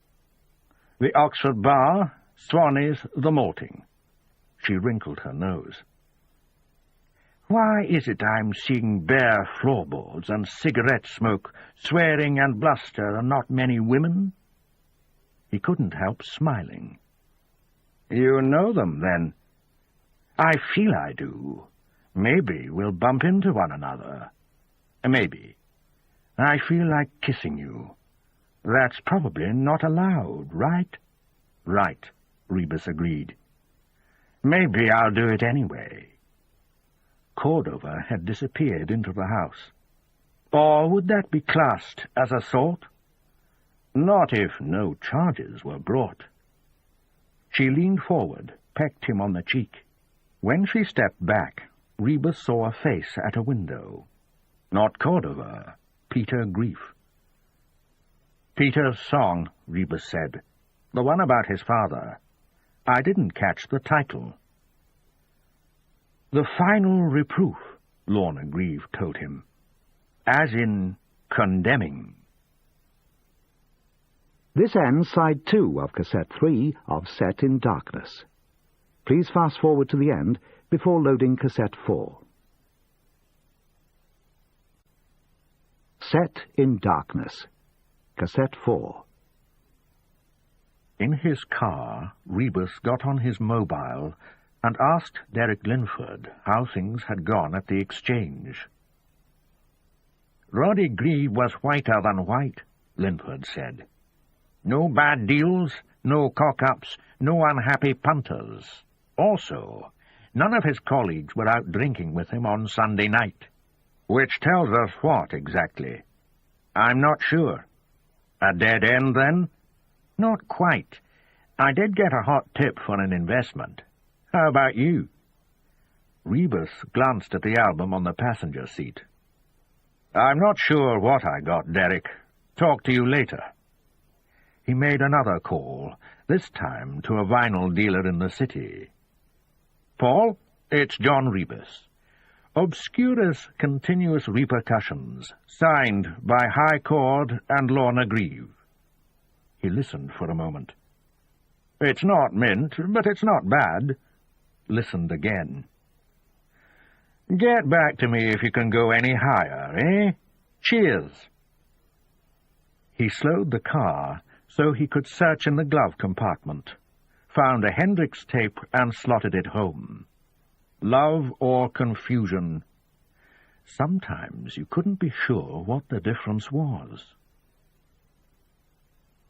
Howden Hall was home to the city's forensic science lab. Rebus wasn't sure why Grant Hood and Ellen Wiley wanted to meet him there. Their message had been vague, hinting at some surprise.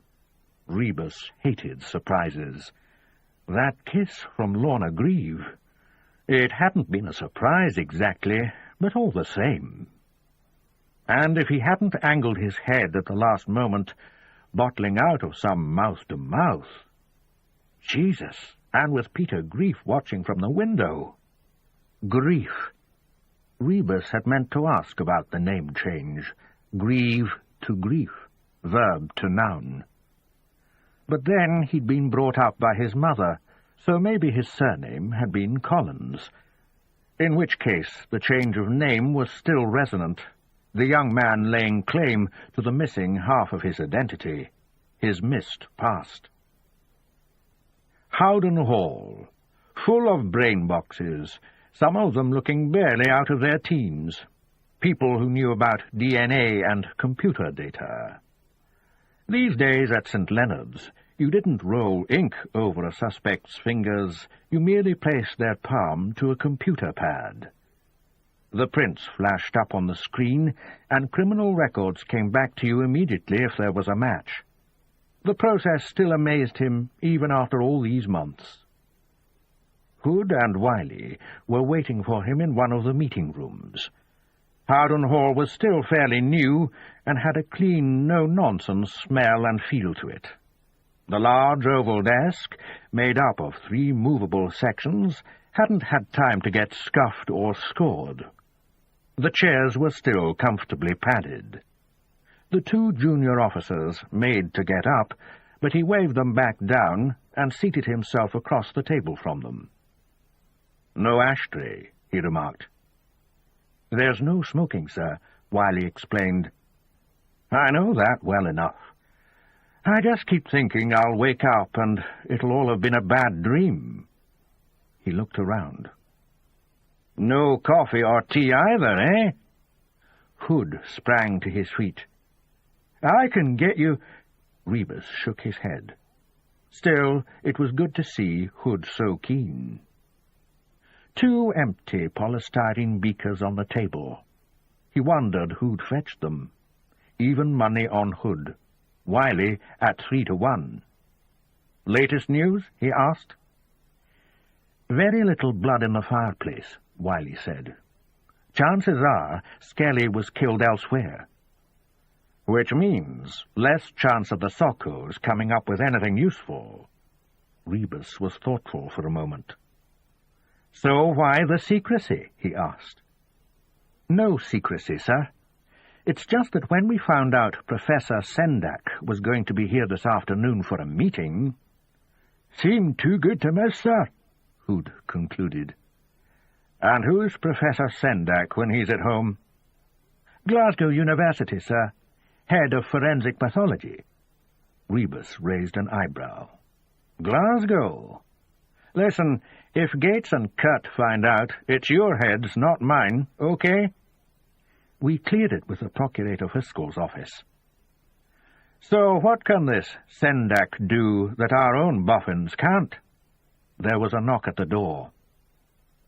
"Maybe we'll let the Professor explain," Hood said, not quite disguising the relief in his voice.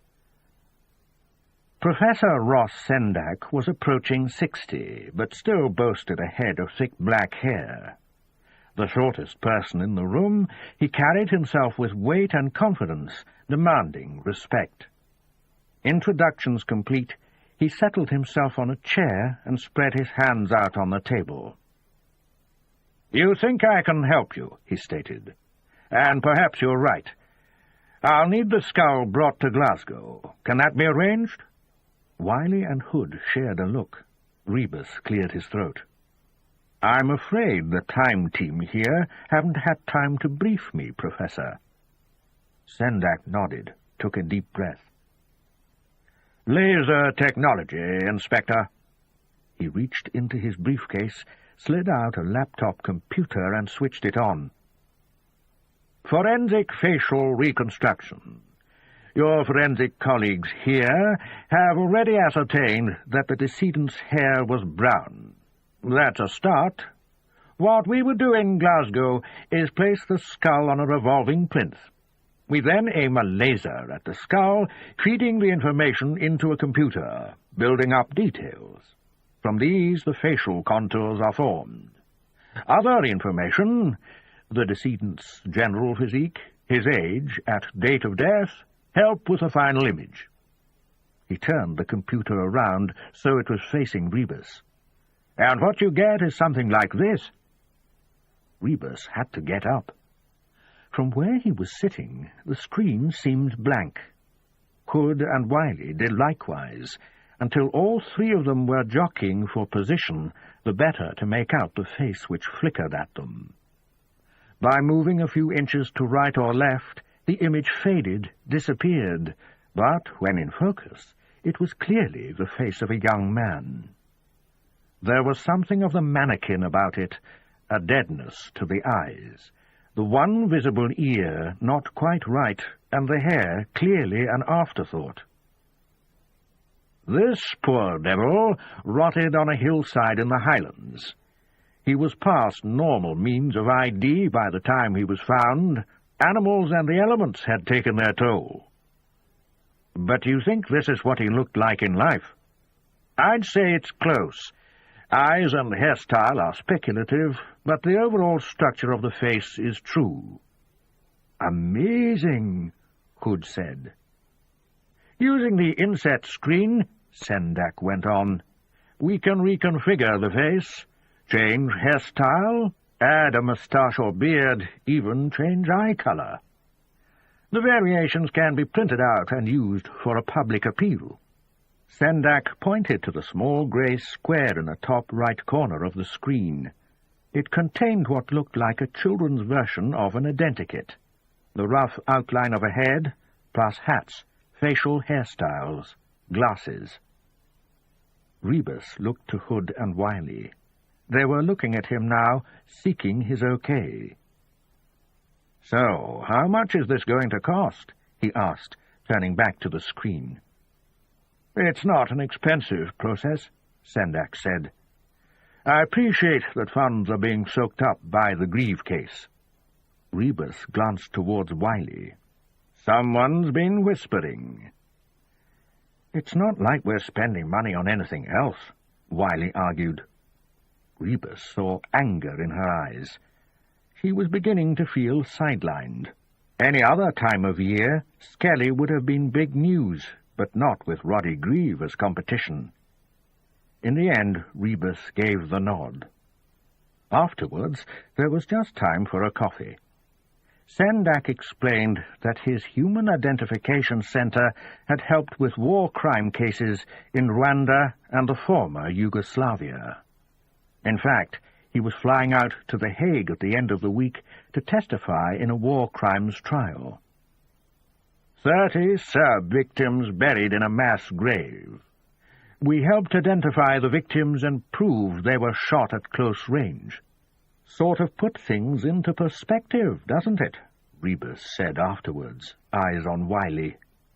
Hood was off finding a phone. He needed to talk to the Procurator Fiscal's office again, tell them what was happening.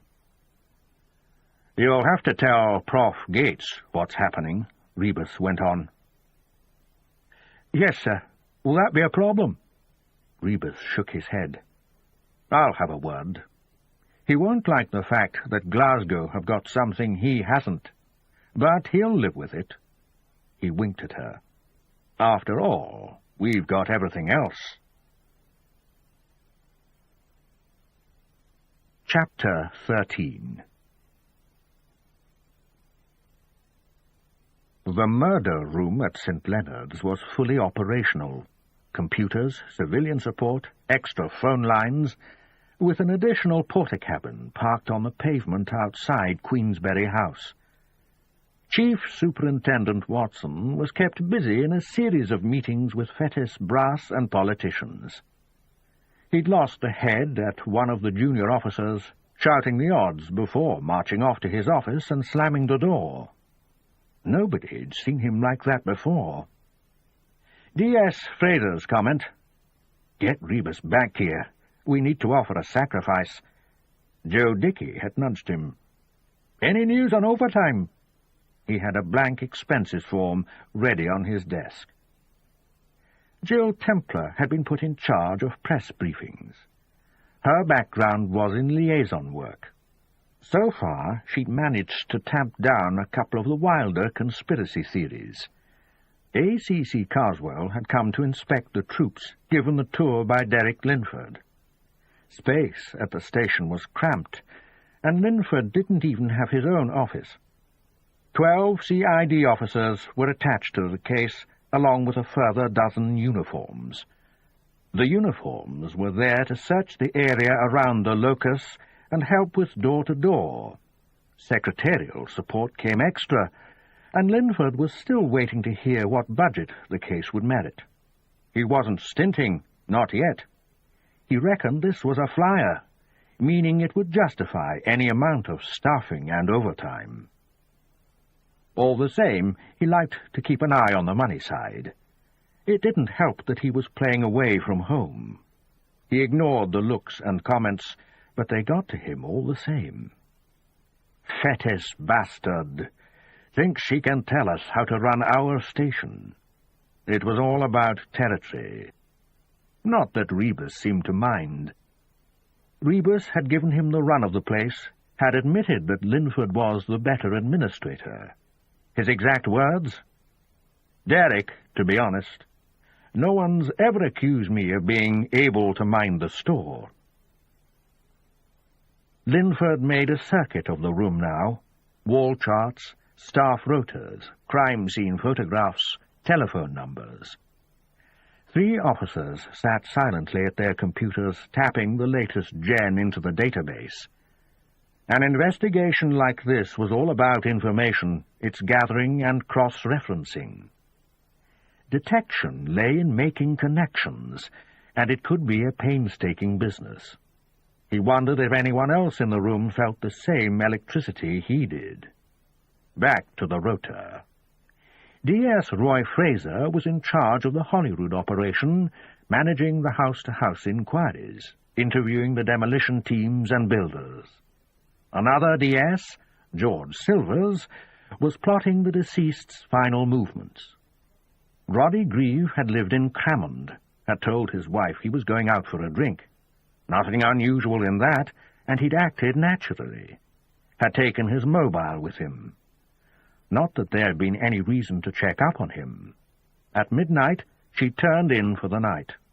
Next morning, when he wasn't there, she'd begun to worry, but had decided to leave it an hour or two. Might be some rational explanation. Sleeping it off somewhere. Did that often happen? Silvers had asked. Once or twice. And where did he end up sleeping? Answer, at his mother's or on a friend's sofa.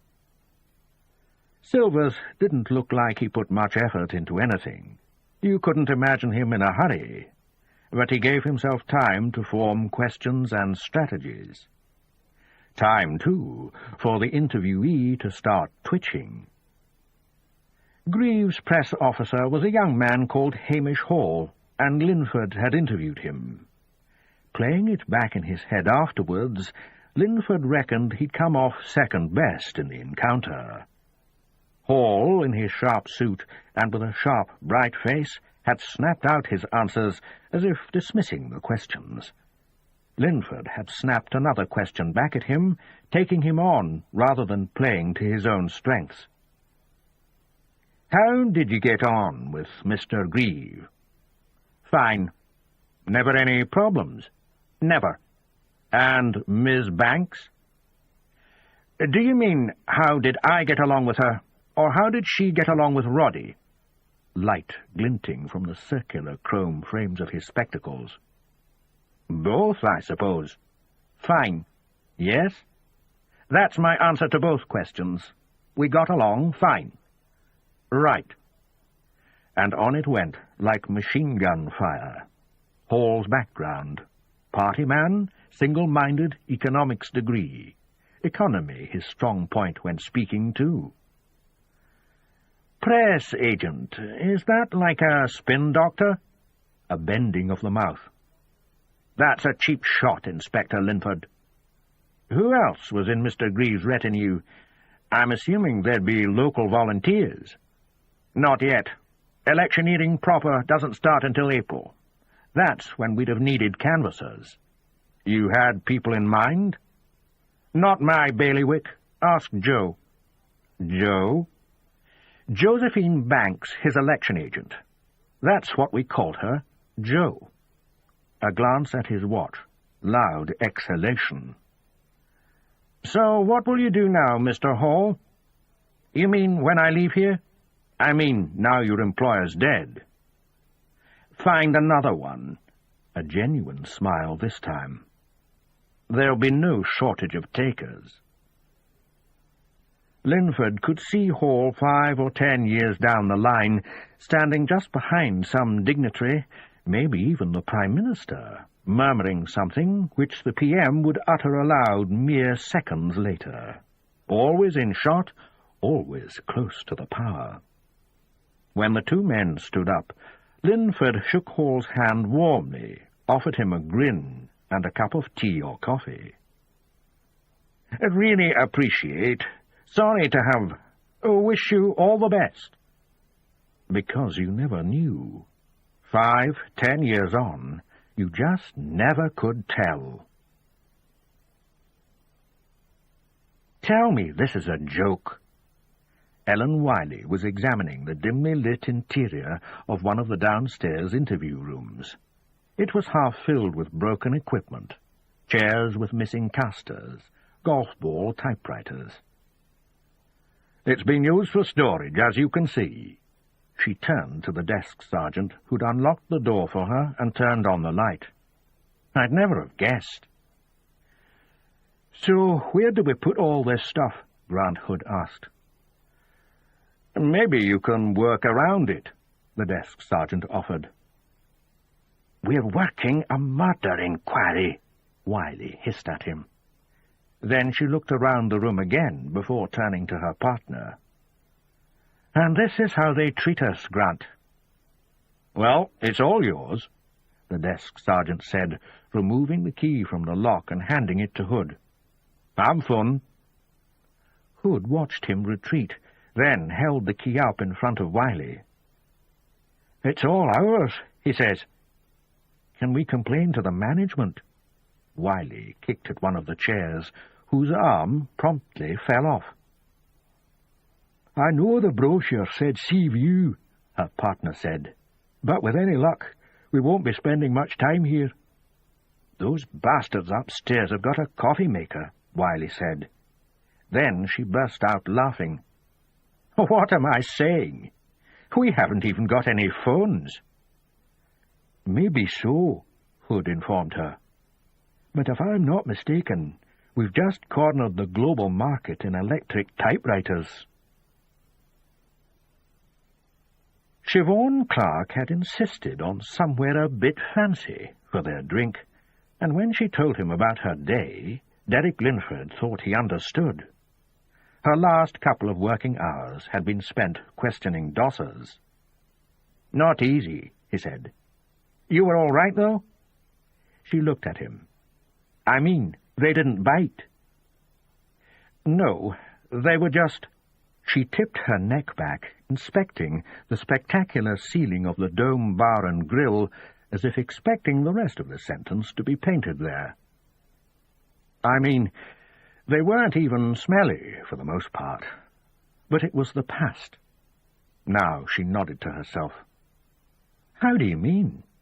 He was using his swizzle stick to chase a sliver of lime around his glass.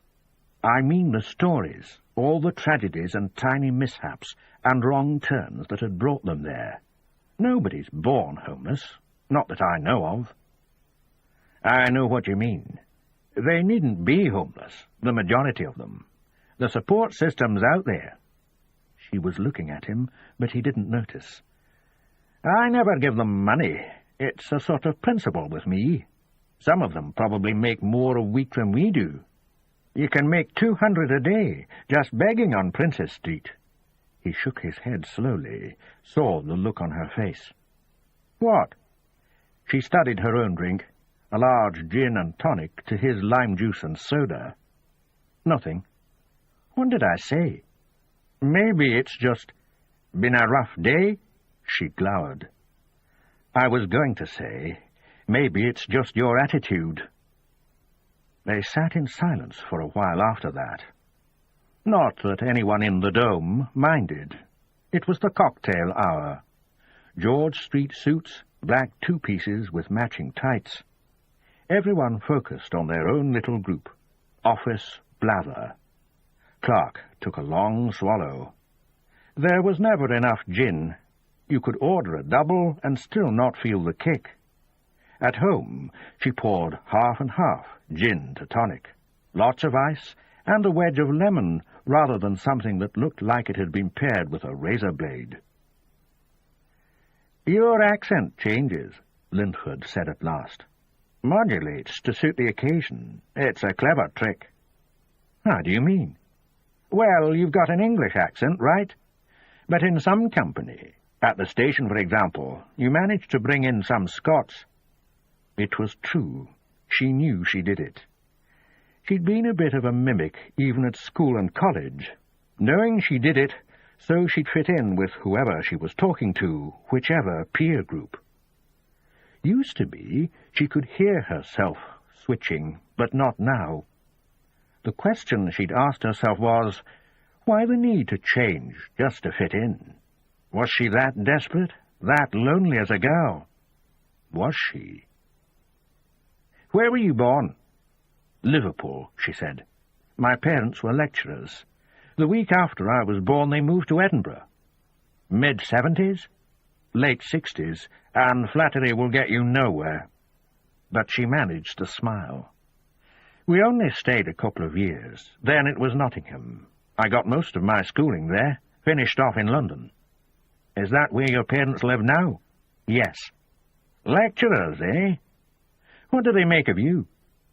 It was a perceptive question, but she didn't know him well enough to answer it.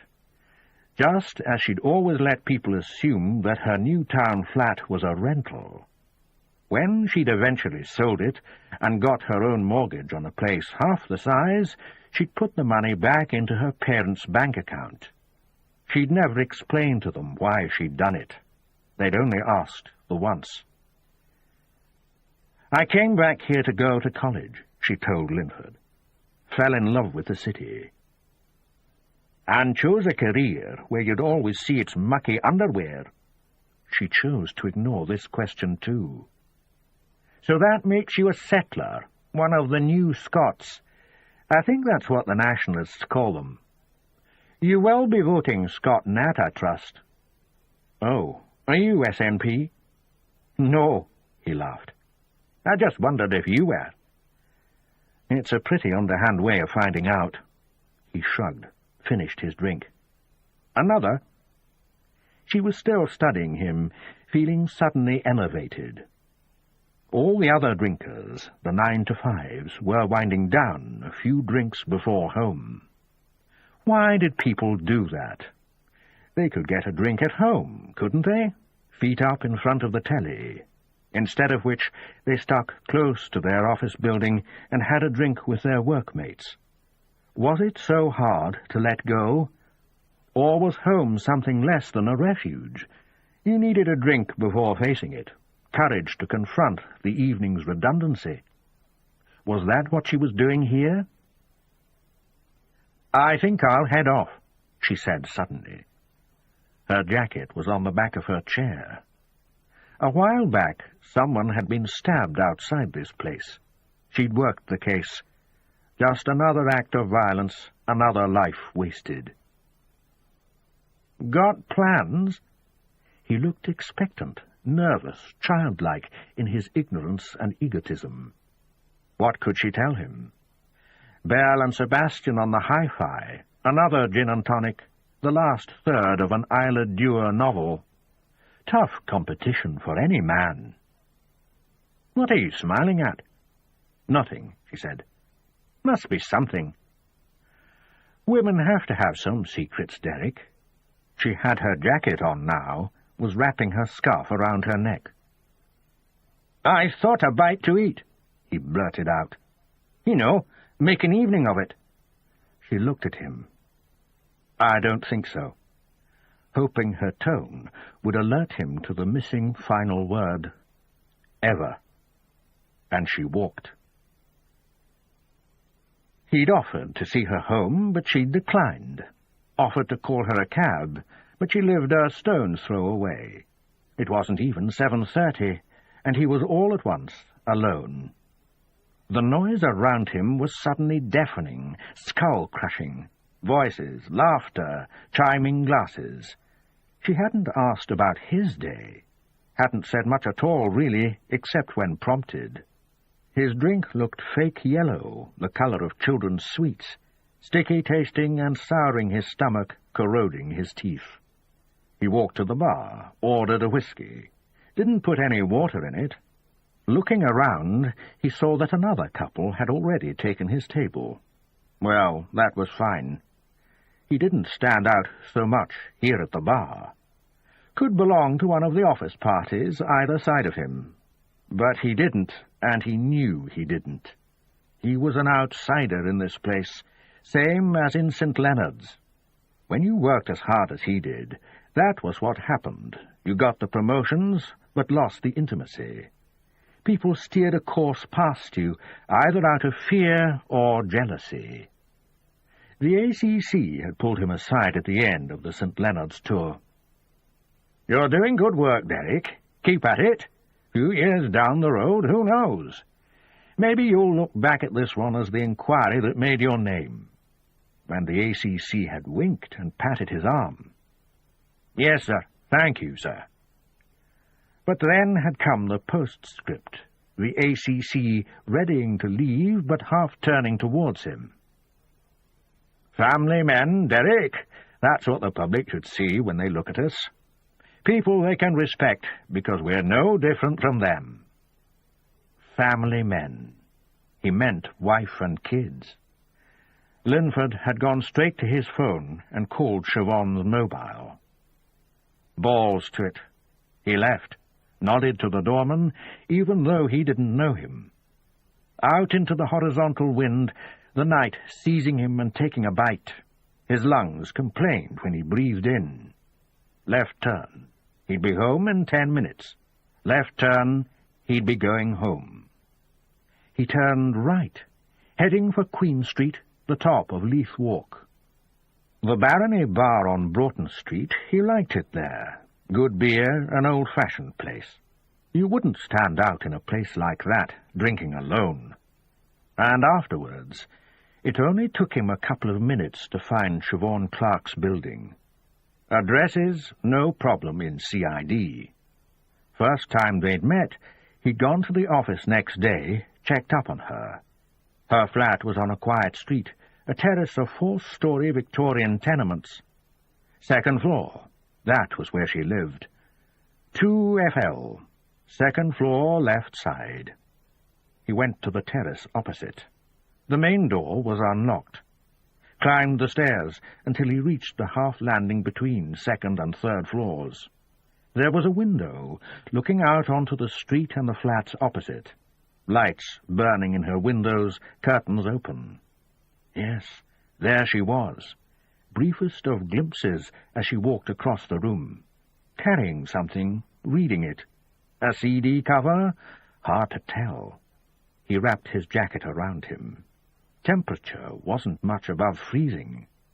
The skylight above had a hole in it, cold gusts assailing him. But still he watched. Chapter 14. When will his body be released? I'm not sure. It's awful to have someone die and not be able to bury them. Rebus nodded. He was in the sitting room of the house in Ravelston. Derek Linford was seated beside him on the sofa. Alicia Grieve looked small and frail in the armchair opposite. Her daughter-in-law, who'd just been speaking, was perched on the arm. Siona Grieve was dressed in black, but Alicia wore a flowery dress, the splashes of colour contrasting with her ash-grey face. To Rebus, her skin seemed like an elephant's, the way the folds fell from her face and neck. "You'll have to understand, Mrs. Grieve," Linford said, his voice pouring like treacle. "In a case like this, there's a need to keep the body. The pathologist may be called on to—" Alicia Grieve was rising to her feet. "I can't listen any more," she trilled. "Not here, not now. You're going to have to go." Siona helped her up. "It's all right, Alicia. I'll talk to them. Would you like to go upstairs?" "The garden. I'm going into the garden." "Mind you don't slip." "I'm not helpless, Siona." "Of course not. I'm just saying—" But the old woman was making for the door. She didn't say anything, didn't look back, closed the door after her. They could hear her feet shuffling away. Siona slipped into the chair her mother-in-law had vacated. "Sorry about that." "No need to apologize," Linford said. "But we will need to talk to her," Rebus cautioned. "Is that absolutely necessary?" "I'm afraid so." He couldn't tell her, because your husband might have confided in his mother, because maybe she knows things we don't. "How about you, Mrs. Grieve?" Linford asked. "How are you managing?" "Like an alcoholic," Siona Grieve said with a sigh. "Well, a drink often helps." "She means," Rebus interrupted, "she's taking things one day at a time." Linford nodded, as though he'd known this all along. "Incidentally," Rebus added, "does anyone in the family have a drink problem?" Siona Grieve looked at him. "You mean Lorna?" He stayed silent. "Roddy didn't drink much," she went on. "The odd glass of red wine, maybe a whiskey before dinner. Camo, well, Camo seems unaffected by drink unless you know him well. It's not that he slurs or starts singing." What then? His behavior changes, just ever so slightly. She looked down at her lap. Let's say his morals become hazy. Has he ever... She looked at Rebus. He tried once or twice. Linford, no subtlety on display, glanced meaningfully towards Rebus. Siona Grieve caught the look and snorted. "Clutching at straws, Inspector Linford?" He flinched. "How do you mean?" "Crime of passion. Camo killing Roddy, so he can get to me." She shook her head. "Are we being too simplistic, Mrs. Grieve?" She considered Rebus's question, took her time over it. So he lobbed in another. "You say he didn't drink much, your husband, and yet he went out drinking with friends." "Yes. Sometimes stayed out overnight." "What are you trying to say?" "It's just that we can't find anyone who was out drinking with him the night he died." Linford checked his notebook. "So far, we found one bar in the West End. They think he was there early on in the evening, drinking by himself." Siona Grieve didn't have anything to say to that. Rebus sat forward. "Did Alistair drink?" "Alistair?" Caught unawares. "What's he got to do with this?" "Any idea where he might be?" "Why?" "I'm wondering if he knows about your husband. Surely he'd want to be here for the funeral." "He hasn't phoned." She turned thoughtful again. "Alicia misses him." "Does he ever get in touch?" "A card now and then. Alicia's birthday. Never misses that." "But no address?" "No." "Postmarks?" She shrugged. "All over, mostly abroad." There was something in the way she said it that made Rebus state, "There's something else." I think he gets people to post them for him when they're on the move." "Why would he do that?" "In case we're trying to find him." Rebus sat forward a little further, cutting down the distance between himself and the widow. "What happened? Why did he leave?" She shrugged again. "It was before my time. Roddy was still married to Billy." "Had that marriage broken up before you met Mr. Grieve?" Linford asked. Her eyes narrowed. "What exactly are you implying?" "To get back to Alistair," Rebus said, hoping his tone would dissuade Linford from further queries. "You've no idea why he left?"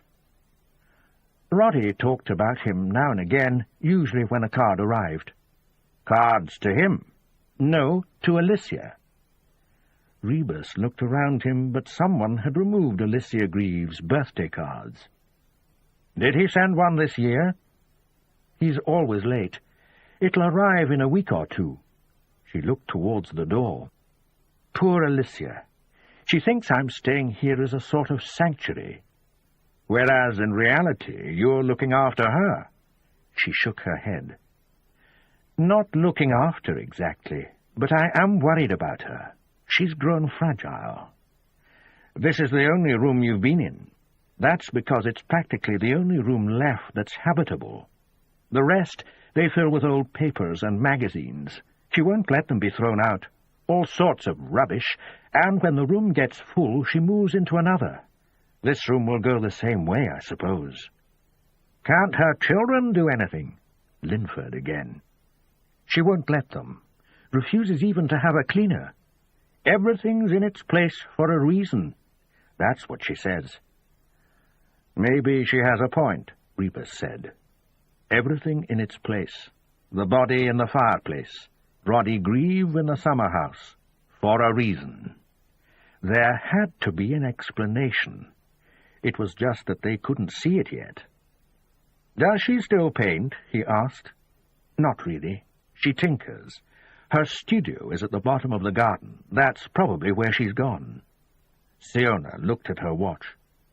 "God, and I need to buy some food." "You'd heard the rumours about your husband and Josephine Banks?" The question had come from Linford. Rebus turned towards him, eyes burning. but Linford was concentrating on the widow. "Someone sent me a letter." She tugged the sleeve of her blouse down over her watch, suddenly defensive, where before she'd been opening up. "You trusted your husband?" "Completely. I know what it's like in politics." "Any idea who might have sent the letter?" "I threw it straight in the bin. We agreed that was the best place for it." "How did Miss Banks react?" "She thought about hiring a detective. We talked her out of it. Anything we did would have made it all seem legitimate. We'd have been playing his game." "Whose game?" "Whoever was spreading the rumor." "You're sure it was a he?" "A question of probability, Inspector Linford. Most of the people in politics are male. It's sad, but it's true." "I notice," Rebus said, "there were 2 women standing against your husband in the selection process."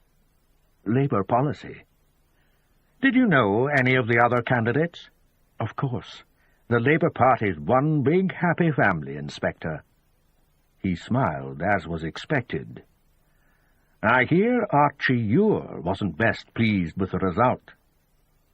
"Well, Archie's been in politics a hell of a sight longer than Roddy. He thought it was his birthright." Joe Banks had used the self-same word, birthright. "And the 2 women on the short list?" "Young and intelligent.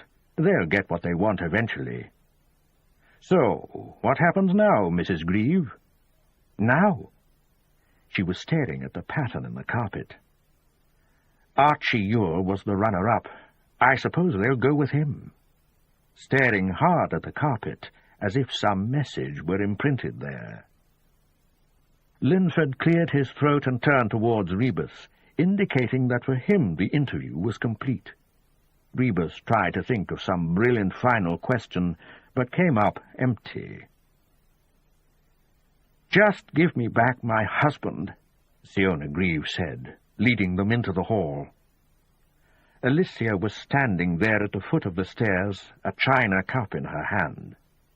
She'd folded a slice of bread into the cup and squashed it down. "I wanted something," she told her daughter-in-law. "But I'm not sure now why." This ends side 1 of cassette 4. Please turn the cassette over and start side 2 at the same point.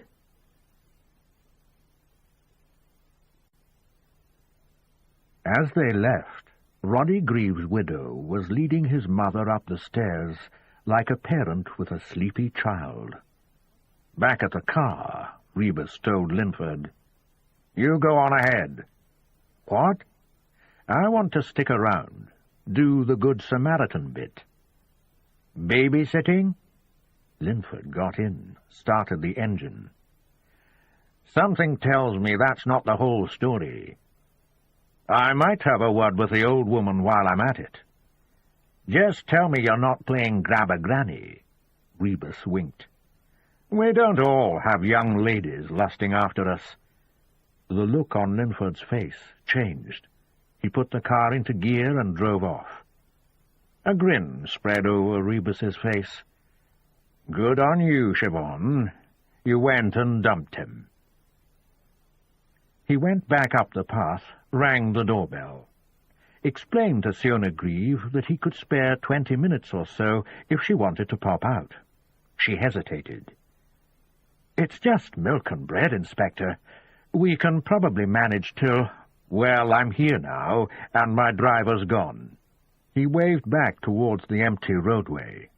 "Besides, the way Mrs. Grieve is getting through that bread—" He made himself comfy in the sitting-room. She told him he was welcome to make tea or coffee as long as he didn't take milk. "But fair warning," she added, "the kitchen's a bomb site." "I'll be fine," he said, picking up a Sunday supplement from 6 months before. He heard the door close. She hadn't bothered telling her mother-in-law, hadn't seen the point. There was a newsagent's a quarter of a mile away. She wouldn't be long. Rebus waited a couple of minutes, then climbed the stairs. Alicia Grieve was standing in her bedroom doorway. She was still dressed, but wore a dressing gown over her clothes. "Oh," she said, "I thought I heard someone leaving." "Nothing wrong with your ears, Mrs. Grieve. Siona's just nipped out to the shop." "Then why are you still here?" She peered at him. "You are the policeman?" "That's right." She shuffled past him, one hand reaching out to steady herself against the wall. "I'm looking for something," she told him. "It's not in my bedroom." He could see into her room through the open door. It was chaotic. Clothes were piled on chairs, and the floor, more spilling from the wardrobe and chest of drawers. Books and magazines, paintings stacked against the walls. There was a large patch of damp on the ceiling by the window. She'd pushed open another door. The patterned carpet inside was faded to an almost uniform grey where it wasn't threadbare. Rebus followed her in. Was it a living room? An office? Impossible to tell. Cardboard boxes filled with memories and rubbish. Old letters, some not yet opened. Photograph albums spilling loose pictures across the floor.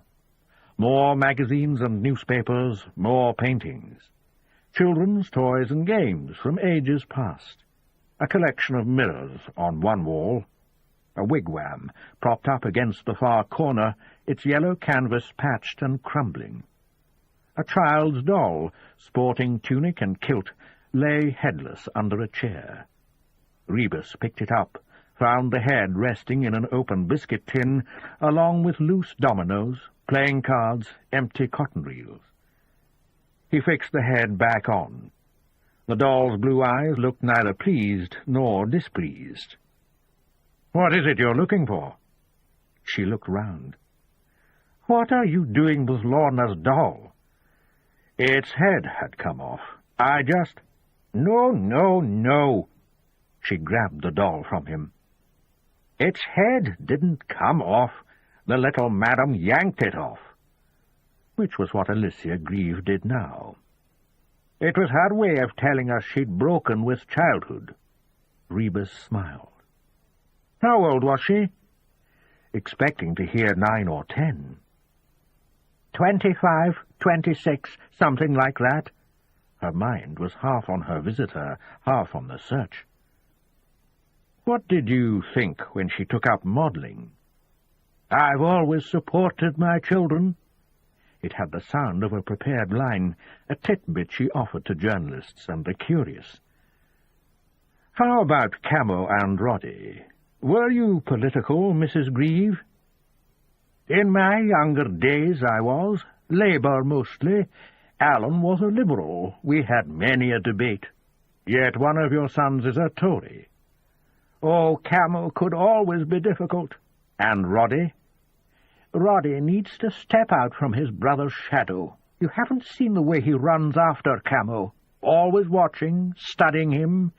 But Camo has his own chums. Boys that age can be cruel, can't they?" She was drifting away from him, the years dancing in her eyes. "They're grown men now, Alicia." "They'll always be boys to me." She started taking things out of a box, studying each item. Binoculars, marmalade jar, football pennant, as though it might reveal itself to her.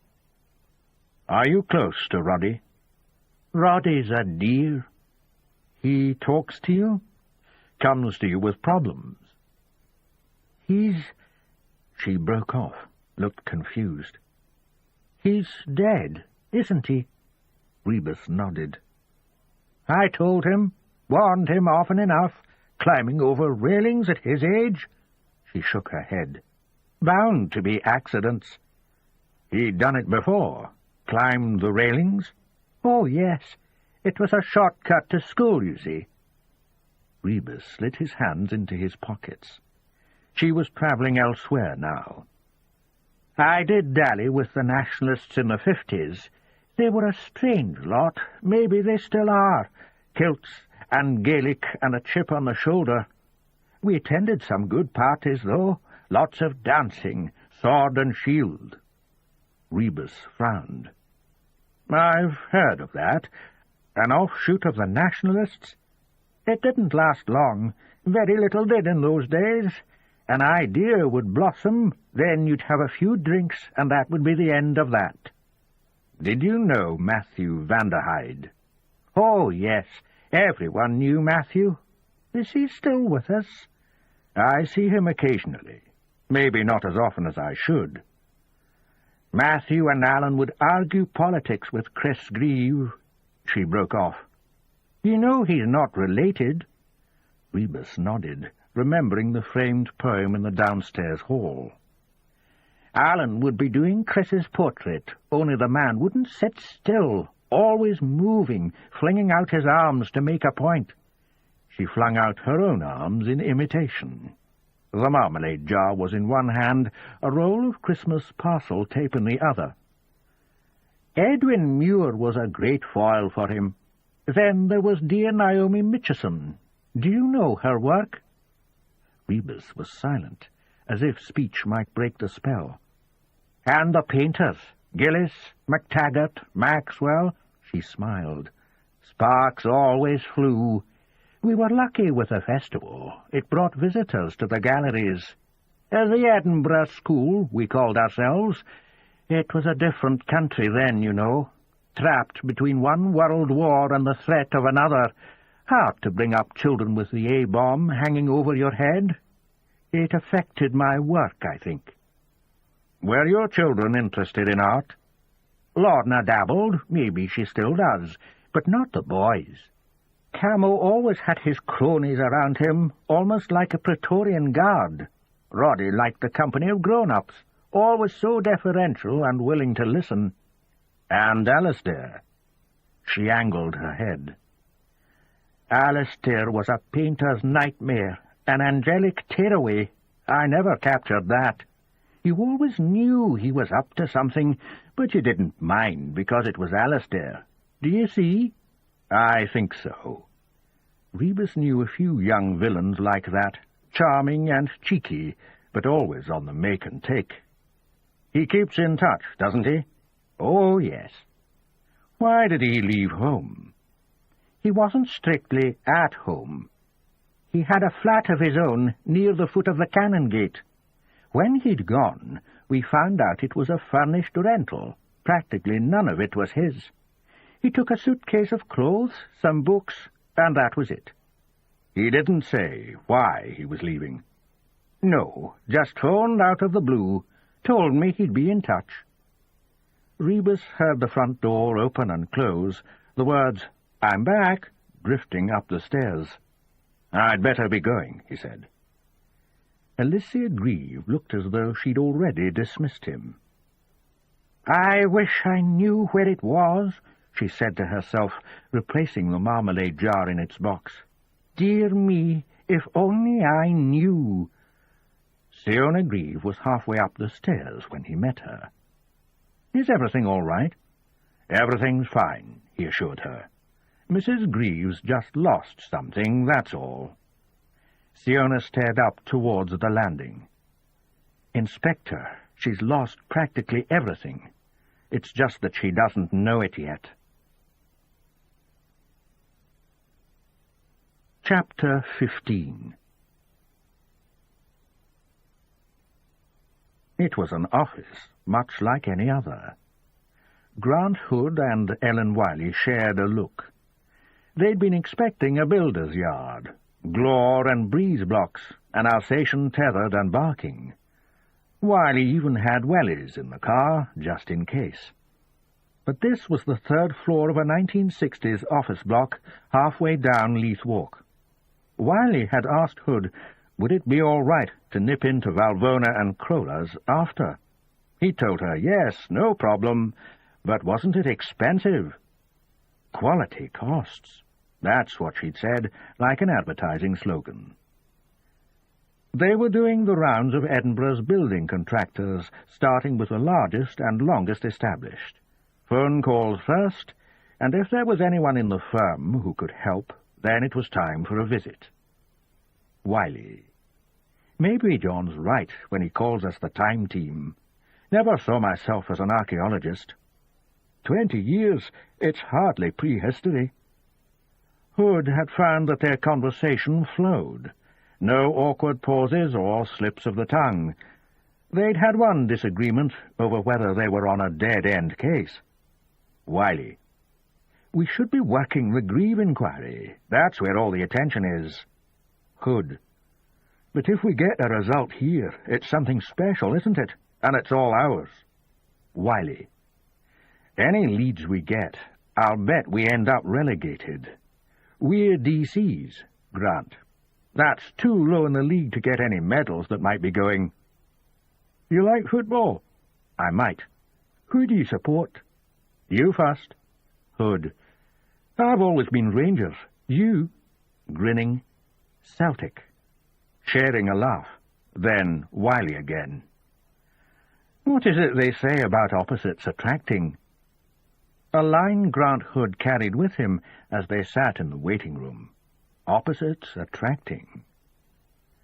Peter Kirkwall of Kirkwall Construction was in his early 30s and wore an immaculate pinstripe suit.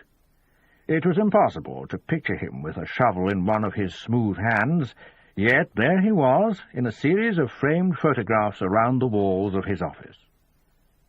The first one, he said, leading them as if through an exhibition, is me at 7 mixing concrete in Dad's yard. Dad being Jack Kirkwall, who founded the company back in the 1950s. He was in some of the photos too, but the focus was on Peter. Peter bricklaying during a summer break from college. Peter with the plans of one of the city's office blocks, his first Kirkwall project. Peter meeting dignitaries, and behind the wheel of a Mercedes CLK, and on the day of Jack Kirkwall's retirement. "If you want it first-hand," he said, easing into his chair and business both, "you need to talk to Dad." He paused. "Coffee? Tea?" Seemed pleased when they shook their heads. His was a busy schedule. "We appreciate your taking the trouble, sir," Wiley said, not above a bit of soft soap. "Business good, is it?" "Phenomenal. What with the Holyrood redevelopment and the Western Approach Corridor, Gyle, Wester Hales, and now the plans for Granton." He shook his head. "We can hardly keep up. Every week we're making bids on some project or other." He waved towards where some plans lay on the room's conference table. "Know how my dad started? He built garages and extensions. Now it looks like we might get a finger in a pie as big as London Docklands." He rubbed his hands with what looked to Hood like glee. "But in the 70s, the firm worked on Queensberry House?" Wiley was first with the question. It pulled Kirkwall back down to earth. "Yes, sorry. Once you get me started, I don't know when to stop." He cleared his throat, composed himself. "I did look up our records." Reaching into a drawer, bringing out an old ledger, some notebooks, and a card index. "Late in 78, we were one of the firms renovating the hospital. Not me, of course. I was still at school. And now you found a skeleton, eh?" Hood handed over photographs of the two fireplaces. "The room to the far end of the basement. It was originally the kitchen. And that's where the body was?" "We estimate it's been there 20 years, Wiley said, easing into her role. Talker to Hood's silent type, which would coincide with the building works. "Well, I've had my secretary dig up what she can." He smiled to let them know the pun was deliberate. Kirkwall, striped shirt, oval glasses, groomed black hair, was, Wiley presumed, trying for the sophisticated look. But there was something uncomfortable and ill-defined about him. She'd seen footballers turned TV pundits. They could wear the clothes, but failed to carry the style. "It's not much, I'm afraid," Kirkwall was saying, reaching into a drawer. He unrolled the plan so it faced them, weighting its corners with pieces of polished stone. I collect one from each job I do, he explained. Get it cleaned and varnished. Then, this is Queensberry House. The blue-shaded areas were our project, plus the red lines. It looks like exterior work. It was. Downpipes, cracks at the masonry, and one summer house to be built from scratch. It's like that sometimes with public works. They like to spread the contract around. You obviously weren't greasing enough palms at the council, Hood muttered. Kirkwall glared at him. So another firm was doing the internal work? Wiley was studying the plan. Firm or firms, I've no record. Like I say, you'd have to ask Dad. Then that's what we'll do, Mr. Kirkwall, Ellen Wiley said. But first they hit Valvona's, where Wiley did her shopping before asking if Hood fancied a bite to eat. He made show of checking his watch. "Come on," she said. "There's an empty table, and I've been here often enough to know that must be a sign." So they ate salad and pizza and shared a bottle of mineral water. Around them, couples were doing the same thing. Hood smiled. "We don't stick out," he commented. She looked at his stomach. "Well, I don't." He sucked in some gut and decided to leave the last slice of pizza. "You know what I mean," he said. Yes, she knew. Being a cop, being around people who knew cops, you always felt they could spot you, and you came to think everyone had the knack. Bit of a shock to find you're not a social leper? Hood looked at his plate. More of a shock to find I can actually leave food. Afterwards, they headed out to the house Jack Kirkwall had built for his retirement. It sat in countryside on the edge of South Queensferry, with both bridges visible in the distance. The house was angular with tall windows. When Wiley stated that it was like a scaled-down cathedral, Hood knew what she meant. Jack Kirkwall welcomed them by insisting that he be remembered to John Rebus. "You know Inspector Rebus?" Wiley asked. "He did me a good turn once," Kirkwall chuckled. "You might be able to return the favour, sir," Hood said, "depending on how good your memory is." "Nothing wrong with a napper," Kirkwall grumbled. Wiley shot her partner a warning look. "What D.C. Hood meant, Mr. Kirkwall, is that we're in the dark and you're our one ray of light." Kirkwall perked up, settled into an easy chair and motioned for them to be seated. The sofa was cream leather and smelt brand new. The lounge was large and bright, with inch-thick white shag pile and a whole wall of French windows. To Wiley's eye, there seemed very little of Kirkwall's past on display, no photos or old-looking ornaments or furniture. It was as though, in later life, he had decided to reinvent himself. There was something anonymous about it all. Then Wiley realized it was a show house. Prospective clients could be shown around, Kirkwall construction workmanship evident everywhere, and no place for individual personality. She wondered if that explained the sad depths to Jack Kirkwall's face. No way was this his idea of retirement. In the choice of fabrics and furnishings, she saw the son, Peter. "Your firm," she said, "did some work at Queensberry House in 1979. "The hospital?" She nodded. "Started work in 78, finished it in 79. What a hellish time that was." He peered at them. "Likely you're too young to remember. That winter there was a rubbish strike, teachers' strike, even the mortuary was on strike." He snorted at the memory, looked to Hood. Tapping his head, he said, "See, son, nothing wrong with a napper. Remember it like it was yesterday. We started in December, finished in March, the 8th, to be precise." Wiley smiled. "That's incredible."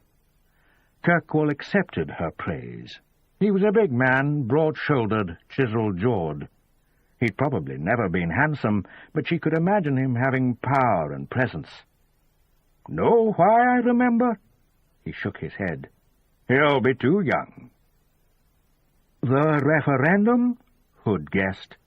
Kirkwall looked deflated. Wiley gave another warning look. They needed him on their side. "It was March 1st, wasn't it?" Hood continued. "Aye, it was.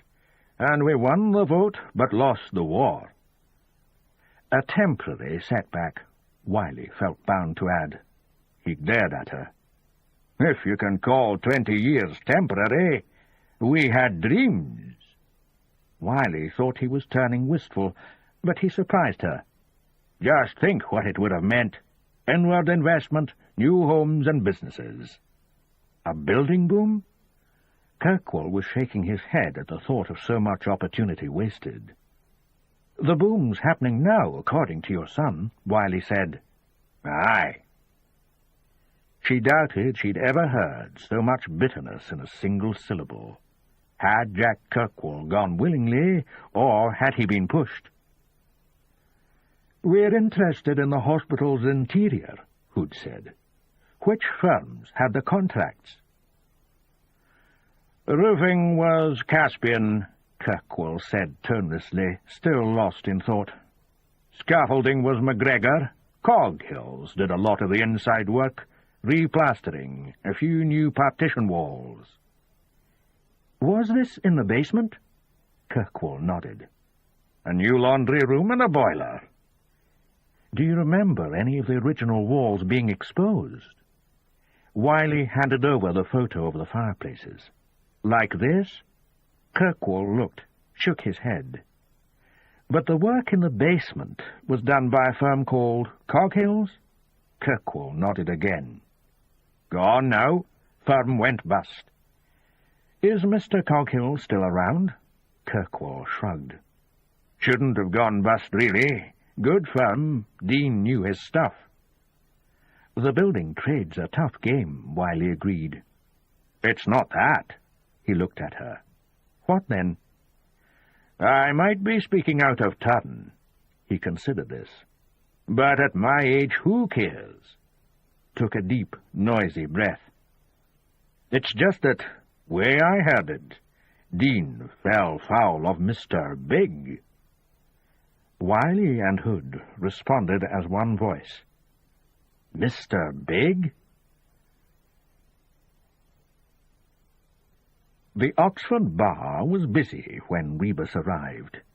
He'd already had one drink at the maltings, leaving before the evening's influx of students, and 2 drinks at Swannie's on Causeway side. In Swannie's, he'd bumped into an old colleague, recently retired. "You look too young," Rebus had chided him. "Same age as you, John," had been the reply. But Rebus didn't have 30 years in, had joined the force in his mid-20s. 2 or 3 more years he could be a gentleman of leisure. Rebus got around him, then sneaked out into the cold blast of winter. Headlamps piercing the darkness, recent rainfall threatening ice, a 15-minute walk home. Across the street, a taxi filling up at a petrol station. Retirement. The word bouncing around in his skull.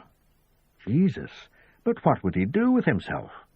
One man's retirement was another's redundancy. He thought of the farmer, then waved down the taxi, asked to be taken to the Oxford bar. No sign of Doc and Salty, Rebus's usual drinking partners, but plenty of faces he knew. The place was buzzing, bodies crammed in the front room, football on the TV, a game from down south. A regular called Muir was standing close by the door. He nodded a greeting. "Your wife has a gallery, doesn't she?" Rebus asked.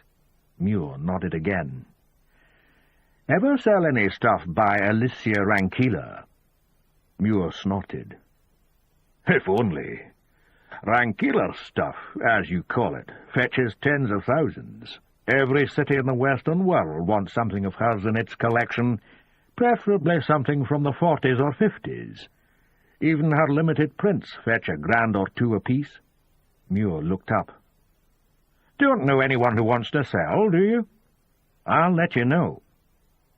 The two Margarets were behind the bar, busy in their confinement. Rebus's IPA arrived, and he ordered a whisky to go with it. Music from the back room.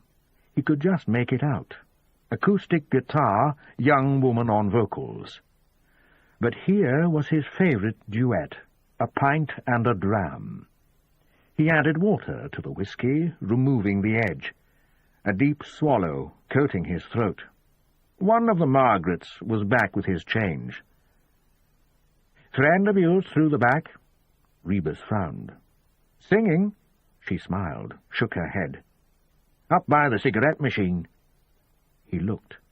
Saw a wall of bodies. The ciggy machine was in an alcove, up 3 steps and next to the toilets. Fruit machine there, too. But all he could see were men's backs, meaning someone had an audience. "Who is it?" Margaret shrugged. "Said she knew you." "Siobhan." Another shrug. He craned his neck. A new round was being got in, the backs half-turned. Rebus saw faces he knew, regulars, glazed smiles and cigarette smoke, and behind them, relaxed, leaning against the fruit machine, Lorna Grieve. A tall drink was raised to her lips. It looked like neat whisky or brandy, 3 measures at least. She smacked her lips. Her eyes met his, and she smiled, raising her glass. He smiled back, raised his own glass to her. A sudden flash of memory. As a kid, he'd been coming home from school. Passing a street corner by the sweet shop, a crowd of older boys hemming in a girl from his class. He couldn't see what was going on. Her eyes suddenly catching his between the heads of 2 of the boys. Not panicked, but not enjoying herself either. Lorna Grieve touched one of her suitors on the arm, said something to him. His name was Gordon, a fifer like Rebus, probably young enough to be her son. Now she was walking forwards, negotiating the steps, squeezing through the crowd, touching arms and shoulders and backs, each touch enough to aid her progress. "Well, well," she said, "fancy seeing you here." "Yes," he said, "just fancy." He'd finished the whisky. She asked if he wanted another. He shook his head, lifted the pint. "I don't think I've ever been here," she said, leaning into the bar. "I've just been hearing about the old owner, how he wouldn't serve women or people with English accents. I think I might have liked him. He was an acquired taste. The best kind, don't you think?" Her eyes were on him. "I've been hearing about you, too. I may have to stop calling you Monkey Man." "Why's that?" "Because, from what I've been told, not many people make a monkey out of you." He smiled. "Bars are great places for tall stories." "There you go, Lorna." It was Gordon, presenting her with another drink. Armagnac. Rebus had watched Margaret pouring. "All right, John. You never told us you knew famous people." Lorna Grieve accepted the compliment. Rebus stayed quiet. "And if I'd known there were honeys like you in Edinburgh," she told Gordon, "I wouldn't have moved out to the sticks, and I certainly wouldn't have married a grim old beast like Hugh Cordova." "Don't knock High Cord," Gordon said. "I saw Obscura supporting Barclay James Harvest at the Usher Hall." "Were you still at school?" Gordon considered the question. "I think I was 14. Lorna Grieve looked at Rebus. "We're dinosaurs," she informed him. "We were dinosaurs when Gordon here was just primordial soup," he agreed. But she wasn't at all like a dinosaur. Her clothes were colourful and flowing, her hair immaculate, and her makeup striking. Surrounded by men in work suits, she was a butterfly in the company of fluttering grey moths. "What are you doing here?" he asked. "Drinking." "Did you drive in?" "The band gave me a lift." She peered at him. "I didn't just come here to see you, you know." "No? Don't flatter yourself." She brushed invisible flecks from her scarlet jacket. Beneath was an orange silk blouse, and on her legs faded denims, frayed where they touched her ankles. Black suede moccasins on her feet. No jewellery anywhere, not even a wedding ring. "I like new things, that's all," she was explaining. "And currently my life is so dreary," looking at her surroundings, "that this counts as new." "Poor you." Her glance was arch and wry at the same time. Gordon shuffled his feet and said he'd see her upstairs. She nodded unconvincingly. "Have you been drinking all day?" he asked. "Jealous?" He shrugged. "I've been there often enough." He turned so he was facing her. "How does the ox measure up?" Her nose wrinkled. "It's very you," she said. "Is that good or bad?" "I haven't decided yet." She studied him. "There's a darkness in you." "Probably all the beer." "I'm serious. We all come from darkness. You have to remember that, and we sleep during the night to escape the fact.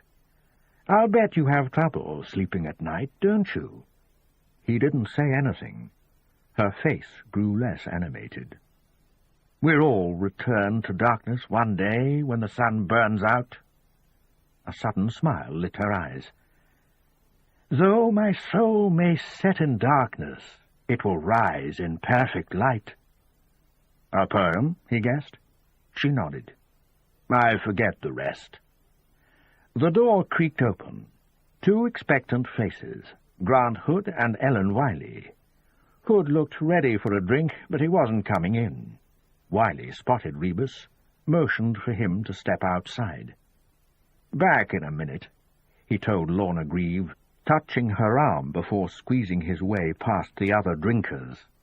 The night air was fresh after the pub fug.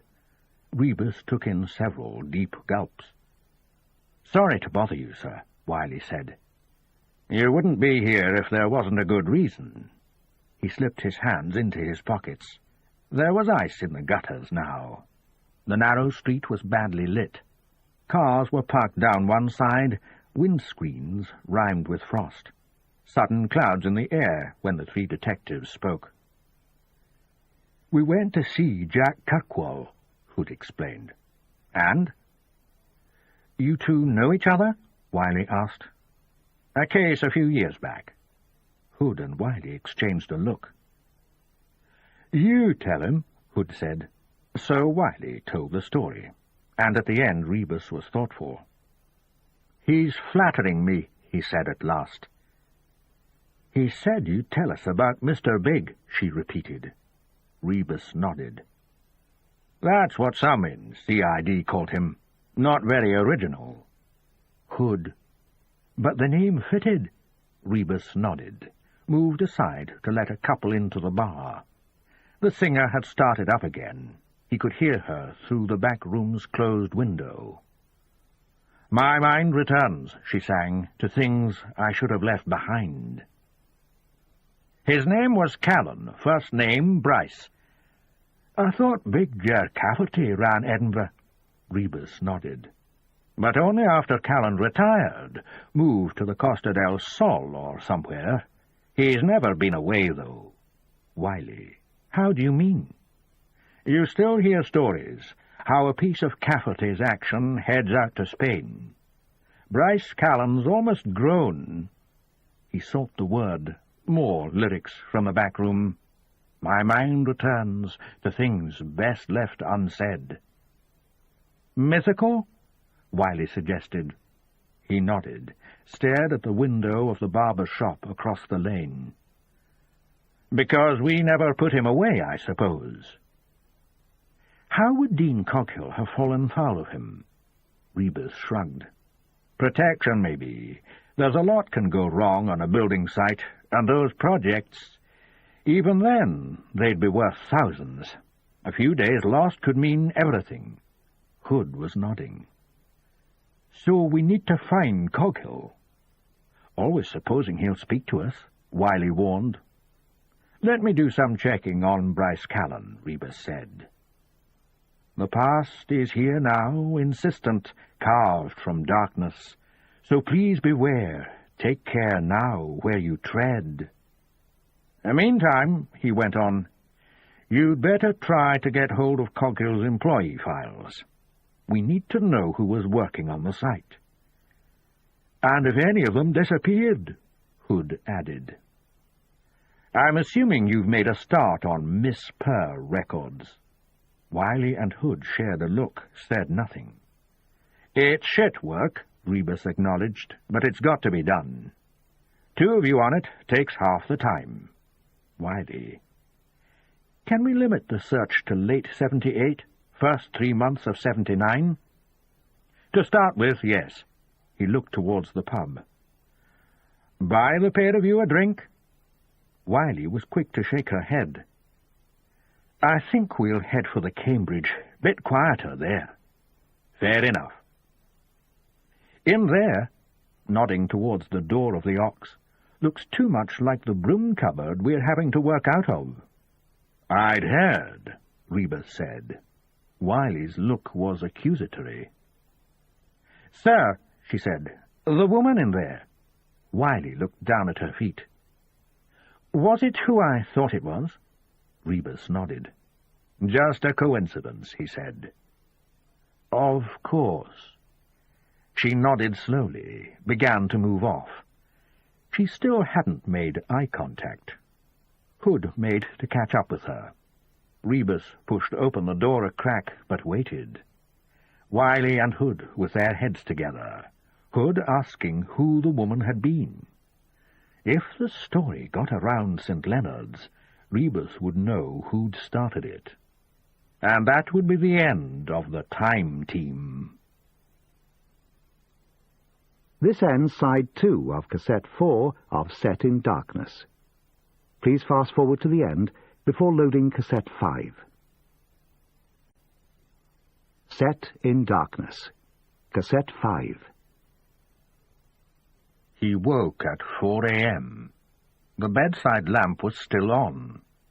The duvet had been kicked to the foot of the bed. The sound of an engine turning over outside. He stumbled to the window just in time to see a dark shape disappearing into the back of a taxi. He weaved naked into the living room, reaching for handholds, his balance shot. She'd left him a gift, a 4-track demo by the Robinson Crusoes. It was titled Shipwrecked Heart. Made sense, band having the name they did. Final Reproof was the last song on it. He stuck it on the hi-fi, listened for a minute or two with the volume down low. Empty bottle and 2 tumblers on the floor by the sofa. There was still half an inch of whiskey in one of them. He sniffed it, took it into the kitchen, poured it down the sink, and filled the glass with cold water, gulped it down. Then another, and another after that. No way he was getting away from this one without a hangover, but he'd do his best. 3 paracetamol tablets and more water, then another glassful to take through to the bathroom with him. She'd showered. There was a wet towel hanging from the rail. Showered first, then called the taxi. Had he woken her with his snoring? Had she ever been asleep? He ran a bath, looked at himself in the shaving mirror. Slack skin covered his face, looking for somewhere else to go. He bent down, dry-retched into the sink, almost bringing the tablets back up. How much had they drunk? He couldn't begin to count. Had they come back here, straight from the Ox? He didn't think so. Back in the bedroom, he searched his pockets for clues. Nothing. But the 50 quid he'd gone out with had been reduced to pennies. Dear Christ! He squeezed shut his eyes. His neck felt stiff, so did his back. In front of the bathroom mirror again, he stared into his eyes. "Did we do it?" he asked himself. The answer came back. "Definitely, maybe." Scrooge shut his eyes again. "Oh, for Christ's sake, John, what have you done?" Answer, slept with Lorna Grieve. 20 years ago, he'd have been doing cartwheels, but then 20 years ago, she hadn't been part of a murder inquiry. He turned off the taps, eased himself into the water, and slid down, knees bent, so that his whole head went under. "Maybe," he thought, "if I just lie here like this, it'll all go away."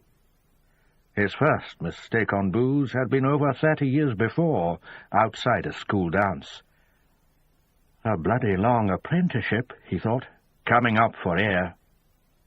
Whatever happened now, he felt tied to the Greaves, one more thread of their history. And if Lorna put the story around, he'd be history too. Part 2. Fitful and Dark. Chapter 16. Jerry had this morning routine, soon as Jane had gone off to work. Tea, toast, and the paper, and then into the living room to play a few records. Old stuff, punk 45s from his teens. Really set him up for the day. There might be thumps from upstairs, but he'd flick the V's at the ceiling and dance on regardless. He had a few favourites. Generation X, Your Generation. Clark Kent, Don't Care. Spitz Energy, Where's Captain Kirk? Their picture sleeves were dog-eared, and the vinyl was scratched to hell. Too many lendings and parties. He still remembered gate-crashing a Ramones gig at the Uni, October 78. The Spitz single was May 79, date of purchase scrawled on the back of the sleeve. He was like that back then. He'd time all his singles, make notes. A top 5 every week. Best things he'd heard, not necessarily bought. The Virgin on Frederick Street had been shoplifting heaven for a while. Hadn't been so easy at Bruce's. The guy who ran Bruce's had gone on to manage Simple Minds. Jerry had seen them when they'd been called Johnny and the Self-Abusers. It all used to matter, to mean something. Weekends, the adrenaline could make you dizzy. These days, dancing did that for him. He fell onto the sofa. 3 records and he was knackered. Rolled himself a joint and switched on the TV, knowing there'd be nothing worth watching. Jane was working a double shift, wouldn't be home till 9, maybe 10. That gave him 12 hours to wash the dishes. Some days he itched to be working again, sitting in an office maybe, with suit and tie on, making decisions and fielding phone calls. Nick said he had a secretary. A secretary? Who'd have thought it? He remembered the pair of them at school, kicking a football across the cul-de-sac, going to punk in their bedrooms. Well, Jerry's bedroom mostly. Nick's mum had been funny about visitors, always a frown on her face when she opened her door and saw Jerry standing there. Dead now, though, the old cow. Her living room had smelt of the Hamlet cigars Nick's dad smoked. He was the only person Jerry knew who didn't smoke cigarettes. Had to be a cigar. Jerry, TV remote busy in his hand, chuckled now at the thought. Cigars? Who did the old sod think he was? Nick's dad had worn ties and cardigans. Jerry's dad had worn a vest most of the time, and a trouser belt that came off whenever there was justice to dispense. But Jerry's mum, she'd been a treasure. No way he'd have swapped his parents for Nick's. No bloody way, he said out loud. He switched off the TV. The joint was down to the hot bit near the roach. He took a last draw and went to flush it down the bog. Not that he was worried about the pigs. It was Jane didn't like him doing the wacky back. Way Jerry looked at it, the wacko kept him sane. Government should put the stuff on the national health, way it kept the likes of him from going off the rails. He went to the bathroom to have a shave. Little treat for Jane when she came home. Still humming Captain Kirk. Brilliant record, one of the best. He was thinking about Nick, how the two of them had become pals. You could never tell, could you, people you'd end up liking. They'd been in the same class since age 5, but it was only when they went up to secondary that they started hanging around together, listening to Alex Harvey and Status Quo, trying to work out which lyrics were about sex.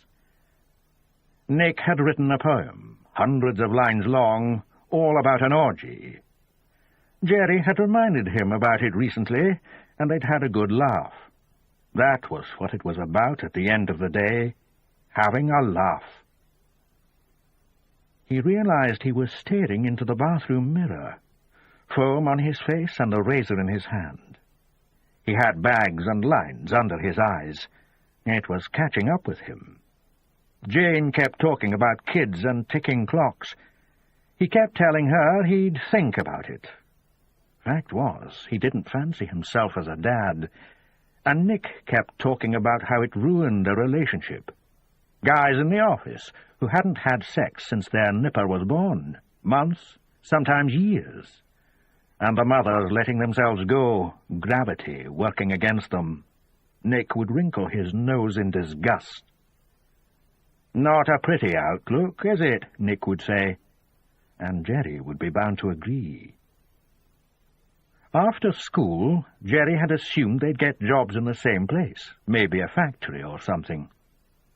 But Nick had dropped a bombshell. He was staying on an extra year doing his hires.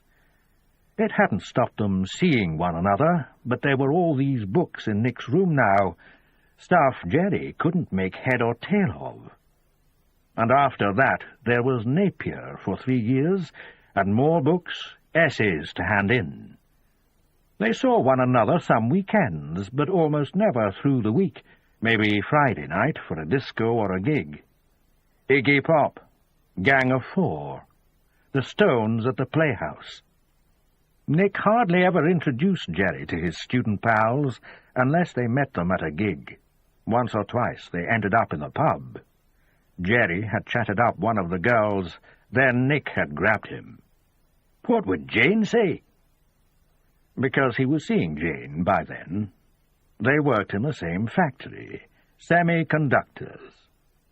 Jerry drove the forklift, got really good with it. He'd show off, do circuits around the women. They'd laugh, say he was daft, he'd get someone killed. Then Jane came along, and that was that. 15 years they'd been married. 15 years and no kids. How could she expect them to have kids now with him on the dole? His only letter this morning, dole people wanted him in for an interview. He knew what that meant. They wanted to know what he was doing to find himself a job. Answer, sweet F.A. And now Jane was at him again. The clock's ticking, Jerry. A double meaning there. Her body clock, plus the threat that she might walk out if she didn't get what she wanted. She'd done it before, packed her bags and off to her mum's 3 streets away. Be as well bloody living there anyway. He'd go mad if he stayed in the flat. He wiped the foam from his face and put his shirt back on, grabbed his jacket and was out. Walked the streets, looking for people to talk to, then into the bookies for half an hour, warming himself by the heater, pretending to study form. They knew him in there. Highly unlikely he'd place a bet, but he sometimes did, always losing. When the lunchtime paper came in, he took a look. Page 3. There was a story about a sexual assault. He read it closely. 19-year-old student grabbed in the Commonwealth Pool car park. Jerry flung the paper down and headed out to find a phone box. He had Nick's office number in his pocket, called him there sometimes when he was bored, holding the receiver to the stereo so Nick could hear some song they used to dance to. He got the receptionist and asked for Mr. Hughes. "Nick, man, it's Jerry." "Hiya, pal. What can I do for you?" "Just saw the paper. There was a student attack last night." "The world's a terrible place." "Tell me it wasn't you." A nervous laugh. "That's a sick kind of joke, Jerry." "Just tell me. Where are you? Got any mates listening in?" The way he said it made Jerry stop. Nick was telling him something, telling him someone could be listening in, maybe the receptionist. "I'll talk to you later," Nick said. "Listen, man, I'm sorry." But the phone was dead. Jerry was shaking when he left the phone box, jogged all the way home, fixed another joint, put the TV on, and sat there, trying to get his heartbeat down. Safer here. Wasn't anything could touch him here. This was the only place to be. Until Jane got home. Siobhan Clark had asked Register House to run a search for Chris Mackey's birth certificate. She'd also begun asking around about Mackey, concentrating on Grassmarket and the Cowgate, but spreading out to take in the Meadows, Princes Street, and Hunter's Square.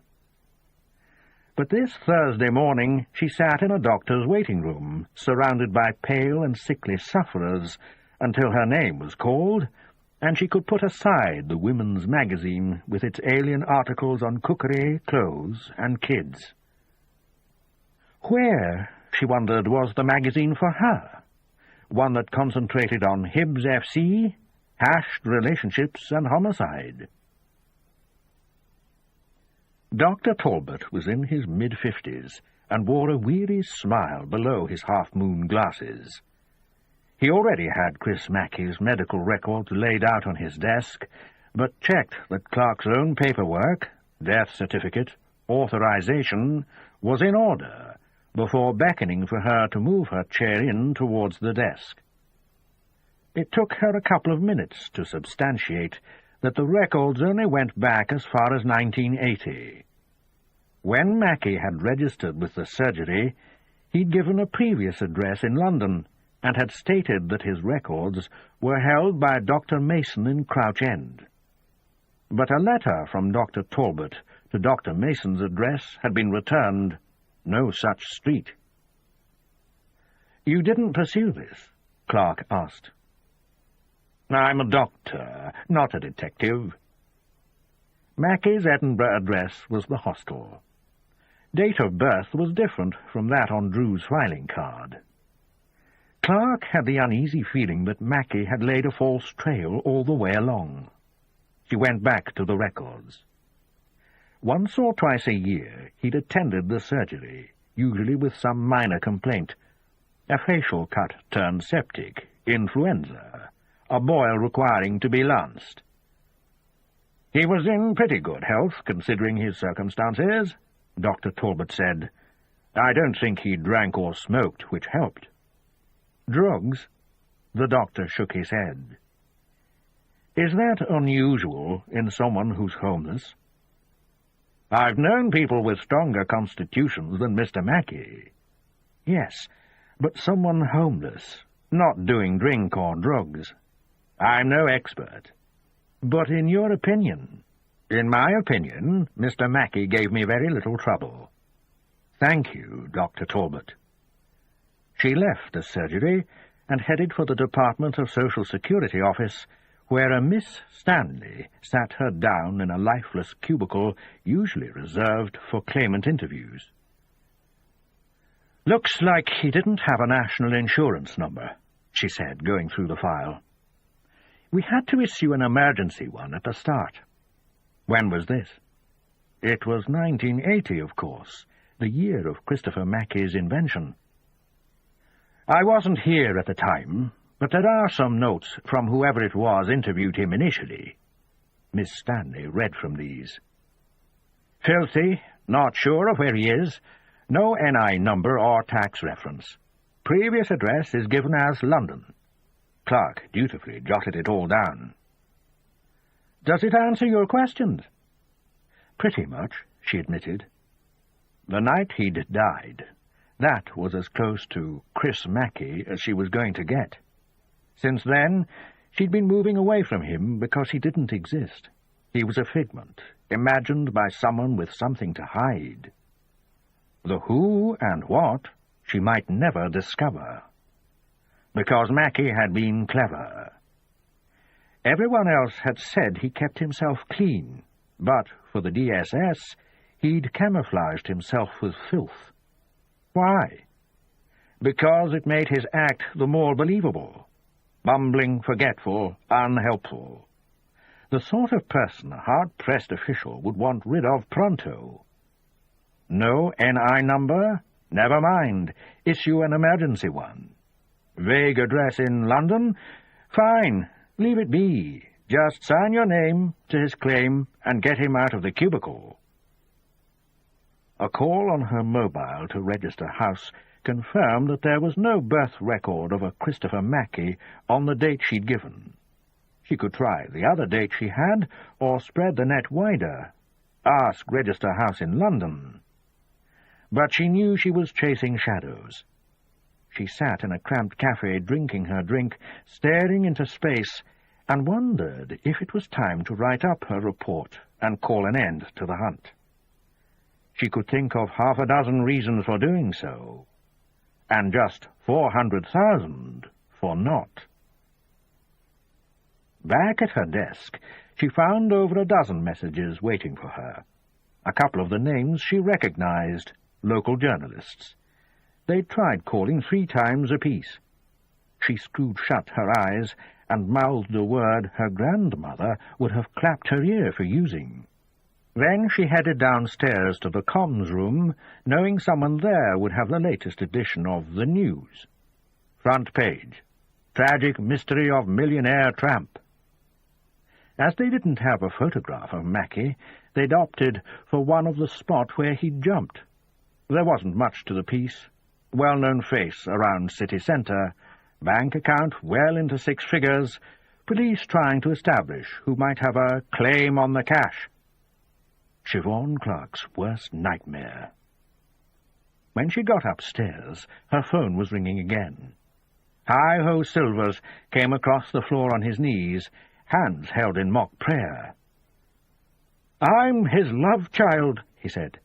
"Give me a DNA test, but for God's sake give me the dosh." Laughter in the CID suite. "It's for you," someone else said, pointing to her phone. Every nutter and chancer in the kingdom would be getting ready. They'd call 999 or Fettes, and to get them off the line, someone would eventually admit that it was a St. Leonard's matter. They all belonged to Siobhan now. They were her children. So she turned on her heels and left, ignoring the pleas from behind her, and headed back onto the streets, finding new people to ask about Mackey. She knew she had to be quick. News travelled. Soon they'd all claim to have known him, to have been his best pal, his nephew, his executor. The street people knew her now, called her Doll and Hen. One old man had even christened her Diana the Huntress. She was wise to some of the younger beggars, too, not the ones who sold the big issue, but the ones who sat in doorways, blankets around them. She'd been sheltering from a downpour when one had come into Thin's bookshop, blanket discarded and a mobile phone to his ear, complaining because his taxi hadn't turned up. He'd seen her, recognized her, but kept the diatribe going. The foot of the mound was quiet. 2 young guys with ponytails and crossbreeds, the dogs licking themselves while their owners shared a can of head nip. "Don't know the guy. Sorry. Got a fag on you?" She had learned to carry a packet with her, offer them each a cigarette, smiling when they took two. Then it was back up the mound. John Rebus had told her something. The steep hill had been constructed from Newtown rubble. The man, whose idea it had been, had owned a business at the top. Construction had meant the demolition of his shop. John Rebus hadn't found the story amusing. He told her it was a lesson. "In what?" she'd asked. "Scots history," he'd replied, failing to explain. She wondered now if it had been a reference to independence, to self-made, self-destructing schemes. It did seem to amuse him that, when pushed, she would defend independence. He wound her up, telling her it was a trick, and she was an English spy sent to undermine the process. Then he'd call her a New Scot, a settler. She never knew when he was being serious. People in Edinburgh were like that, obtuse, thrawn. Sometimes she thought he was flirting, that the jibes and jokes were part of some mating ritual made all the more complex because it consisted of baiting the subject rather than wooing them. She'd known John Rebus for several years now, and still they weren't close friends. Rebus, so far as she could tell, saw none of his colleagues outside work hours, apart from when she invited him to Hibs matches. His only hobby was drinking, and he tended to indulge where few women did, his chosen pubs, museum pieces, in a gallery marked prehistoric. He'd been living, on and off, for years with Dr. Patience Aitken, but that seemed to be over, not that he was saying anything about it. At first she thought him shy, awkward, but now she wasn't so sure. It seemed more like a strategy, a willfulness. She couldn't imagine him joining a singles club the way Derek Linford had done. Linford, another of her little mistakes. He hadn't spoken to him since the Dome. He'd left precisely one message on her answer phone. "Hope you've got over whatever it was." As if it was her fault. She'd almost called him back, forced an apology, but maybe that was his game. Get her to make the move. Contact of any kind, the prelude to a rematch. Maybe there was method in John Rebus's madness. Certainly there was a lot to be said for quiet nights in, a video rental, the gin, and a box of Pringles. Not trying to impress anyone, putting on some music and dancing by yourself.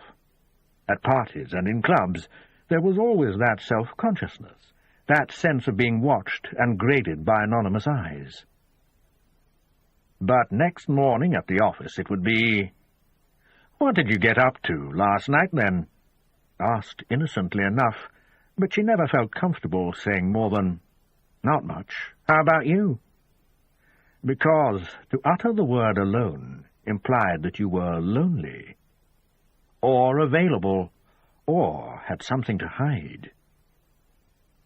Hunter Square was empty, save for a tourist couple poring over a map. The coffee she'd drunk was asking permission to leave, so she headed for the public toilet. When she came out of her cubicle, a woman was standing by the sinks, hunting through a series of carrier bags. Bag lady was an American term, but it suddenly seemed right. The woman's padded jacket was grubby, the stitching loose at the neck and shoulders. Her hair was short and greasy, cheeks red from exposure. She was talking to herself as she found what she'd been looking for, a half-eaten burger still in its greaseproof wrapper. The woman held the comestible under the hand-dryer and let hot air play on it, turning it in her fingers. Clark watched in fascination, unsure whether to be appalled or impressed. The woman knew she was being watched, but stuck to her task. When the dryer had finished its cycle, she pushed it on again with her finger. Then she spoke. "Nosy little beggar, aren't you?" She glanced towards Clark. "You laughing at me?" "Beggar," Clark quoted. The woman snorted. Easy amused, then, and I'm no beggar, by the way. Clark took a step forward. Wouldn't it heat up quicker if you opened it?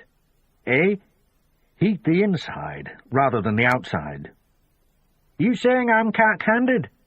No, I mean, you're the world expert, are you? Lucky for me, you just happen to be passing. Got 50 pence on you? Yes, thanks. The woman snorted again. I make the jokes around here. She took an exploratory bite of the burger, spoke with her mouth full. I didn't catch that, Clark said. The woman swallowed. I was asking if you were a lesbian. Men who hang around toilets are poofs, aren't they?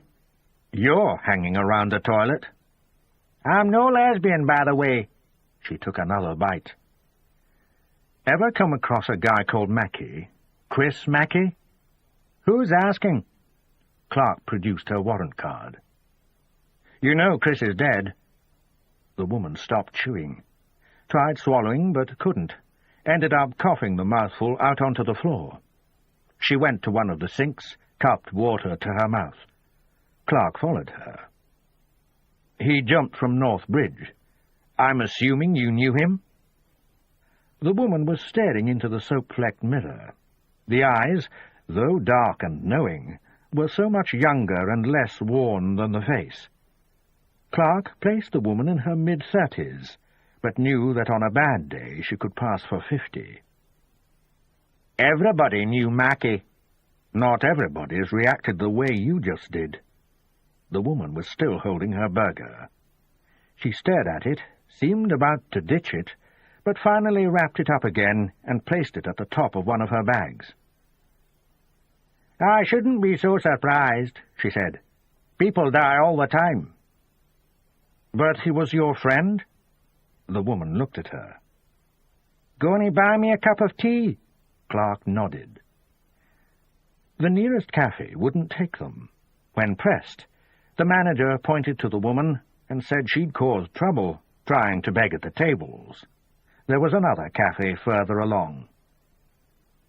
I'm bad there as well, the woman admitted. So Clark went in, fetched 2 beakers of tea and a couple of sticky buns. They sat in Hunter Square, stared at by passengers on the top decks of the passing buses. The woman flicked the V's from time to time, dissuading the spectators. I'm a bad bugger, me, she confided.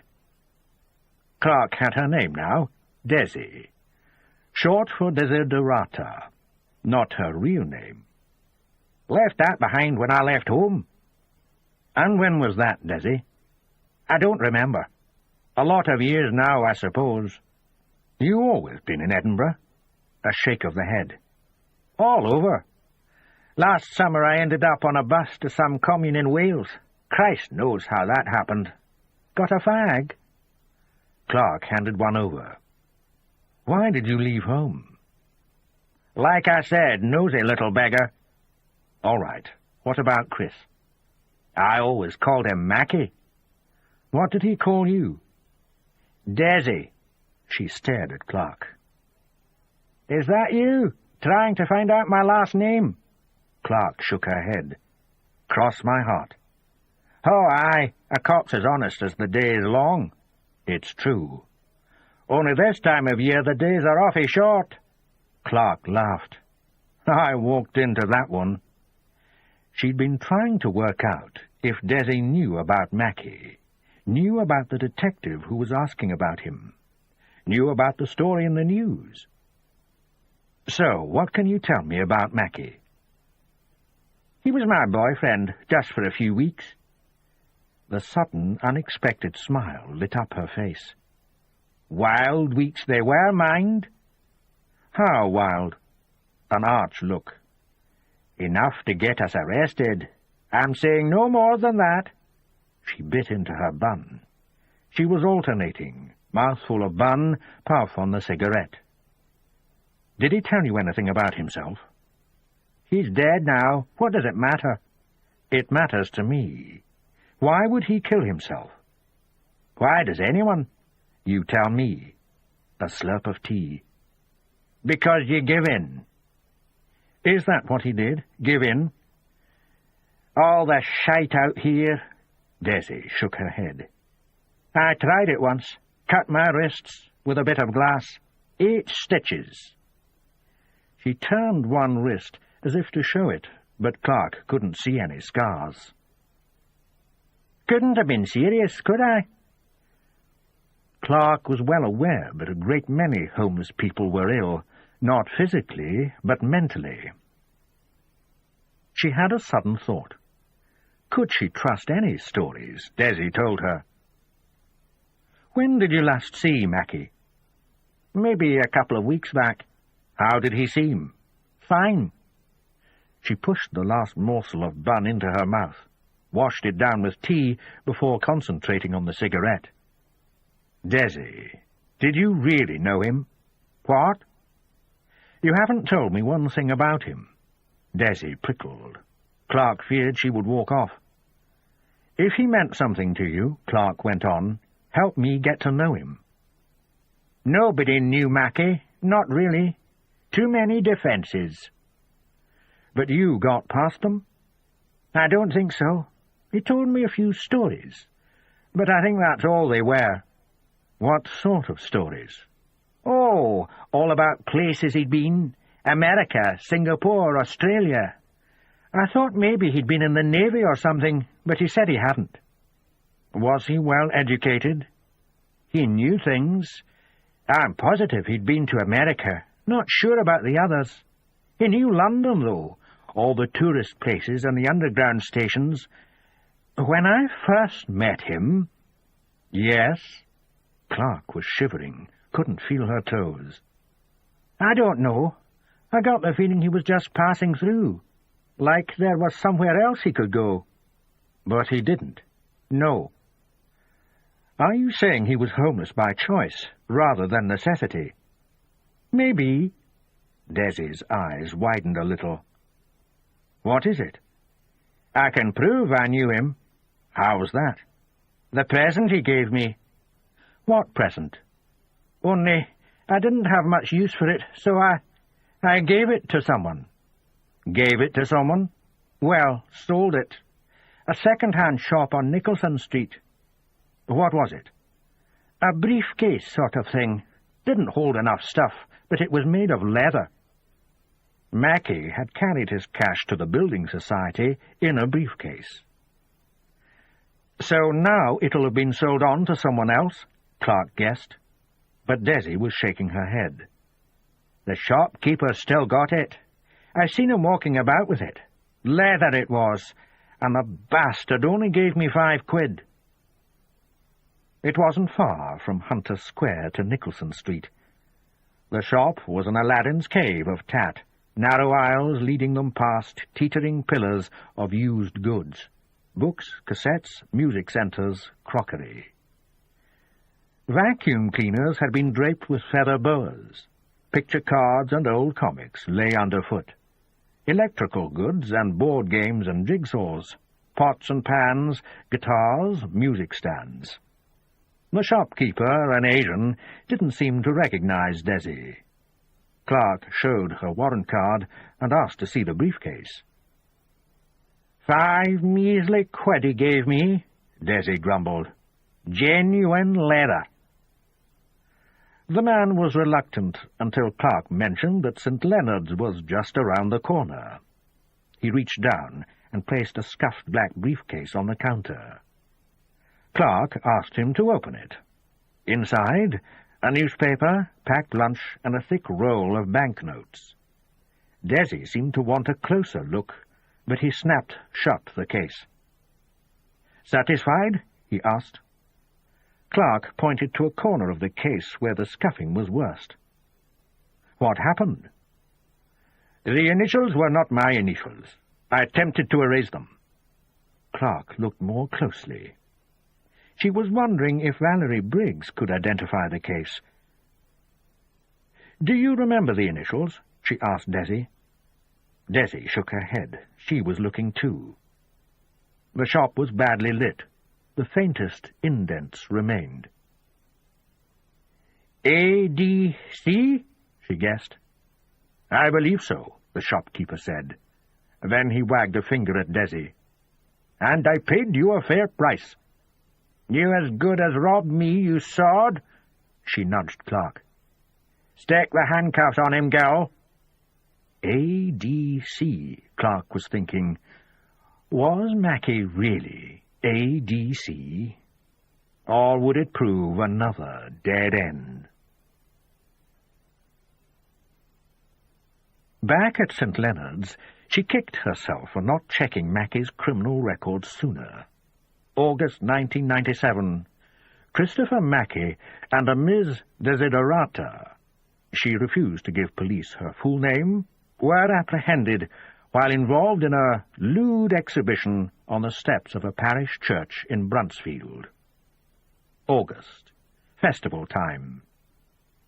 Clark was surprised they hadn't been mistaken for an experimental theatre group. The arresting officer was a uniform called Rod Rankin, and he remembered the incident well. "She got a fine," he told Clark by telephone from Torfichan police station, "and a few days in clink for refusing to tell us her name." "What about her partner?" "I think he got off with a caution." "Why?" "Because the poor sod was nearly comatose." "I still don't get it." "Then I'll spell it out. She was straddling him, knickers off and skirt up, trying to haul his pants down. We had to wake him up to take him to the station," Rankin chuckled. "Were they photographed?" "You mean on the steps?" Rankin was still chuckling. Clark heaped more ice into her voice. "No, I do not mean on the steps. I mean at Torfichan." "Oh, aye. We took some snaps." "Would you still have them?" "Depends." "Well, could you take a look?" Clark paused. "Please." "Suppose so," the uniform said grudgingly. "Thank you." She put the phone down. An hour later, the photos arrived by patrol car. The ones of Mackie were better than the hostel pictures. She stared into his unfocused eyes. His hair was thick and dark, brushed back from the forehead. His face was either tanned or weather-beaten. He hadn't shaved for a day or two, but looked no worse than many a summertime backpacker. His eyes looked heavy, as though no amount of sleep could compensate for what they'd seen. Clark had to smile at the photos of Desi. She was grinning like a Cheshire cat, not a care in her world. Rankin had put a note in the envelope. "One other thing. We asked Mackie about the incident, and he told us he wasn't a sexual beast anymore. Something got lost in the translation, and we kept him locked up while we checked if he'd had previous as a sex offender. Turned out he hadn't." Her phone rang again. It was the front desk. There was someone downstairs for her. Her visitor was short and round, with a red face. He wore a Prince of Wales check three-piece suit and was mopping his brow with a handkerchief the size of a small tablecloth. The top of his head was bald and shiny, but hair grew copiously to either side, combed back over his ears. He introduced himself as Gerald Siding. "I read about Chris Mackie in the newspaper this morning. Gave me quite a turn." His beady eyes were on her, voice high and quavering. Clark folded her arms. "You knew him, sir?" "Oh, yes. Known him for years." "Could you describe him for me?" Siding studied her, then clapped his hands. "Oh, of course. You think I'm a crank." His laughter was sibilant. "Come here to claim his fortune." "Aren't you?" He drew himself up, recited a good description of Mackie. Clark unfolded her arms, scratched her nose. "In here, please, Mr. Siding." There was an interview room just to the side of the front desk. She unlocked it and looked in. Sometimes it was used for storage, but today it was empty. Desk and 2 chairs. Nothing on the walls. No ashtray or waste bin. This ends side 1 of cassette 5. Please turn the cassette over and start side 2 at the same point. Scything sat down, looked around as though intrigued by his surroundings. Clark had gone from scratching her nose to pinching it. She had a headache coming on, felt dead beat. "How did you come to know, Mr. Mackey?" "Complete accident, really. Daily constitutional. Back then, I took it in the meadows." "Back when?" "Oh, 7, 8 years ago. Bright summer's day, so I sat myself down on one of the benches. There was a man already seated there, scruffy, you know, gentleman of the road. We got talking. I think I broke the ice, said something about how lovely the day was." "And this was Mr. Mackey?" "That's right." "Where was he living at the time?" Scything laughed again. "You're still testing me, aren't you?" He wagged a finger like a fat sausage. "He was in a hostel sort of place, Grassmarket. I met him the very next day, and the day after that. It got to be a routine with us, and one I enjoyed very much." "What did you talk about?" "The world, the mess we've made of it. He was interested in Edinburgh, in all the architectural changes. He was very anti." "Anti?" "You know, against all the new buildings. Maybe in the end it got too much for him." "He killed himself in protest at ugly architecture?" "Despair can come from many quarters." His tone was admonishing. "I'm sorry if I sounded—" "Oh, I'm sure it's not your fault. You're just tired." "Is it that obvious?" "And maybe Chris was tired too. That's the point I was making." "Did he ever talk about himself?" "A little. He told me about the hostel, about people he'd met." "I meant his past. Did he talk about his life before he went on the street?" Scything was shaking his head. "He was more of a good listener, fascinated by Rosalind." Clark thought she'd misheard. "Rosalind?" "Rosalind, the chapel." "What about it?" Scything leaned forward. "My whole life's devoted to the place. You may have heard of the Knights of Rosalind." Clark was getting a bad feeling. She shook her head. The stems of her eyes ached. "But you know that in the year 2000 the secret of Rosalind will reveal itself?" "Is this some New Age thing?" Scything snorted. "It's very much an ancient thing." "You believe Rosalind's some sort of special place?" "It's the reason Rudolf Hess flew to Scotland. Hitler was obsessed with the Ark of the Covenant." "I know. I saw Raiders of the Lost Ark 3 times. You're saying Harrison Ford was looking in the wrong place?" "Laugh all you like," Scything sneered. "And that's what you talked about with Chris Mackey." "He was an acolyte." Scything slapped the desk. "He was a believer." Clark was getting to her feet. "Did you know he had money?" "He'd have wanted it to go to the Knights." "Did you know anything about him?" "He gave us £100 to carry on our researches. Beneath the floor of the chapel, that's where it's buried." "What?" "The portal! The gateway!" Clark had the door open. She grabbed Scything's arm. It felt soft, as if there were no bones beneath the flesh. "Out!" she commanded. "The money belongs to the Knights. We were his family." "Out!" He wasn't resisting, not really. She swung him into the revolving door and gave it a push, propelling him out onto St. Leonard's Street, where he turned to glare at her.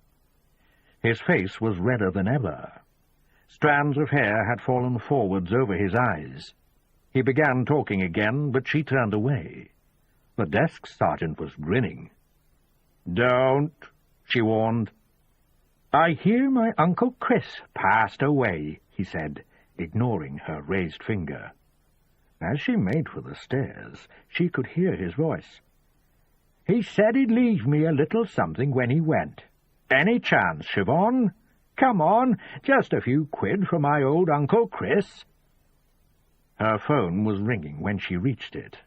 She picked up the receiver, rubbing at her temples with her free hand.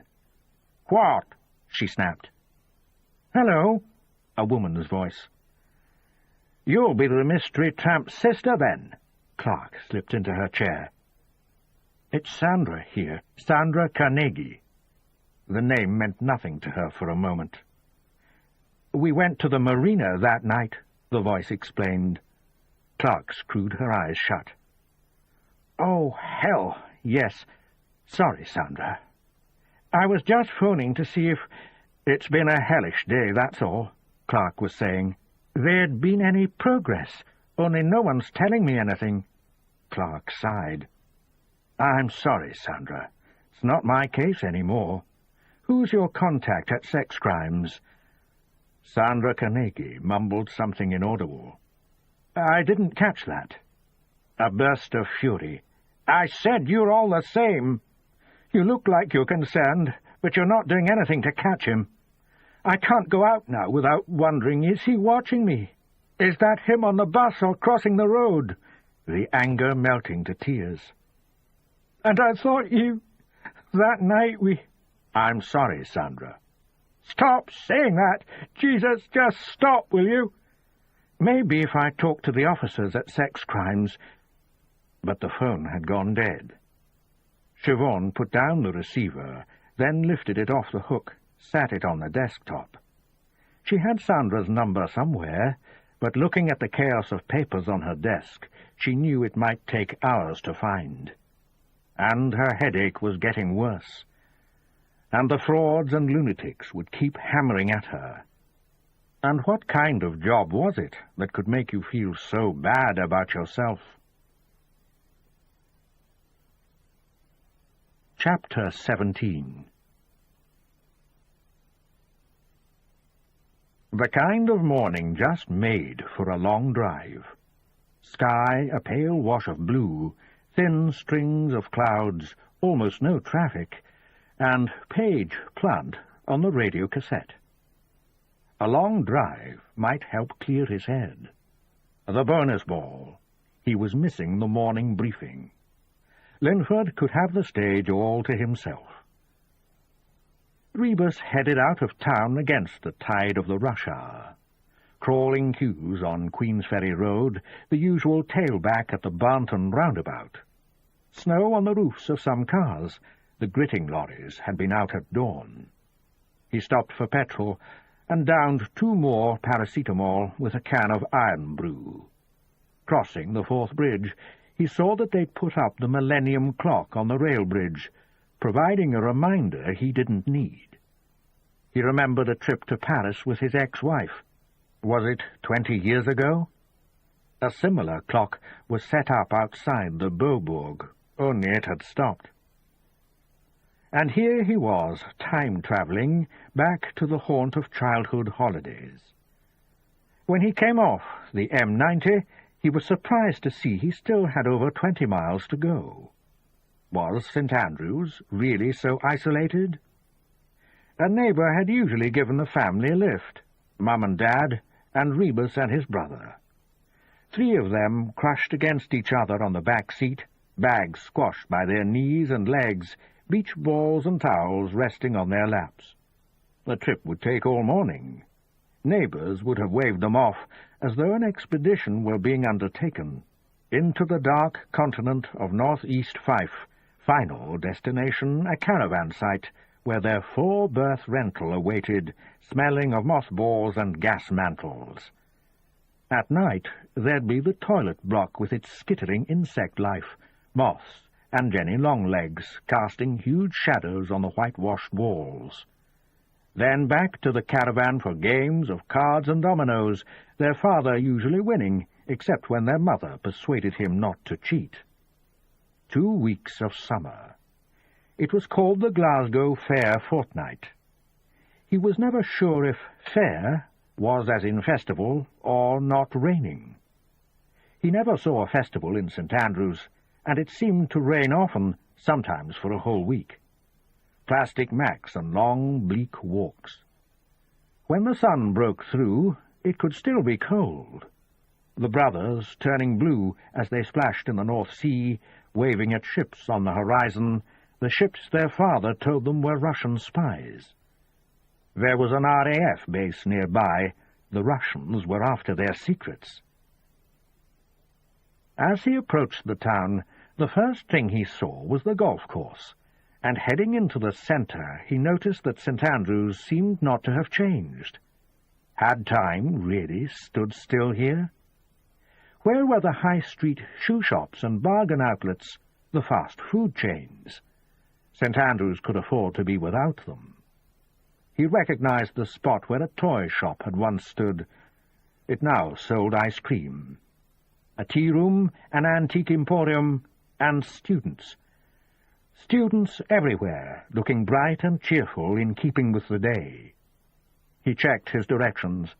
It was a small town, 6 or 7 main streets. Even so, he made a couple of mistakes before driving through an ancient stone archway. He stopped by the side of a cemetery. Across the road were gates which led to a Gothic-style building, looking more like a church than a school. But the sign on the wall was clear enough: Hoch Academy. He wondered if he needed to lock the car, but did so anyway, too old to change his ways. Teenage girls were heading into the building. They all wore grey blazers and skirts, crisp white blouses with school ties knotted tight at the throat. A woman was standing in the doorway, donning a long black woolen coat. "Inspector Rebus?" she asked as he approached. He nodded. "Billy Collins," she said, a hand shooting out towards him. Her grip was brisk and firm. As a girl, head bowed, made to pass them, she tutted and gripped her by the shoulder. "Millie Jenkins, have you finished that homework yet?" "Yes, Miss Collins." "And has Miss McAllister seen it?" "Yes, Miss Collins." "Then along you go." The shoulder was released. The girl fairly flew through the door. "Walk, Millie, no running." She kept her head turned, checking the girl's progress, then brought her attention back to Rebus. "The day being a fine one, I thought we might walk." Rebus nodded his agreement. He wondered, the day apart, whether there might be some other reason she didn't want him in the school. "I remember this place," he said. They'd descended the hill and were crossing a bridge over a burn, harbour and pier to the left of them, sea views ahead. Rebus pointed far to the right, then brought his arm down, lest the teacher scold him. "John Rebus, no pointing." "We came here on holiday, that caravan site up there." "Kinkell Braes," Billy Collins said. "That's right. There used to be a putting green just there." Nodding with his head, a safer option. "You can still see the outline." And the beach falling away just yards below them. The promenade was empty, save for a Labrador being walked by its owner. As the man passed them, he smiled, bowed his head. A typically Scots greeting, more evasion than anything else. The dog's hair hung wetly from its belly, where it had enjoyed a trip into the water. A wind was whipping off the sea, icy smelling and abrasive. He got the feeling his companion would call it bracing. "You know," she said, "I think you're only the second policeman I've had dealings with since I came here." "Not much crime, eh?" "The usual student boisterousness." "What was the other time?" I'm sorry?" "The other policeman." "Oh, it was last month. The severed hand." Rebus nodded, remembered reading about it. Some student joke, bits going missing from the medical lab, turning up around the town. "Raisin Day, it's called," Billy Collins informed him. She was tall, bony, prominent cheekbones and black, brittle-looking hair. Siona Grieve was a teacher, too. Roddy Grieve had married 2 teachers. Her profile showed a jutting forehead, hooded eyes, her nose fell to a point.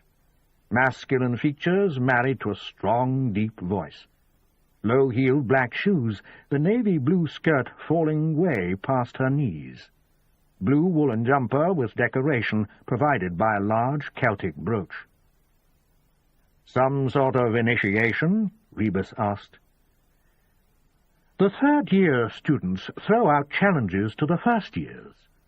There's a lot of dressing up and far too much drinking. Plus body parts."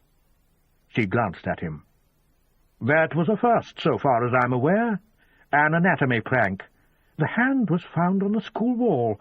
Several of my girls had to be treated for shock." "Dear me." Their walk had slowed. Rebus gestured towards a bench, and they sat a decent distance apart. Billy Collins tugged at the hem of her skirt. "You came here on holidays, did you say?" "Most years. Played on the beach down there, went to the castle. There was a kind of dungeon there." "The Bottle Dungeon." "That's it. And a haunted tower." "St. Rule's. It's just over the cathedral wall." "Where my car's parked?" She nodded, and he laughed. "Everything seemed a lot further apart when I was a boy." "You'd have sworn St. Rule's was a distance from your putting green." She seemed to consider this. "Who's to say it wasn't?" He nodded slowly, almost understanding her. She was saying that the past was a different place, that it could not be revisited. The town had tricked him by seeming unchanged, but he had changed. That was what mattered.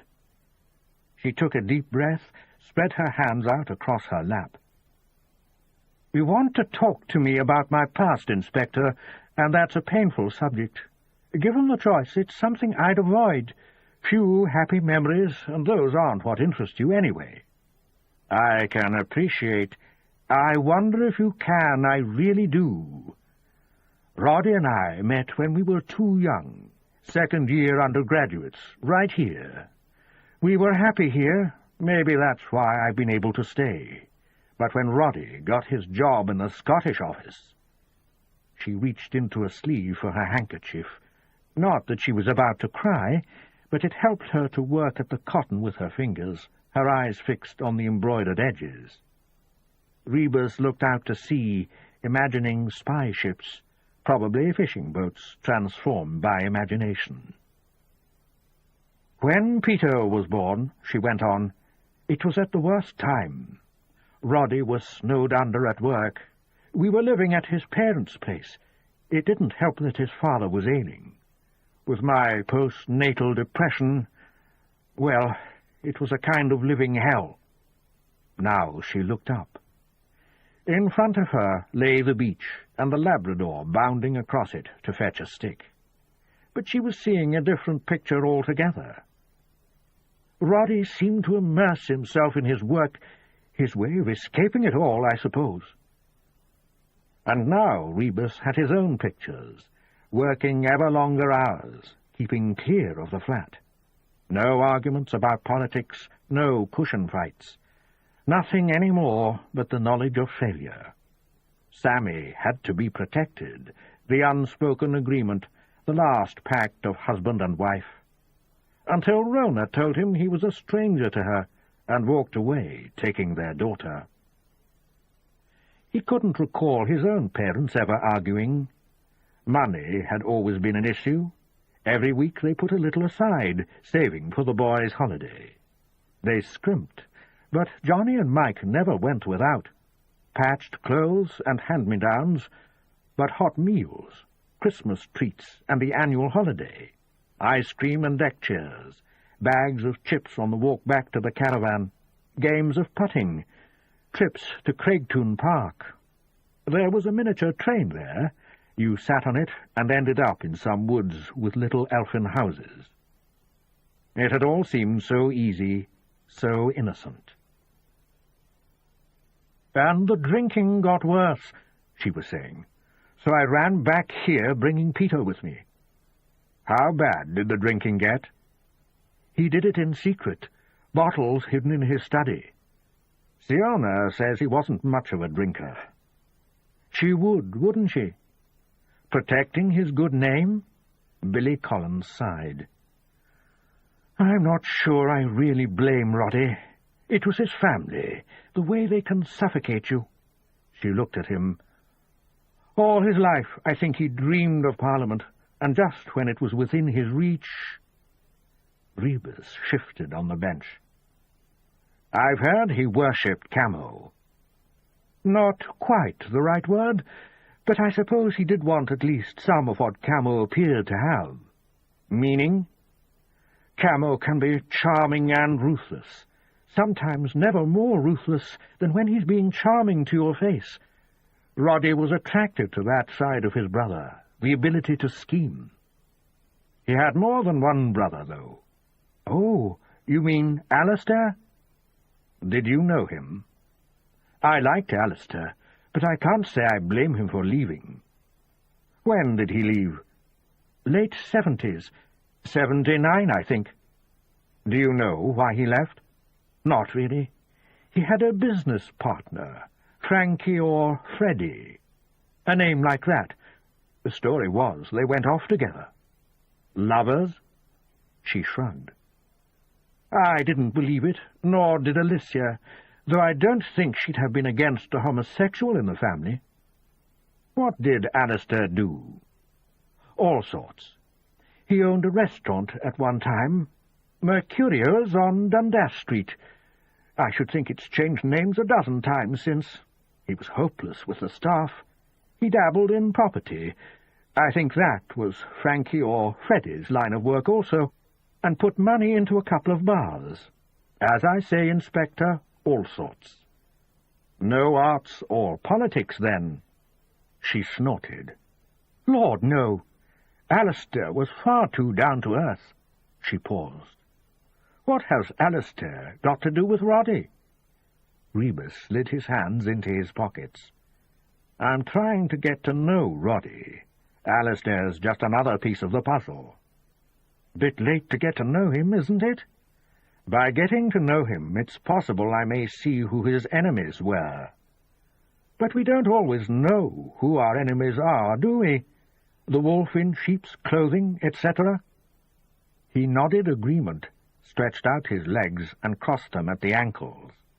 But Billy Collins was getting to her feet. We can be at Kinkelbraes in 5 minutes. Might be interesting for you. He doubted it, but, as they began to climb the steep path to the caravan site, he remembered something else from his childhood. A hole, deep and man-made, sided with concrete. It had sat to one side of the path, and he'd had to shuffle past it, fearful of falling in. Some sort of sluice? He recalled water trickling through it. Christ, it's still here! He stood looking down. The hole had been fenced off from the path. Didn't seem half as deep, but this was definitely the same hole. He looked to Billy Collins. This thing scared me half to death when I was a kid. Cliffs to one side and this on the other. I could hardly bring myself to come down this path. I had nightmares about this hole. Hard to believe. She was thoughtful. Or maybe not so hard. She walked on. He caught her up. How did Peter get on with his father? How do fathers and sons usually get on? Did they see much of one another? I didn't dissuade Peter from visiting Roddy. That doesn't exactly answer my question. It's the only answer I can give. How did Peter react when he heard his father was dead? She stopped, swung towards him. What is it you're trying to say? Funny, I'm wondering what it is you're trying not to say. She folded her arms. Well, that puts us at somewhat of an impasse, wouldn't you agree?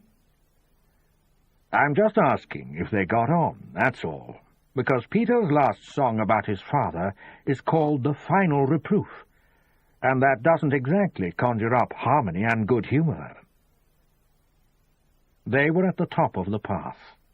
Ahead of them stood the rows of caravans, vacant windows awaiting warmer weather, the arrival of bottled gas and released spirits. "You spent your holidays here?" Billy Collins asked, looking around. "Poor you." She was seeing uniformity and the brutal North Sea, cold facts separated from anecdote.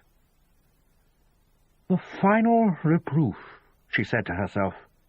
"It's a powerful line, isn't it?" She looked at him. "I spent years trying to understand the clan, Inspector. Don't vex yourself. Try something feasible. Such as?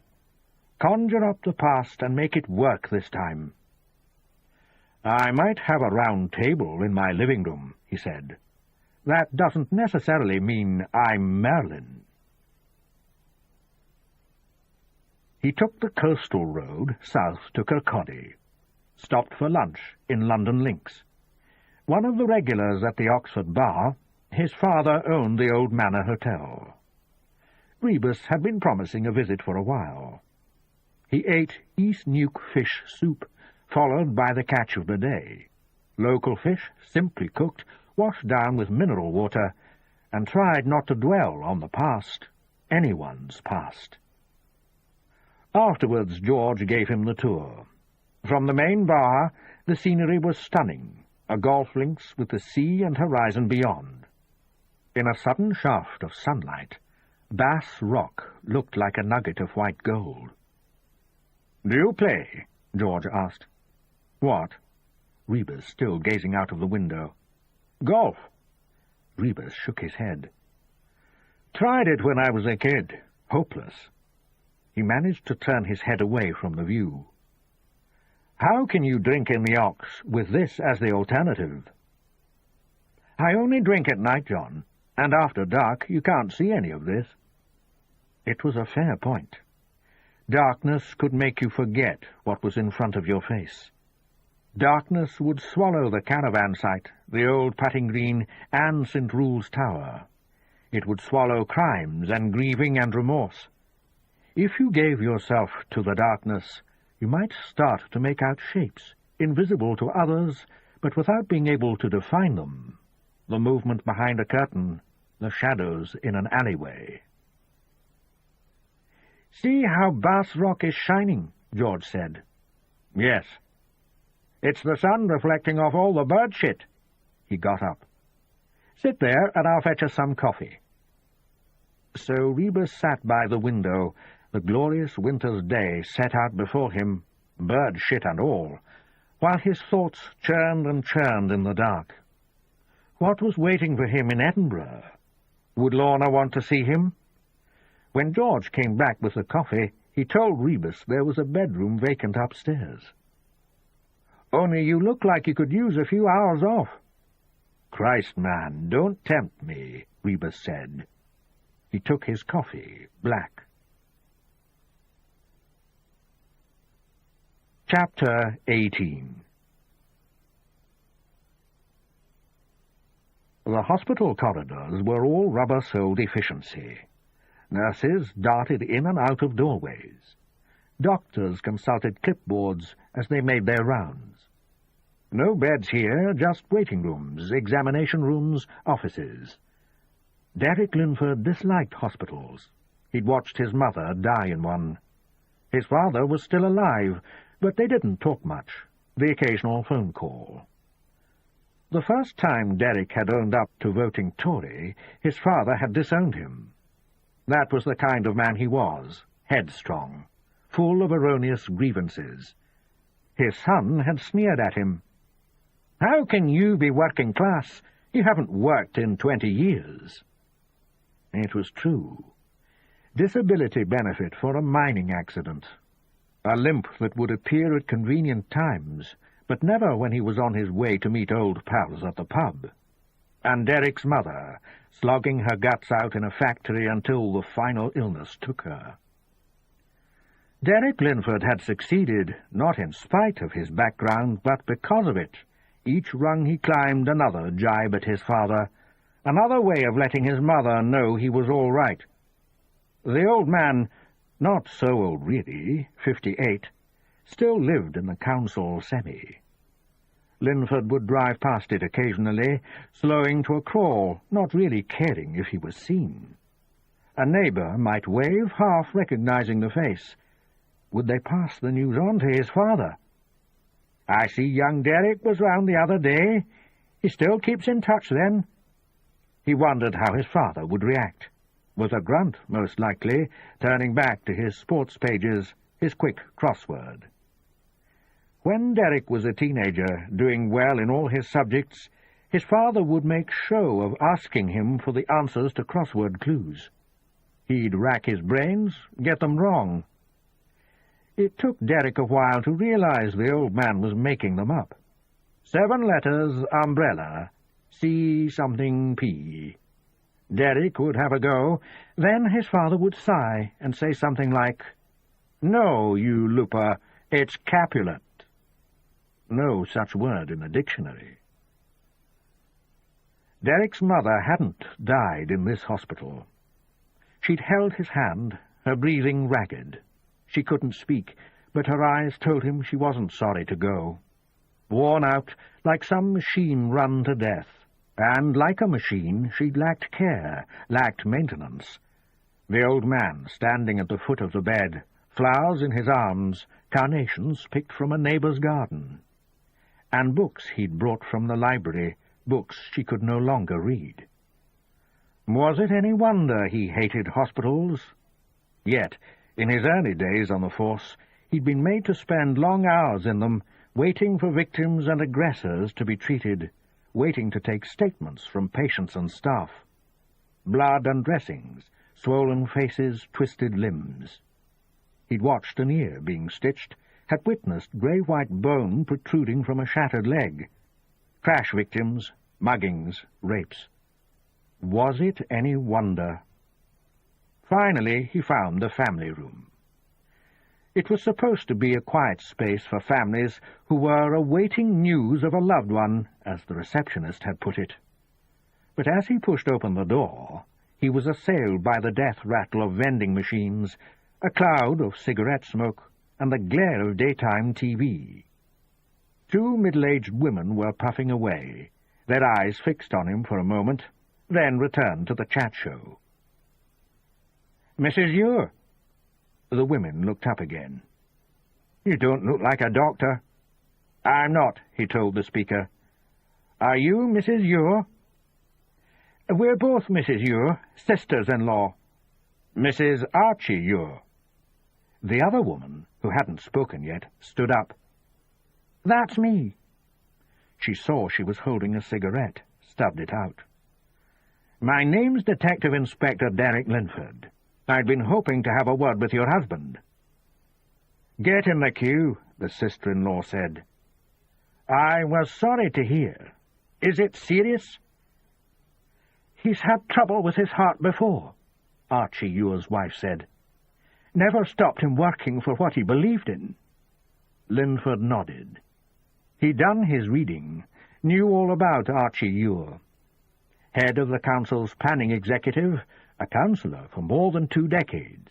He was old Labour, popular with those who knew him, a thorn in the side of some reformers. A year or so back, he'd written several bitter articles for the Scotsman, had got into trouble with the party as a result. Chastened, he'd applied for an MSP post, the first to do so. He probably hadn't allowed for the possibility of an upstart like Roddy Grieve beating him for the nomination. He'd worked ceaselessly during the 79 campaign. 20 years later, his reward was a runner-up spot for a constituency and the promise of a place near the top of Labour's top-up list. "Are they operating?" Linford asked. "Christ, listen to him," the sister-in-law said, glowering at him. "How the hell would we know if they're operating? We're only the family, last to be told." She stood up, too. Linford felt himself shrink back. Big women they were, addicted to Scotland's pantry. Cigarettes and lard. Training shoes, elasticated waistbands, matching YSL tops, probably knock-off, if not fake. "I just wanted to know." What did you want to know? This from the wife, rising to her friend's ire. She folded her arms. What do you want Archie for? To ask questions, because he's a possible suspect in a murder. No, he couldn't tell her that. So he shook his head instead. It can wait. Is it to do with Roddy Grieve? She asked. He couldn't answer. Bloody thought it might be. He's the reason Archie's in here. Tell that slut of a widow of his to remember that. And if my Archie... if he... She bowed her head, words choking. An arm went around her shoulder. Come on now, Isla. It'll be fine. The sister-in-law looked at Linford. Got what you came for? He turned away, but then stopped. What did she mean about Roddy Grieve being to blame? With Grieve dead, it should have been Archie standing. Yes? Only now, the widow's put her name forward, and knowing those bastards on the selection committee, she'll be the one. Oh, aye, shafted again, Isla. As it was, so shall it be. Shafted all the way to the grave. Frankly, they'd be lunatics not to. After the hospital, the wine bar on the high street came as some relief. Linford sipped his chilled Chardonnay and asked Gwen Mollison why that should be. Mollison was tall with long fair hair, probably mid-30s. She wore steel-rimmed glasses which magnified her long-lashed eyes, and toyed with her mobile phone as it sat on the table between them, just next to a bulging filofax. She kept looking around, as though expecting to be able to greet a friend or acquaintance. Here Linford had done his reading, too. Mollison was number 3 in the council's housing department. She didn't quite have Roddy Grieve's pedigree or Archie Ure's longevity, which was why she'd lost to them, but great things were expected of her. Good working-class roots, new labour to her core. She spoke well in public, presented well. Today, she was wearing a cream linen trouser suit, maybe Armani. Linford recognized a kindred spirit and had laid his own mobile a foot and a half from hers. It's a PR coup, Mollison explained. She had a glass of Zinfandel in front of her, but had asked for mineral water as an accompaniment, and had concentrated on that so far. Linford appreciated the tactic. You were a drinker, not an abstainer, but somehow you contrived to drink only water. I mean, Mollison went on, the sympathy vote's out there, and Siona has friends in the party. She's been every bit as active as Roddy ever was. Do you know her? Mollison shook her head, not in answer to the question, but to dismiss it as irrelevant. I don't think the party would have gone to her. Might have looked like bad taste, but when she phoned them, they weren't slow to see the possibilities. She angled her phone, testing the signal strength. There was jazz music in the background. Only half a dozen other people in the place, mid-afternoon hiatus. Linford had skipped lunch. He'd finished one bowl of rice crackers. They weren't about to bring another. Are you disappointed? He asked. Mollison shrugged. There'll be other chances. So confident, so controlled. No telling where she'd be in a few years. Linford had already handed over one of his business cards, the good ones embossed. He'd added his home phone number on the back, smiled at her. Just in case. This ends side 2 of cassette 5 of Set in Darkness. Please fast forward to the end before loading cassette 6. Set in Darkness, cassette 6. A little later, she'd caught him stifling a yawn, had asked if she was boring him. Just a late night, he'd explained. It's Archie I feel sorry for, she went on now. This might have been his last chance. But he's going on the regional list, isn't he? Well, they have to, or else it looks like they're snubbing him. But you don't understand. That list is weighted against whichever party gets most first-past-the-post seats. I think you've lost me. Even if Archie was top of the list, he probably wouldn't get in. Linford mulled that over, decided he still didn't get it. You're being very magnanimous, he said instead. Am I? She smiled at him. You don't understand politics. If I'm graceful in defeat, that counts for me next time. You have to learn to lose. She shrugged again, padded shoulders giving some bulk to her thin frame. Anyway, shouldn't we be talking about Roddy Grieve? Linford smiled. You're not a suspect, Miss Mollison. That's good to hear. Not unless Mrs. Grieve meets with some accident. Mollison laughed, a sudden trill which had the other drinkers looking at them. She clamped a hand over her mouth, took it away. God, I shouldn't laugh, should I? What if something did happen to her? Such as? I don't know. Say she gets hit by a car. Then I'll want to talk to you again. He opened his notebook, reached for his pen. It was a Mont Blanc. She'd commented on it earlier, looking impressed. Maybe I should take down your number, he said with a smile. The final candidate on the shortlist, Sarah Bone, was a social worker in South Edinburgh.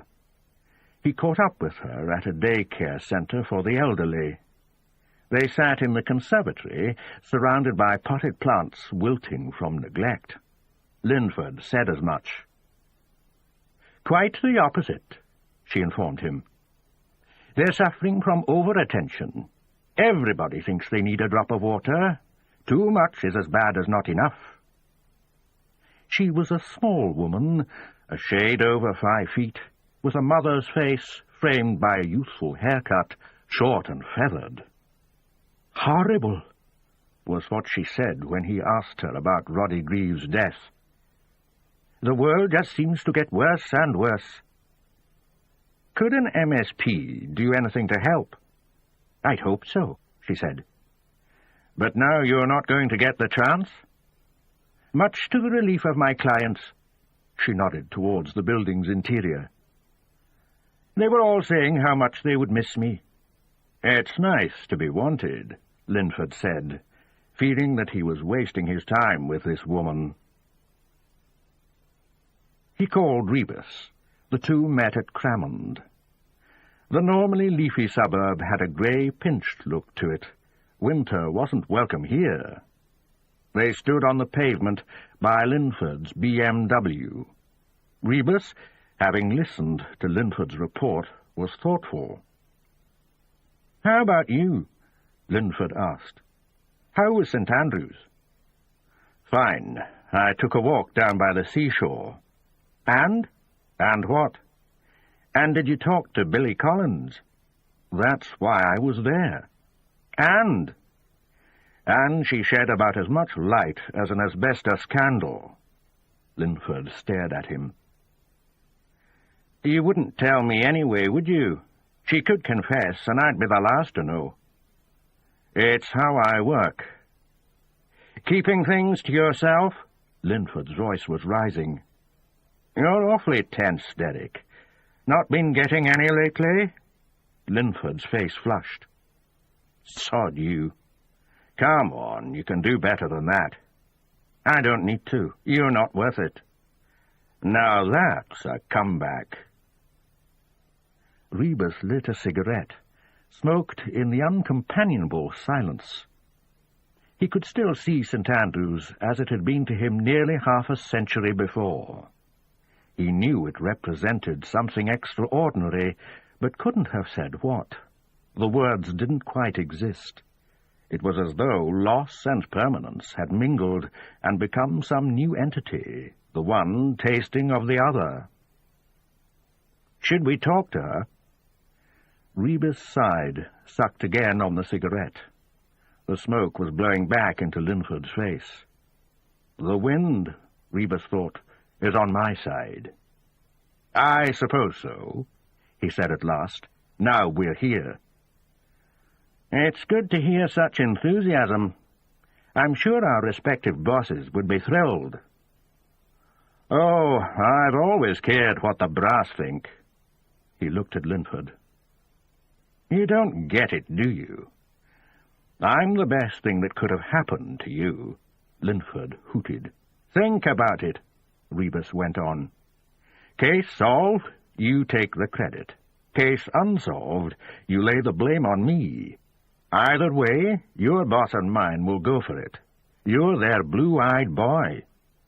He flicked the cigarette onto the road. Every time I refuse to share information with you, you should make a note. Gives you ammo for later. Every time I piss you off, or head off on my own tangent, same thing. Why are you telling me this? Does pariah status give you some kind of thrill? I'm not the pariah here, son. Think about it. Rebus unbuttoned his jacket, affected a Wild West drawl. Now let's go visit the widow lady. Left Linford lurching in his wake. The door was opened by Hamish Hall, Roddy Greaves' press officer. Oh, hello again, he said, ushering them inside. It was a neat, semi-detached, brick-built, and of 1930s vintage. Lots of doors seemed to lead off the entrance hall. Hamish squeezed past them, and they followed, through the dining room and into a recent addition, a conservatory, much smarter, Linford noted, than the one out at the day care centre. An electric fan heater was humming briskly in one corner.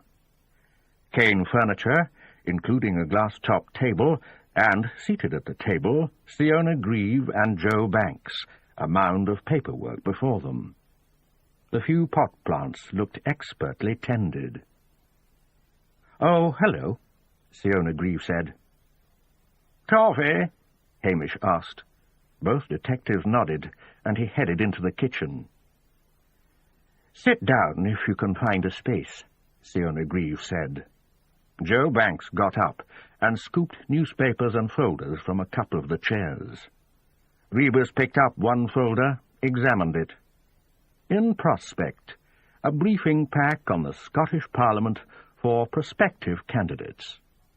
Notes had been scribbled in most of the margins, Roddy Greaves writing most probably. "And to what do we owe this pleasure?" Siona Grieve asked. "Just a few follow-up questions," Linford told her, easing his notebook out of his pocket. "We heard you were stepping into your husband's shoes," Rebus added. "My feet are much smaller than Roddy's," the widow said. "Maybe so," Rebus went on. "But we've not got a motive yet for his death. D.I. Linford here thinks maybe you've just supplied us with one." Linford looked ready to remonstrate, but Joe Banks beat him to it. "You think Siona would kill Roddy just to become an MSP? That's ludicrous." "Is it?" Rebus scratched his nose. "I don't know. I tend to agree with D.I. Linford. It is a motive. Had you thought of running before?" Siona Grieve straightened her back. "You mean before Roddy was killed?" "Yes." She thought about it, then nodded. "I suppose I had, yes." "What stopped you?"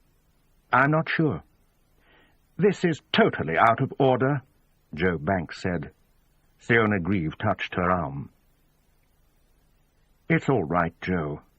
Best just put their minds at rest." She glared at Rebus. "It was when I realized that one of them, you, Mollison or Bone, would take Roddy's place. I thought I could do it, maybe better than any of them, so why not ask?" "Good for you," Joe Banks said. "It's in memory of Roddy. It's what he would have wanted." They had the sound of words used previously. Rebus wondered, maybe Joe Banks had come to the widow with the idea. Just maybe. "I can see your point, Inspector," Siona Grieve informed Rebus. "But if I'd wanted to, I could have stood. Roddy wouldn't have minded. I didn't need him dead for me to stand." "And yet he's dead, and here you are." "Here I am," she agreed. "With the whole of the party behind her," Joe Banks cautioned. "So, if you're thinking of making any accusations—" "They just want to find Roddy's killer," Siona Grieve told her. "Isn't that right, Inspector?" Rebus nodded. "Then we're still on the same side, aren't we?" Rebus nodded again, but judging from the look on Joe Banks's face, he wasn't so sure she'd agree. By the time Hamish arrived with a tray bearing coffee pot and cups, Siona Grieve was asking for a progress report, and Linford was hauling out the usual flannel about pursuing leads and inquiries still to make, none of which looked to be convincing the two women, despite the effort he was putting in. Siona Grieve met Rebus's eyes and inclined her head a little, telling him she knew what he was thinking. Then she turned to Linford, interrupting him. "It's an American phrase, I think. Never kid a kidder. Or is it never shit a shitter?" She looked to Hamish, as if for help, but he merely shrugged and went on handing out the coffees. "Sounds to me, D.I. Linford, as though you've made precious little progress." "Clutching at straws, more like," Joe Banks muttered. "We still have every confidence," Linford began. "Oh, I can see that. I can see you're positively brimming with the stuff, because that's what's got you where you are today. I'm a teacher, D.I. Linford. I've seen plenty of boys like you. They leave school and feel it in their bones that they can do anything they set their minds to. With most of them, it doesn't last long. But you—" She wagged a finger, then turned towards Rebus, who was blowing on the scalding coffee. "D.I. Rebus, on the other hand." "What?" the question coming from Linford. "D.I. Rebus has no confidence in anything very much any more. An accurate assessment?" Rebus blew on the coffee, said nothing. "D.I. Rebus is jaded and cynical about most things. Weltschmerz. Do you know that word, Inspector?" "I think I ate some last time I was abroad," Rebus said. She smiled at him, a smile without happiness. "World-weariness." "Pessimism," Hamish agreed. "You won't be voting, will you, Inspector?" Siona Grieve asked. "Because you don't see the point." "I'm all for job creation schemes," Rebus said. Joe Banks let out a hiss of air. Hamish snorted good-naturedly. "But there's something I can't figure out. If I've got a problem, who do I go to? My MSP, my list MSP, or my MP? Maybe my MEP or councillor? That's what I mean about job creation." "Then why am I doing this?" Siona Grieve said quietly, her hands in her lap. Joe Banks reached out and touched her hand. "Because it makes sense," she said. When Siona Grieve looked up at Rebus, there were tears in her eyes. Rebus looked away. "This may not seem like the time," he said, "but you told us your husband didn't drink. I believe at one time his drinking may have been a problem." "For heaven's sake!" Joe Banks hissed. Siona Grieve blew her nose, sniffed. "You've been talking to Billy." "Yes," he acknowledged. "Trying to blacken a dead man's name," Joe Banks muttered. Rebus looked at her. "See, there's a problem, Miss Banks. We don't know what Roddy Grieve was doing in the hours prior to his death. So far, we've a sighting of him in one pub, just the one, drinking on his own. We need to know if that's the kind of man he was, a solitary drinker. Then maybe we can stop wasting our time trying to locate the friends we've been told he would be out drinking with."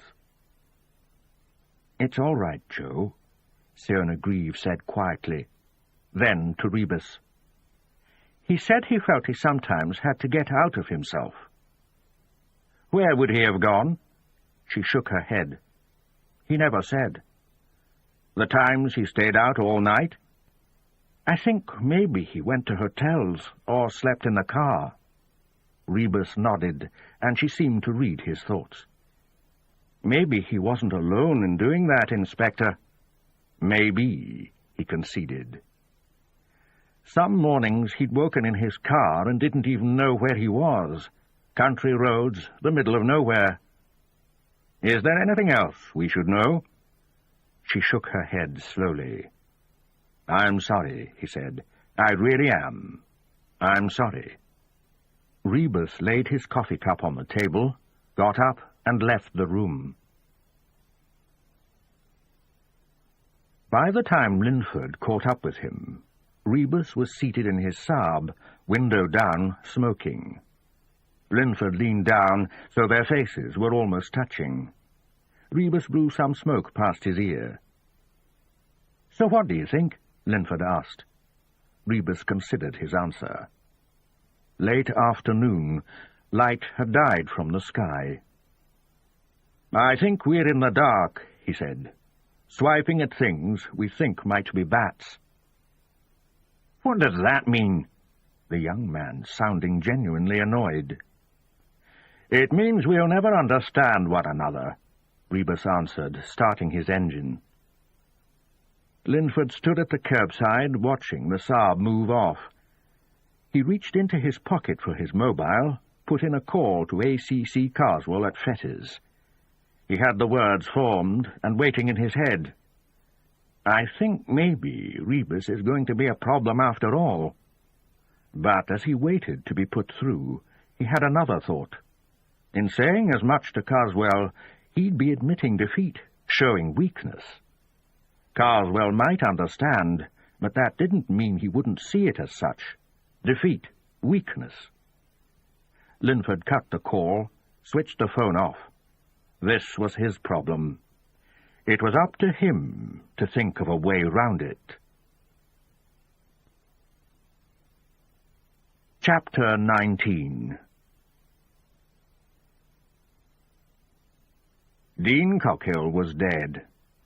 His building firm had been wound up, the company office now a design consultancy, the builder's yard turned into a 3-story block of flats. Hood and Wiley eventually tracked down an address for Coghill's widow. "All these dead guys," Grant Hood had commented. Ellen Wiley's reply, "The male of the species doesn't live as long as the female." They couldn't get a phone number for the widow, so went to the last known address. "Probably died or retired to Benidorm," Wiley said. "Is there a difference, then?" Wiley smiled, brought the car into the curbside and pulled on the handbrake. Hood opened his door a fraction and peered down. "No," he said. "This is fine. I can walk to the curb from here." Wiley gave his arm a thump. He suspected it would bruise. Meg Coghill was a short, spry woman in her early 70s. Though it didn't look like she was going out or ready for visitors, she was dressed immaculately and had made up her face. As she led them into the sitting room, there were noises from the kitchen. "My cleaner," Mrs. Coghill explained. Hood felt like asking if she always dressed up for the cleaner, but thought he probably knew the answer already. "Do you want a cup of tea or something?" No, thank you, Mrs. Coghill." Ellen Wiley sat on the sofa.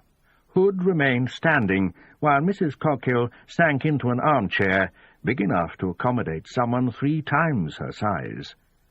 Hood was looking at some framed photographs on a wall unit.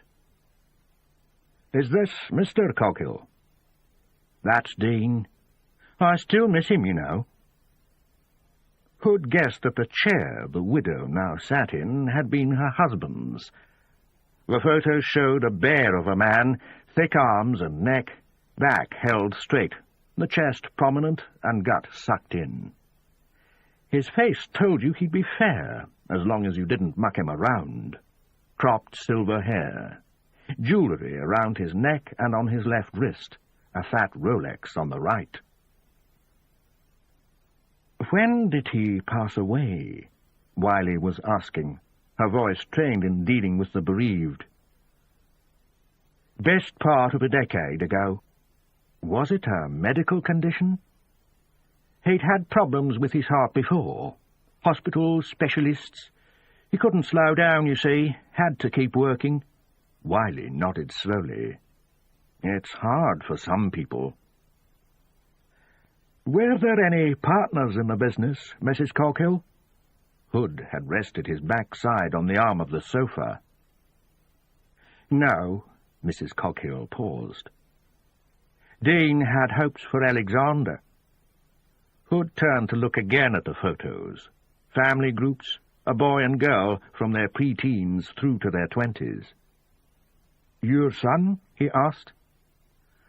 But Alex had other ideas. He's in America, married. He works in a car showroom. Only over there they call them automobiles.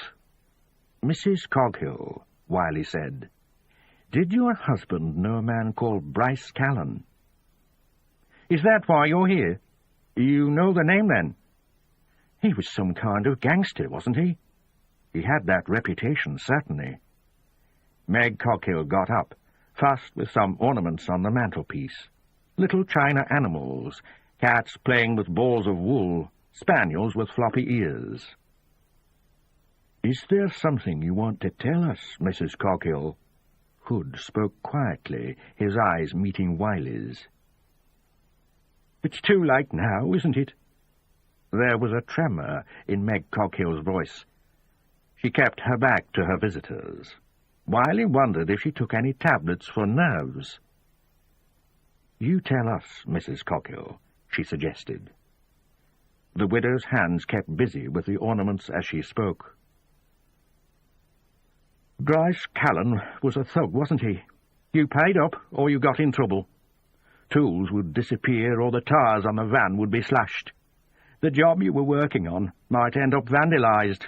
Only they weren't just vandals, they were Bryce Callan's men." "Your husband paid protection to Bryce Callan?" She turned towards them. "You didn't know my Dean. He was the only one who stood up to Callan, and I think it killed him. All the extra work and worry. Bryce Callan as good as stuck his hand into Dean's chest and squeezed his heart dry." "Your husband told you this?" "Lord, no. He never said a word. Liked to keep me separate from anything to do with the business. Family on one hand, work on the other, he'd say. That's why he needed an office. Didn't want work coming home with him." "He wanted his family kept separate," Wiley said. "Yet he thought maybe Alex would help in the business." "That was in the early days, before Callan." "Mrs. Coghill, you heard about the body in the fireplace at Queensberry House?" "Yes." "Your husband's firm worked there 20 years ago. Would there be any records, or anyone who worked for your husband that we could talk to?" "You think it has something to do with Callan?" "The first thing we need," Hood said, "is to identify the body." "Do you remember your husband working there, Mrs. Coghill?" Wiley asked.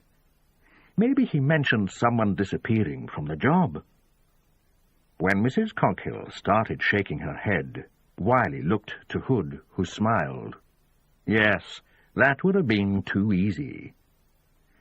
She got the feeling this would be one of those cases where you never got a lucky break. "His business came here in the end," Mrs. Coghill said. "Maybe that will help you." And when Ellen Wiley asked what she meant, Meg Coghill said it might be easier if she showed them. "I can't drive," the widow explained. "I sell Dean's cars. He had two of them, one for work and one for pleasure. She smiled at some private memory. They were walking across the mono-blocked drive in front of the house. It was an elongated bungalow on Frogston Road, with views to the snow-capped Pentland Hills to the south. He had his men build this double garage, Mrs. Cockhill went on. They extended the house, too, added a couple of rooms to either side of the original. The two CID officers nodded, still unsure why they were headed for the twin garage. There was a door to the side. Mrs. Cockhill unlocked it and reached in to turn on a light. The large space had been almost completely filled with tea chests, office furniture, and tools. There were pickaxes and crowbars, hammers, and boxes filled with screws and nails, industrial drills, a couple of pneumatics, even steel pails splashed with mortar. Mrs. Cockhill rested her hand on one of the tea chests. All the paperwork. There's a filing cabinet somewhere, too. Under that blanket, maybe, Wiley suggested, pointing towards the far corner. If you want to know anything about Queensberry House, it'll be here somewhere. Wiley and Hood shared a look. Hood puffed out his cheeks. Another job for the time team, Ellen Wiley said. Hood nodded, looked around. Any heating in here, Mrs. Cockhill? I could bring you out an electric fire. Show me where it is, Hood said. I'll fetch it. And something tells me you wouldn't say no to that cup of tea now, said Mrs. Cockhill, seeming delighted by the thought of their company. Siobhan Clark sat at her desk with Supertramp's effects spread before her. To wit, the contents of his carrier bag, his Building Society passbook, the briefcase, which its most recent owner hadn't given up without a fight, and the photographs. She also had a pile of crank letters and telephone messages, including 3 from Gerald Scything. It was one of the tabloids who had coined the name Supertramp. They'd also dragged up the sex on church steps story with an archive photo of Desi. Siobhan knew the vultures would be out there trying to track Desi down for an interview, for some juicy morsel. Maybe Desi would tell them about the briefcase. It wouldn't be checkbook journalism. She doubted Desi had a bank account. Call it cash-point journalism, then. Maybe they'd talk to Rachel Drew, too. She wouldn't say no to a check. A few more titbits for the readers and gold-diggers. And as long as the story ran, the letters and calls would keep coming. She rose from the desk, pushed at her spine until the vertebrae clicked. It was gone 6, and the office was empty. She'd had to move desks. The Grieve murder had taken priority, and was squeezed into a corner of the long, narrow room. No window nearby. Mind you, Hood and Wiley had it even worse. No natural light at all in the shoebox they'd been given. The chief super had been blunt with her this afternoon. Take a few more days, but if there was no ID on Supertramp by then, that was an end of it. The cash went to the Treasury. The suicide, Mackie's whole prehistory, would remain unexplained. "We've got real work to be getting on with," her boss had said. He looked like a candidate for a stroke. "Dossers kill themselves every day." "No suspicious circumstances, sir?" she'd dared to ask. "The money doesn't make for suspicious circumstances, Siobhan. It's a mystery, that's all. Life's full of them." "Yes, sir." "You've been too close to John Rebus for too long." She'd looked up, frowning. "Meaning?" "Meaning you're looking for something here that probably doesn't exist." "The money exists." He walked into a building society, all of it in cash. Next thing he's living as a down-and-out. A rich eccentric. Money does strange things to some people. He erased his past. It's like he was in hiding. "You think the money was stolen? Then why didn't he spend it?" That's just one other question, sir. A sigh, a scratch of the nose. A few more days, Siobhan. All right? She'd nodded. Yes, sir, she'd said. Evening all. John Rebus was standing in the doorway. She glanced at her watch. How long have you been there? How long have you been staring at that wall? She realized she was halfway down the office and had been gazing at photos of the grieved locus. I was dreaming. What are you doing here? Working, same as you. He came into the office, leaned against one of the desks with his arms folded. You've been too close to John Rebus for too long. How's the Grieve case? She asked. He shrugged. Shouldn't your first question be, how's Derek? She half turned from him, cheeks reddening slightly. Sorry, he said. That was bad taste even for me. We just didn't hit it off, she told him. I'm having the self-same problem. She turned to him. Is Derek the problem, though, or is it you? He feigned a pained look, then winked and walked up the central aisle between the rows of desks. Is this your man stuff? He asked. She followed him back to her desk. She could smell whiskey. They're calling him Supertramp.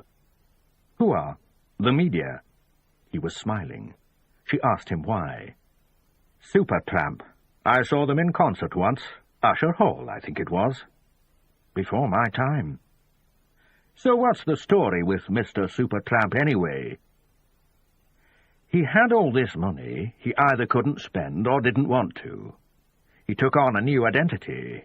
My theory is that he was hiding. Maybe. He was rifling through the scraps on the desk. She folded her arms, gave him a hard look, which he failed to notice. He opened the bread bag and shook out the contents. Disposable razor, a sliver of soap, toothbrush. An organized mind, he said. Makes himself a wash bag. Doesn't like being dirty. It's like he was acting the part, she said. He caught her tone, looked up.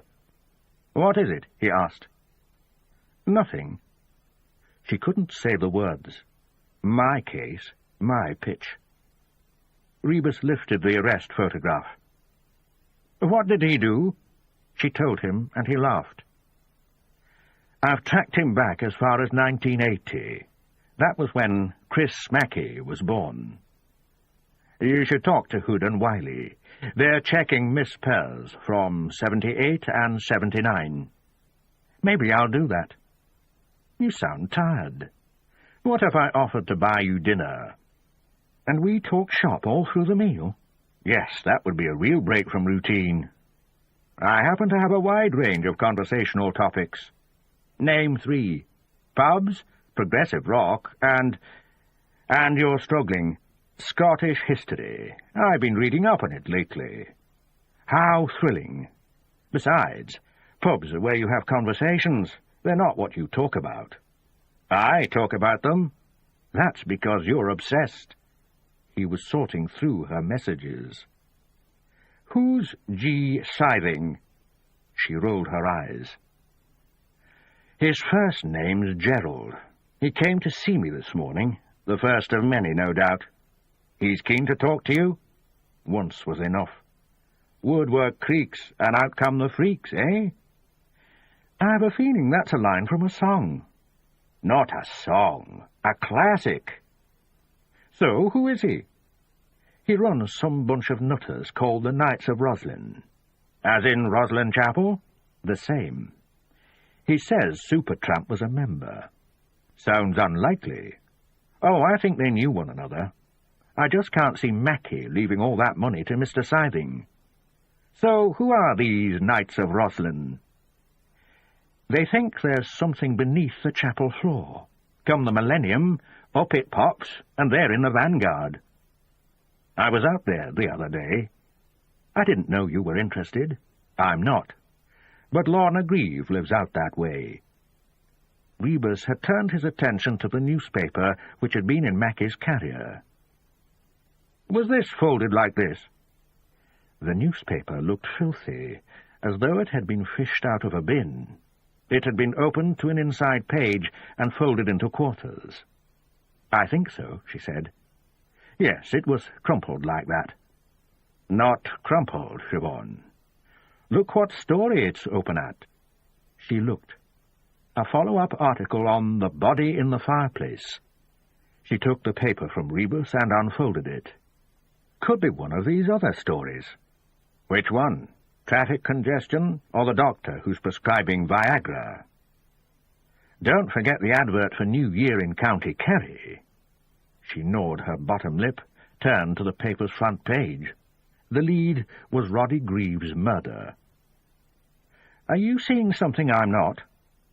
Thinking of the chief super's words.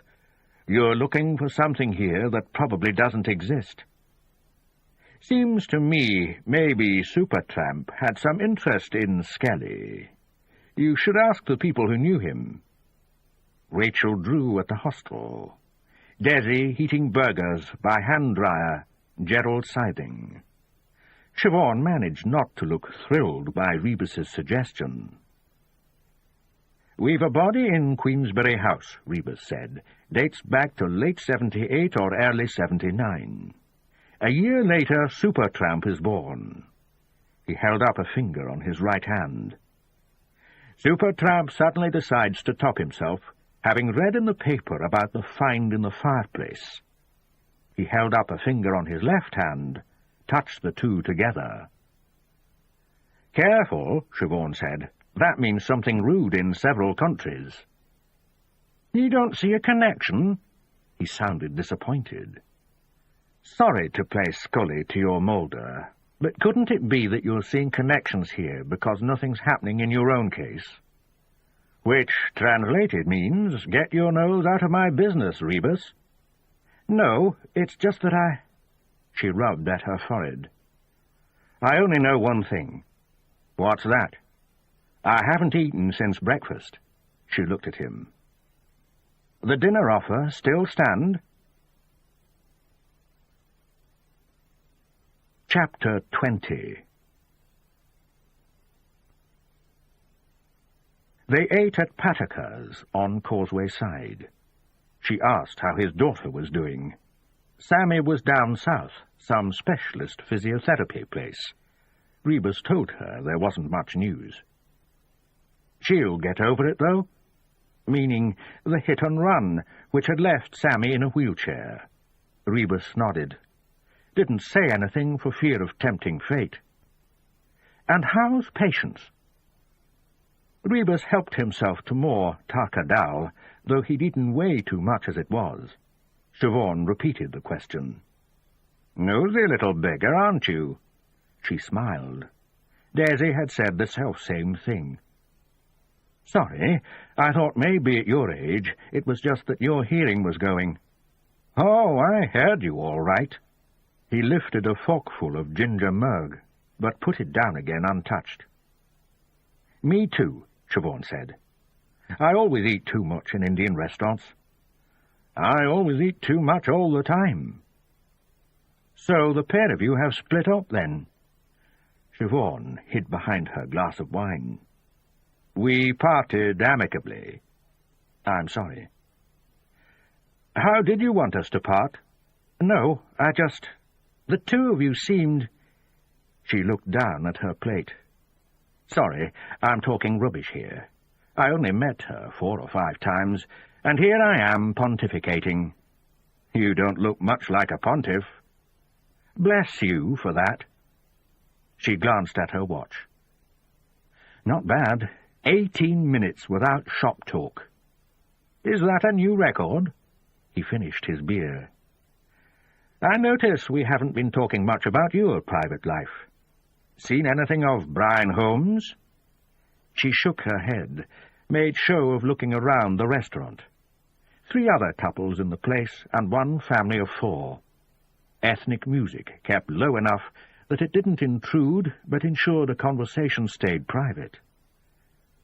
I saw him a couple of times after he left the force. Then we lost touch. She shrugged. Last I heard, Rebus said, he was in Australia, thinking of staying there. He pushed some of the food around his plate.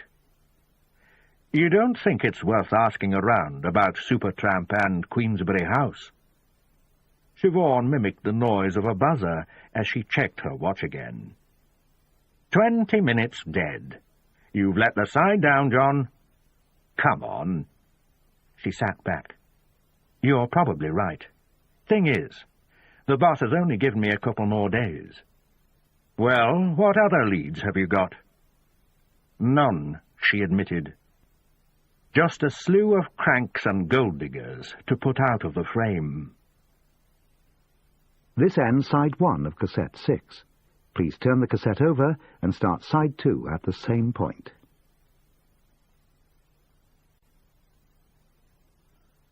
Their waiter materialized and asked if they wanted any more drinks.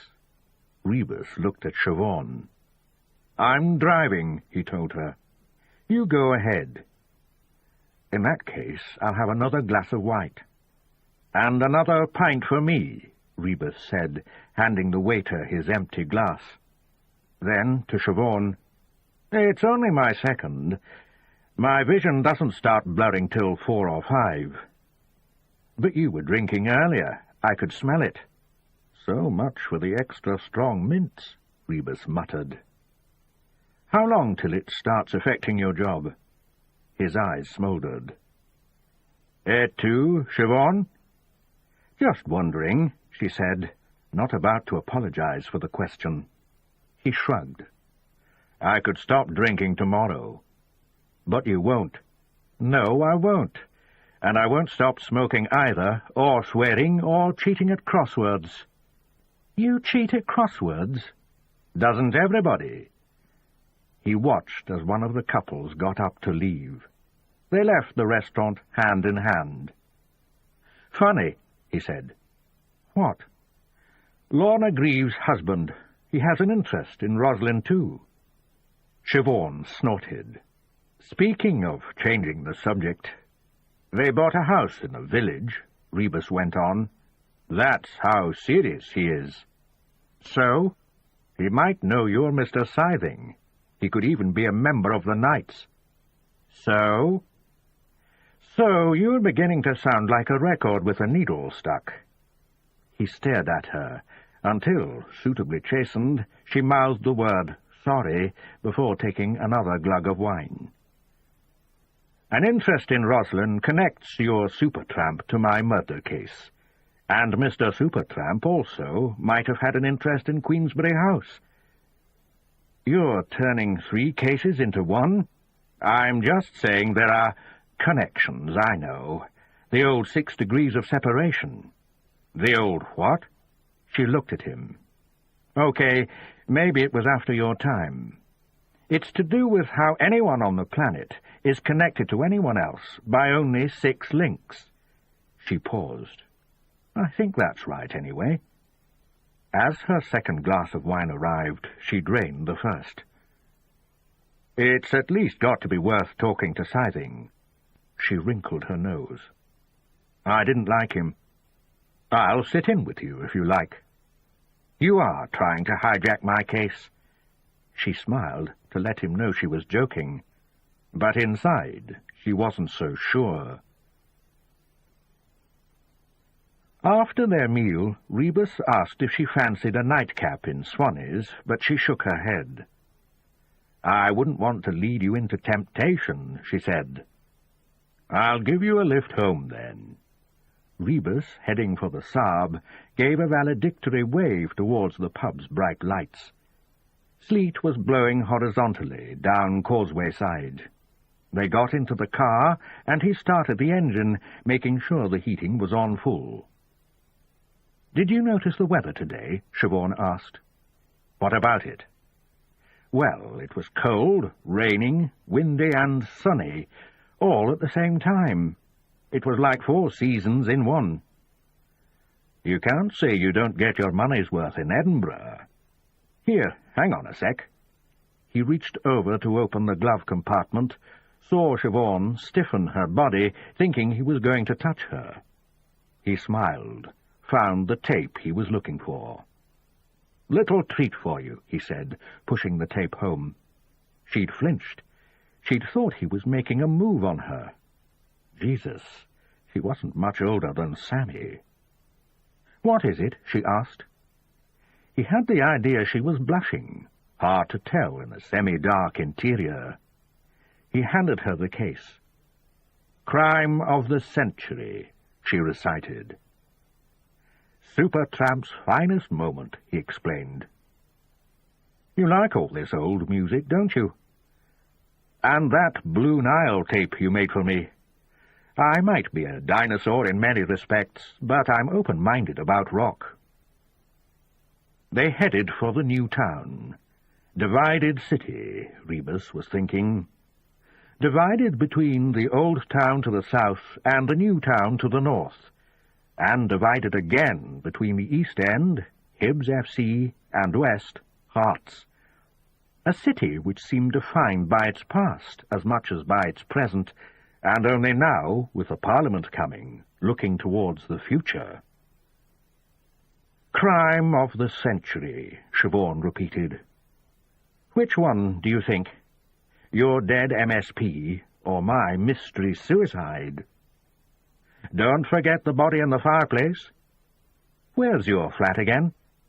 "Just off Broughton Street." As they drove, they watched the buildings and the pedestrians, were aware of other cars drawing level with them at traffic lights. Cop instinct, always on the lookout.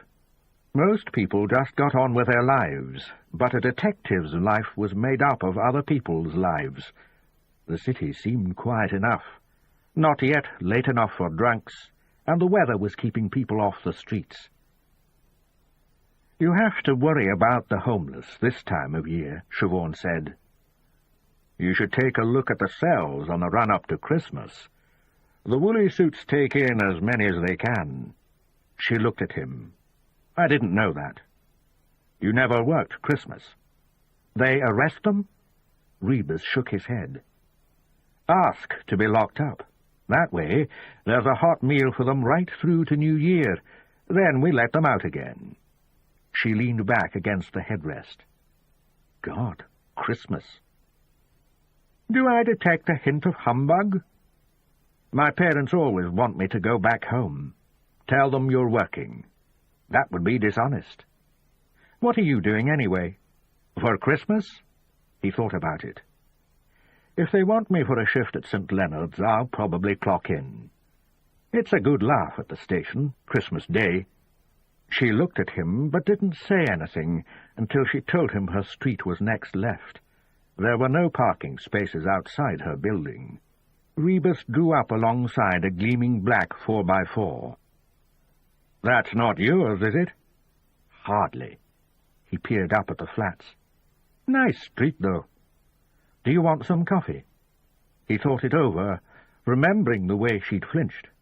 Did it say something about what she thought of him, or about Siobhan herself?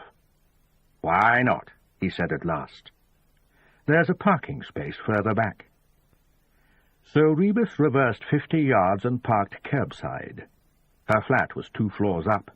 No clutter, everything in its place. It was what he'd have expected, and he was pleased he'd been right. Framed prints on the walls, adverts for art exhibitions, a rack of CDs and a decent hi-fi system. Several shelves of videos, comedies mostly, Steve Martin, Billy Crystal. Books, Kerouac, Kesey, Camus. Lots of law texts. There was a functional-looking green 2-seat sofa, plus a couple of unmatching chairs. From the window he looked on to an identical tenement, curtains closed, windows darkened. He wondered if Siobhan wanted her curtains left open. She'd gone straight into the kitchen to put the kettle on. His tour of the living room complete, he went to find her. Past 2 bedrooms, doors open. Clatter of mugs and teaspoons. She was opening the fridge as he came in. "We should talk about scything," Rebus said. How best to tackle him? Siobhan swore. "What is it?" "Out of milk," she said. "I thought I'd one of those UHT packets in the cupboard." "I'll take it black." She turned to the worktop. "Fine." Opened a storage jar, peered in. "Except I'm out of coffee, too." Rebus laughed. "Too much entertaining, do you?" "Just haven't managed a supermarket run this week." "No problem. There's a chippy on Broughton Street. Coffee and milk both, if we're lucky." "Let me give you some money." She was looking for her bag. "My treat," he said, heading for the door. When he was gone, Siobhan rested her head against the cupboard door. She'd hidden the coffee right at the back. She just needed a minute or two. It was so seldom she brought people back here, and John Rebus's first visit. A minute or two to herself, that was all she wanted. In the car, when he'd reached towards her, what was he going to think about that? She thought he was making a move, not that he ever had before, so why had she flinched? Most of the men she worked with, there was innuendo, the occasional blue joke, looking for her to react, but never John Rebus. She knew he was flawed, had problems, but still he'd brought a certain solidity to her life. He was someone she felt she could trust, come hell or high water. Something she didn't want to lose. She turned the kitchen light off, walked into the living room, stood at her window and stared out at the night. Then turned and started doing some tidying. Rebus buttoned up his jacket, glad to be outdoors. Siobhan hadn't been happy about him being there, that was obvious. He'd felt the same way, uncomfortable. Try to keep your work and social life separate. It was hard in the force. You drank together, telling stories outsiders wouldn't understand. The bond went deeper than desk and office, patrol car and local beat. But tonight, he felt, was different. And after all, he didn't like visitors either, had never encouraged Siobhan or anyone else to visit his home. Maybe she was more like him than he realized. Maybe that was what made her nervous. He didn't think he was going to go back. Head home, phone, and apologize. He unlocked the car, but didn't start the engine straight away. Left the keys hanging from the ignition. Lit a cigarette instead. Maybe he'd fetch the milk and coffee, leave them at her door before heading off. That would be the decent thing. But the main door to the building was locked. He'd have to buzz her to be let in. Leave the stuff on the pavement? Just go home. He heard a sudden noise. Watched as someone left the tenement opposite Siobhan's, sort of jogging their way along the pavement, but then taking the first left into an alley where they stopped. A jet of urine hitting the wall, steam rising into the frosted air. Rebus sitting in darkness, watching. Someone on their way out caught short? Maybe a blocked toilet at home. The man was zipping himself up, jogging back the way he'd come. Rebus caught a glimpse of the face as the man passed beneath a street lamp, back to the tenement, door opening and closing. Rebus kept smoking his cigarette, a vertical frown line appearing in the center of his brow. He stubbed the cigarette into his ashtray, removed his keys from the ignition, opened and closed his door quietly, leaving it unlocked. Crossed the street practically on tiptoe, keeping out of the light. A taxi passed by at speed, Rebus hugging the rails in front of the tenement. Reached the main door. This one, unlike Siobhan's, was unlocked. The block looked less cared for, the stairwell needing a coat of paint.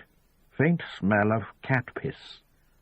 Rebus closed the door slowly, another taxi masking any noise. Made his way to the foot of the stairs and listened. He could hear a television playing somewhere, or maybe it was a radio. He looked at the stone steps, knew he couldn't walk up them without making a noise. His shoes would sound like sandpaper on wood, echoing up 4 stories. Shoes off? Not a chance. Besides, he wasn't sure an element of surprise was strictly necessary. He began to climb, reached the first-floor landing, started up to the second. Now footsteps could be heard coming down. A man with the collar of his raincoat turned up, face all but obscured, hands deep in pockets. A grunt, but no eye contact as he made to pass Rebus. "Hello there, Derek." Derek Linford was 2 steps further on before he seemed to realize. He stopped, turned. "Thought you lived in Dean Village," Rebus said. "I was just visiting a friend." "Oh, aye? Who's that, then?" "Christie, next floor up," said too quickly. "First name?" Rebus asked, smiling a humorless smile. "What do you want?" Climbing back up 1 step, not liking the fact that Rebus was standing so far above him. "What are you doing here?" "This Christie got a blocked toilet, or what?" Now Linford realized. He tried to think of something to say. "Save it," Rebus advised him. "We both know what's going on here. You're a peeping Tom." "That's a lie," Rebus tutted. "Try a bit more conviction next time." He paused. "Otherwise, a conviction's just what you're going to get." "And what about you, eh?" Sneering. "A quickie, was it? I notice it didn't take you long." "If you'd been noticing anything, you'd have seen me get into my car." Rebus shook his head. "How long's this been going on? Don't you think the neighbours will suss eventually? Strange man shuffling up and down the stairs at all hours." Rebus went down a step to meet Linford at eye level. "Go away now," he said quietly. "And don't come back. If you do, first thing I do is tell Siobhan. And after her, your boss at Fetty's.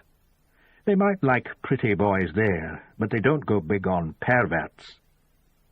"It would be your word against mine." Rebus shrugged. "What have I got to lose?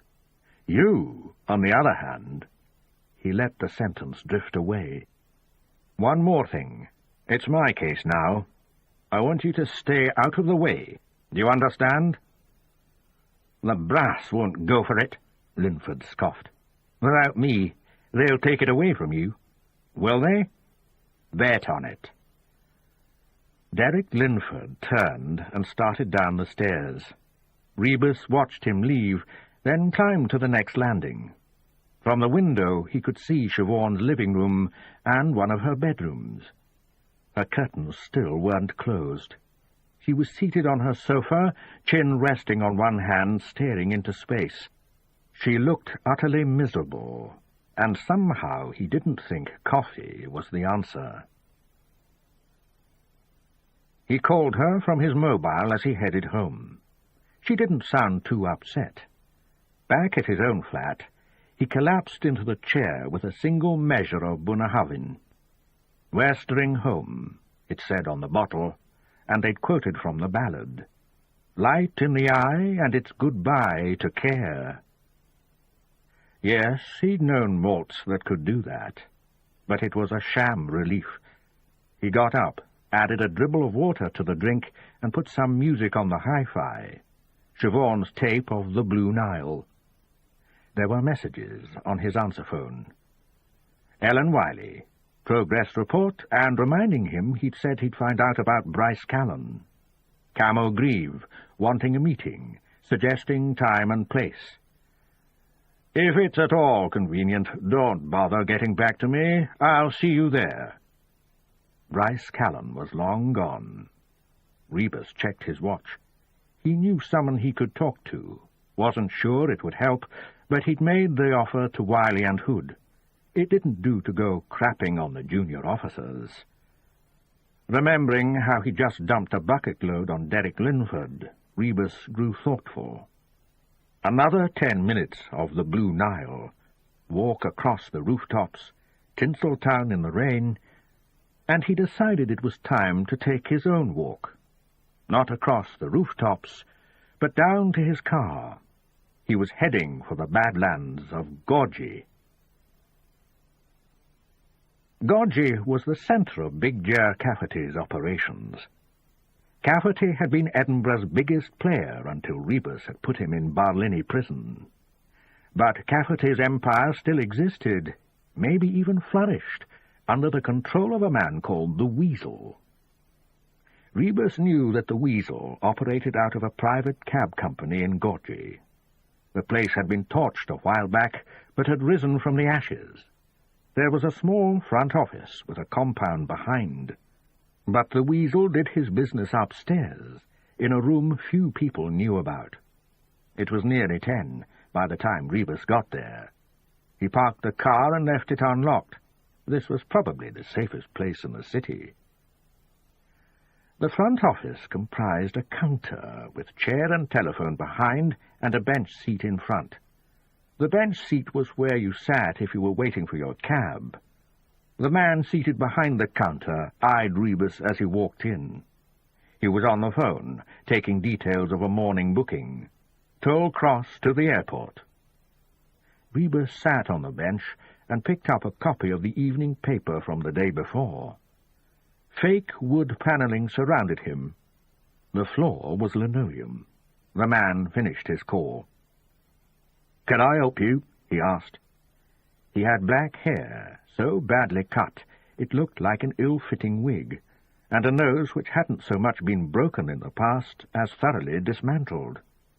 His eyes were narrow, almond-shaped, and his teeth were crooked where they existed at all. Rebus took a look around. "Thought the insurance money might have bought better than this." "Aye?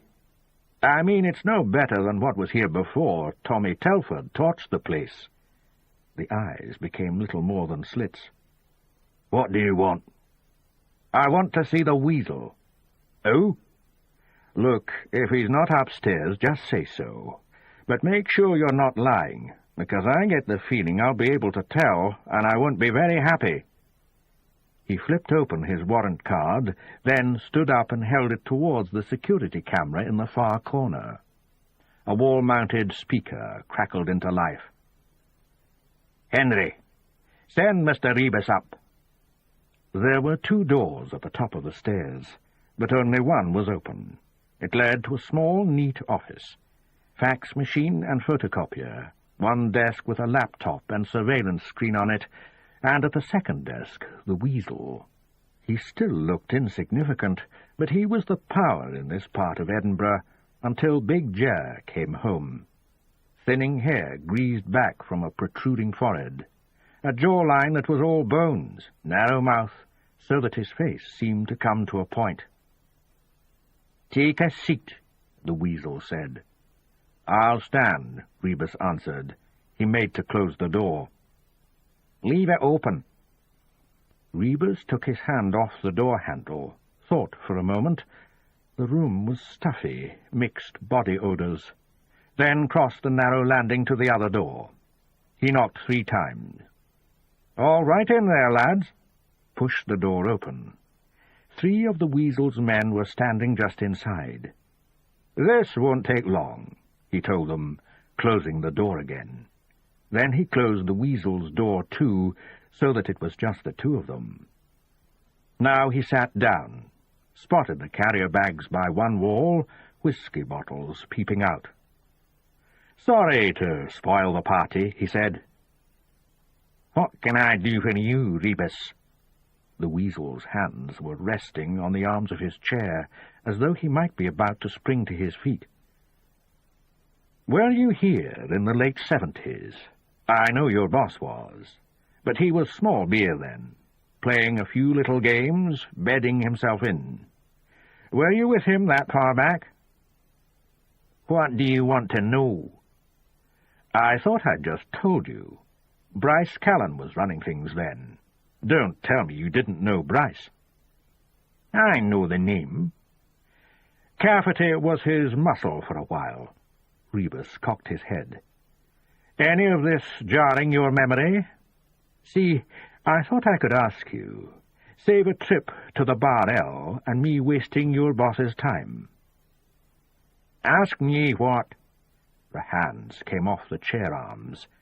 He was relaxing now that he knew Rebus's subject was ancient history rather than current affairs.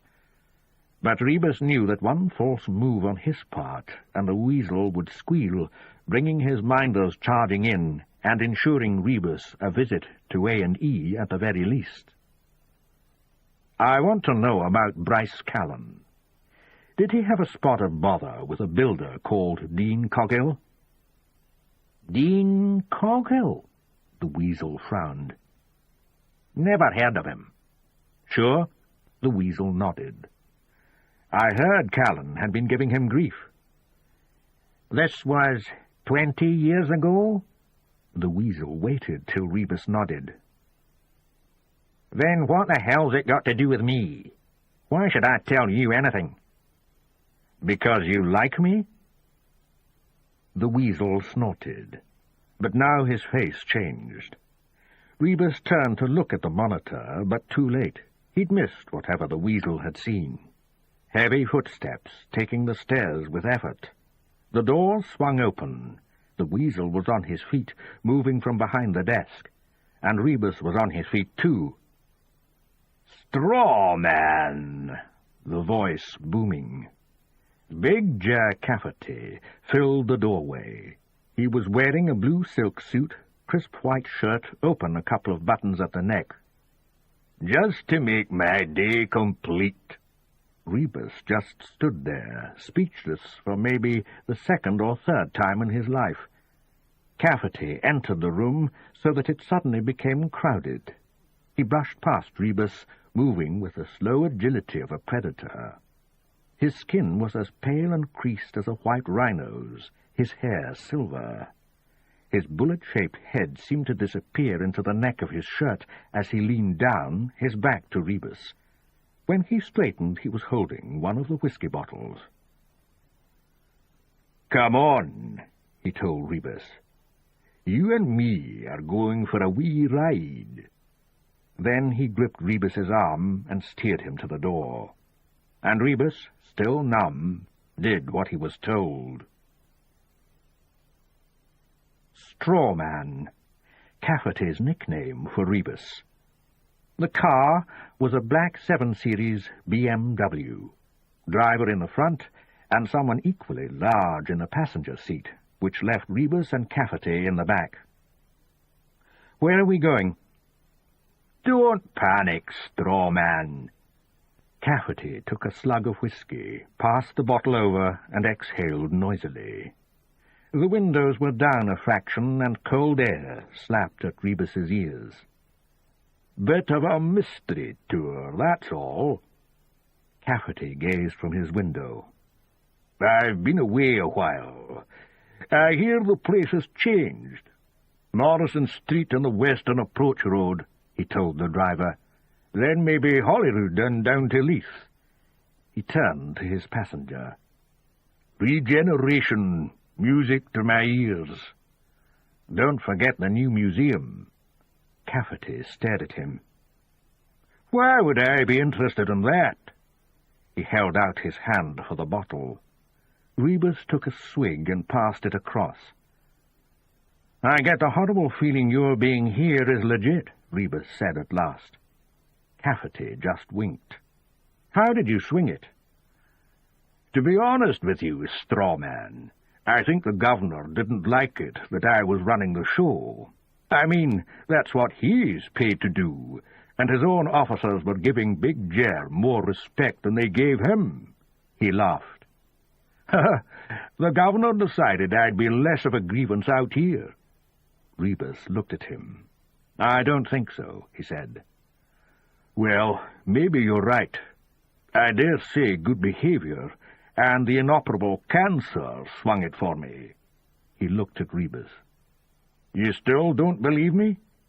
"I want to." Cafferty laughed again. Knew I could depend on you for sympathy. He tapped the magazine pouch in front of him. The big brown envelope, he said. My X-rays from the hospital. Rebus reached across, pulled them out, held them up one at a time to his window.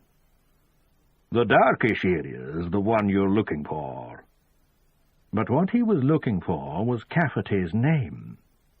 He found it at the bottom corner of each of the X-rays. Morris Gerald Cafferty. Rebus slid the sheets back into the envelope. It all looked official enough. Hospital in Glasgow, radiology department. He handed the envelope to Cafferty. I'm sorry, he said. Cafferty chuckled quietly, then slapped the front seat passenger on the shoulder. It's not often you'll hear that, Rab. An apology from the straw man. Rab half-turned, curly black hair with long sideburns. Rab got out the week before me, Cafferty said. Best pals inside we were. He grabbed Rab's shoulder again.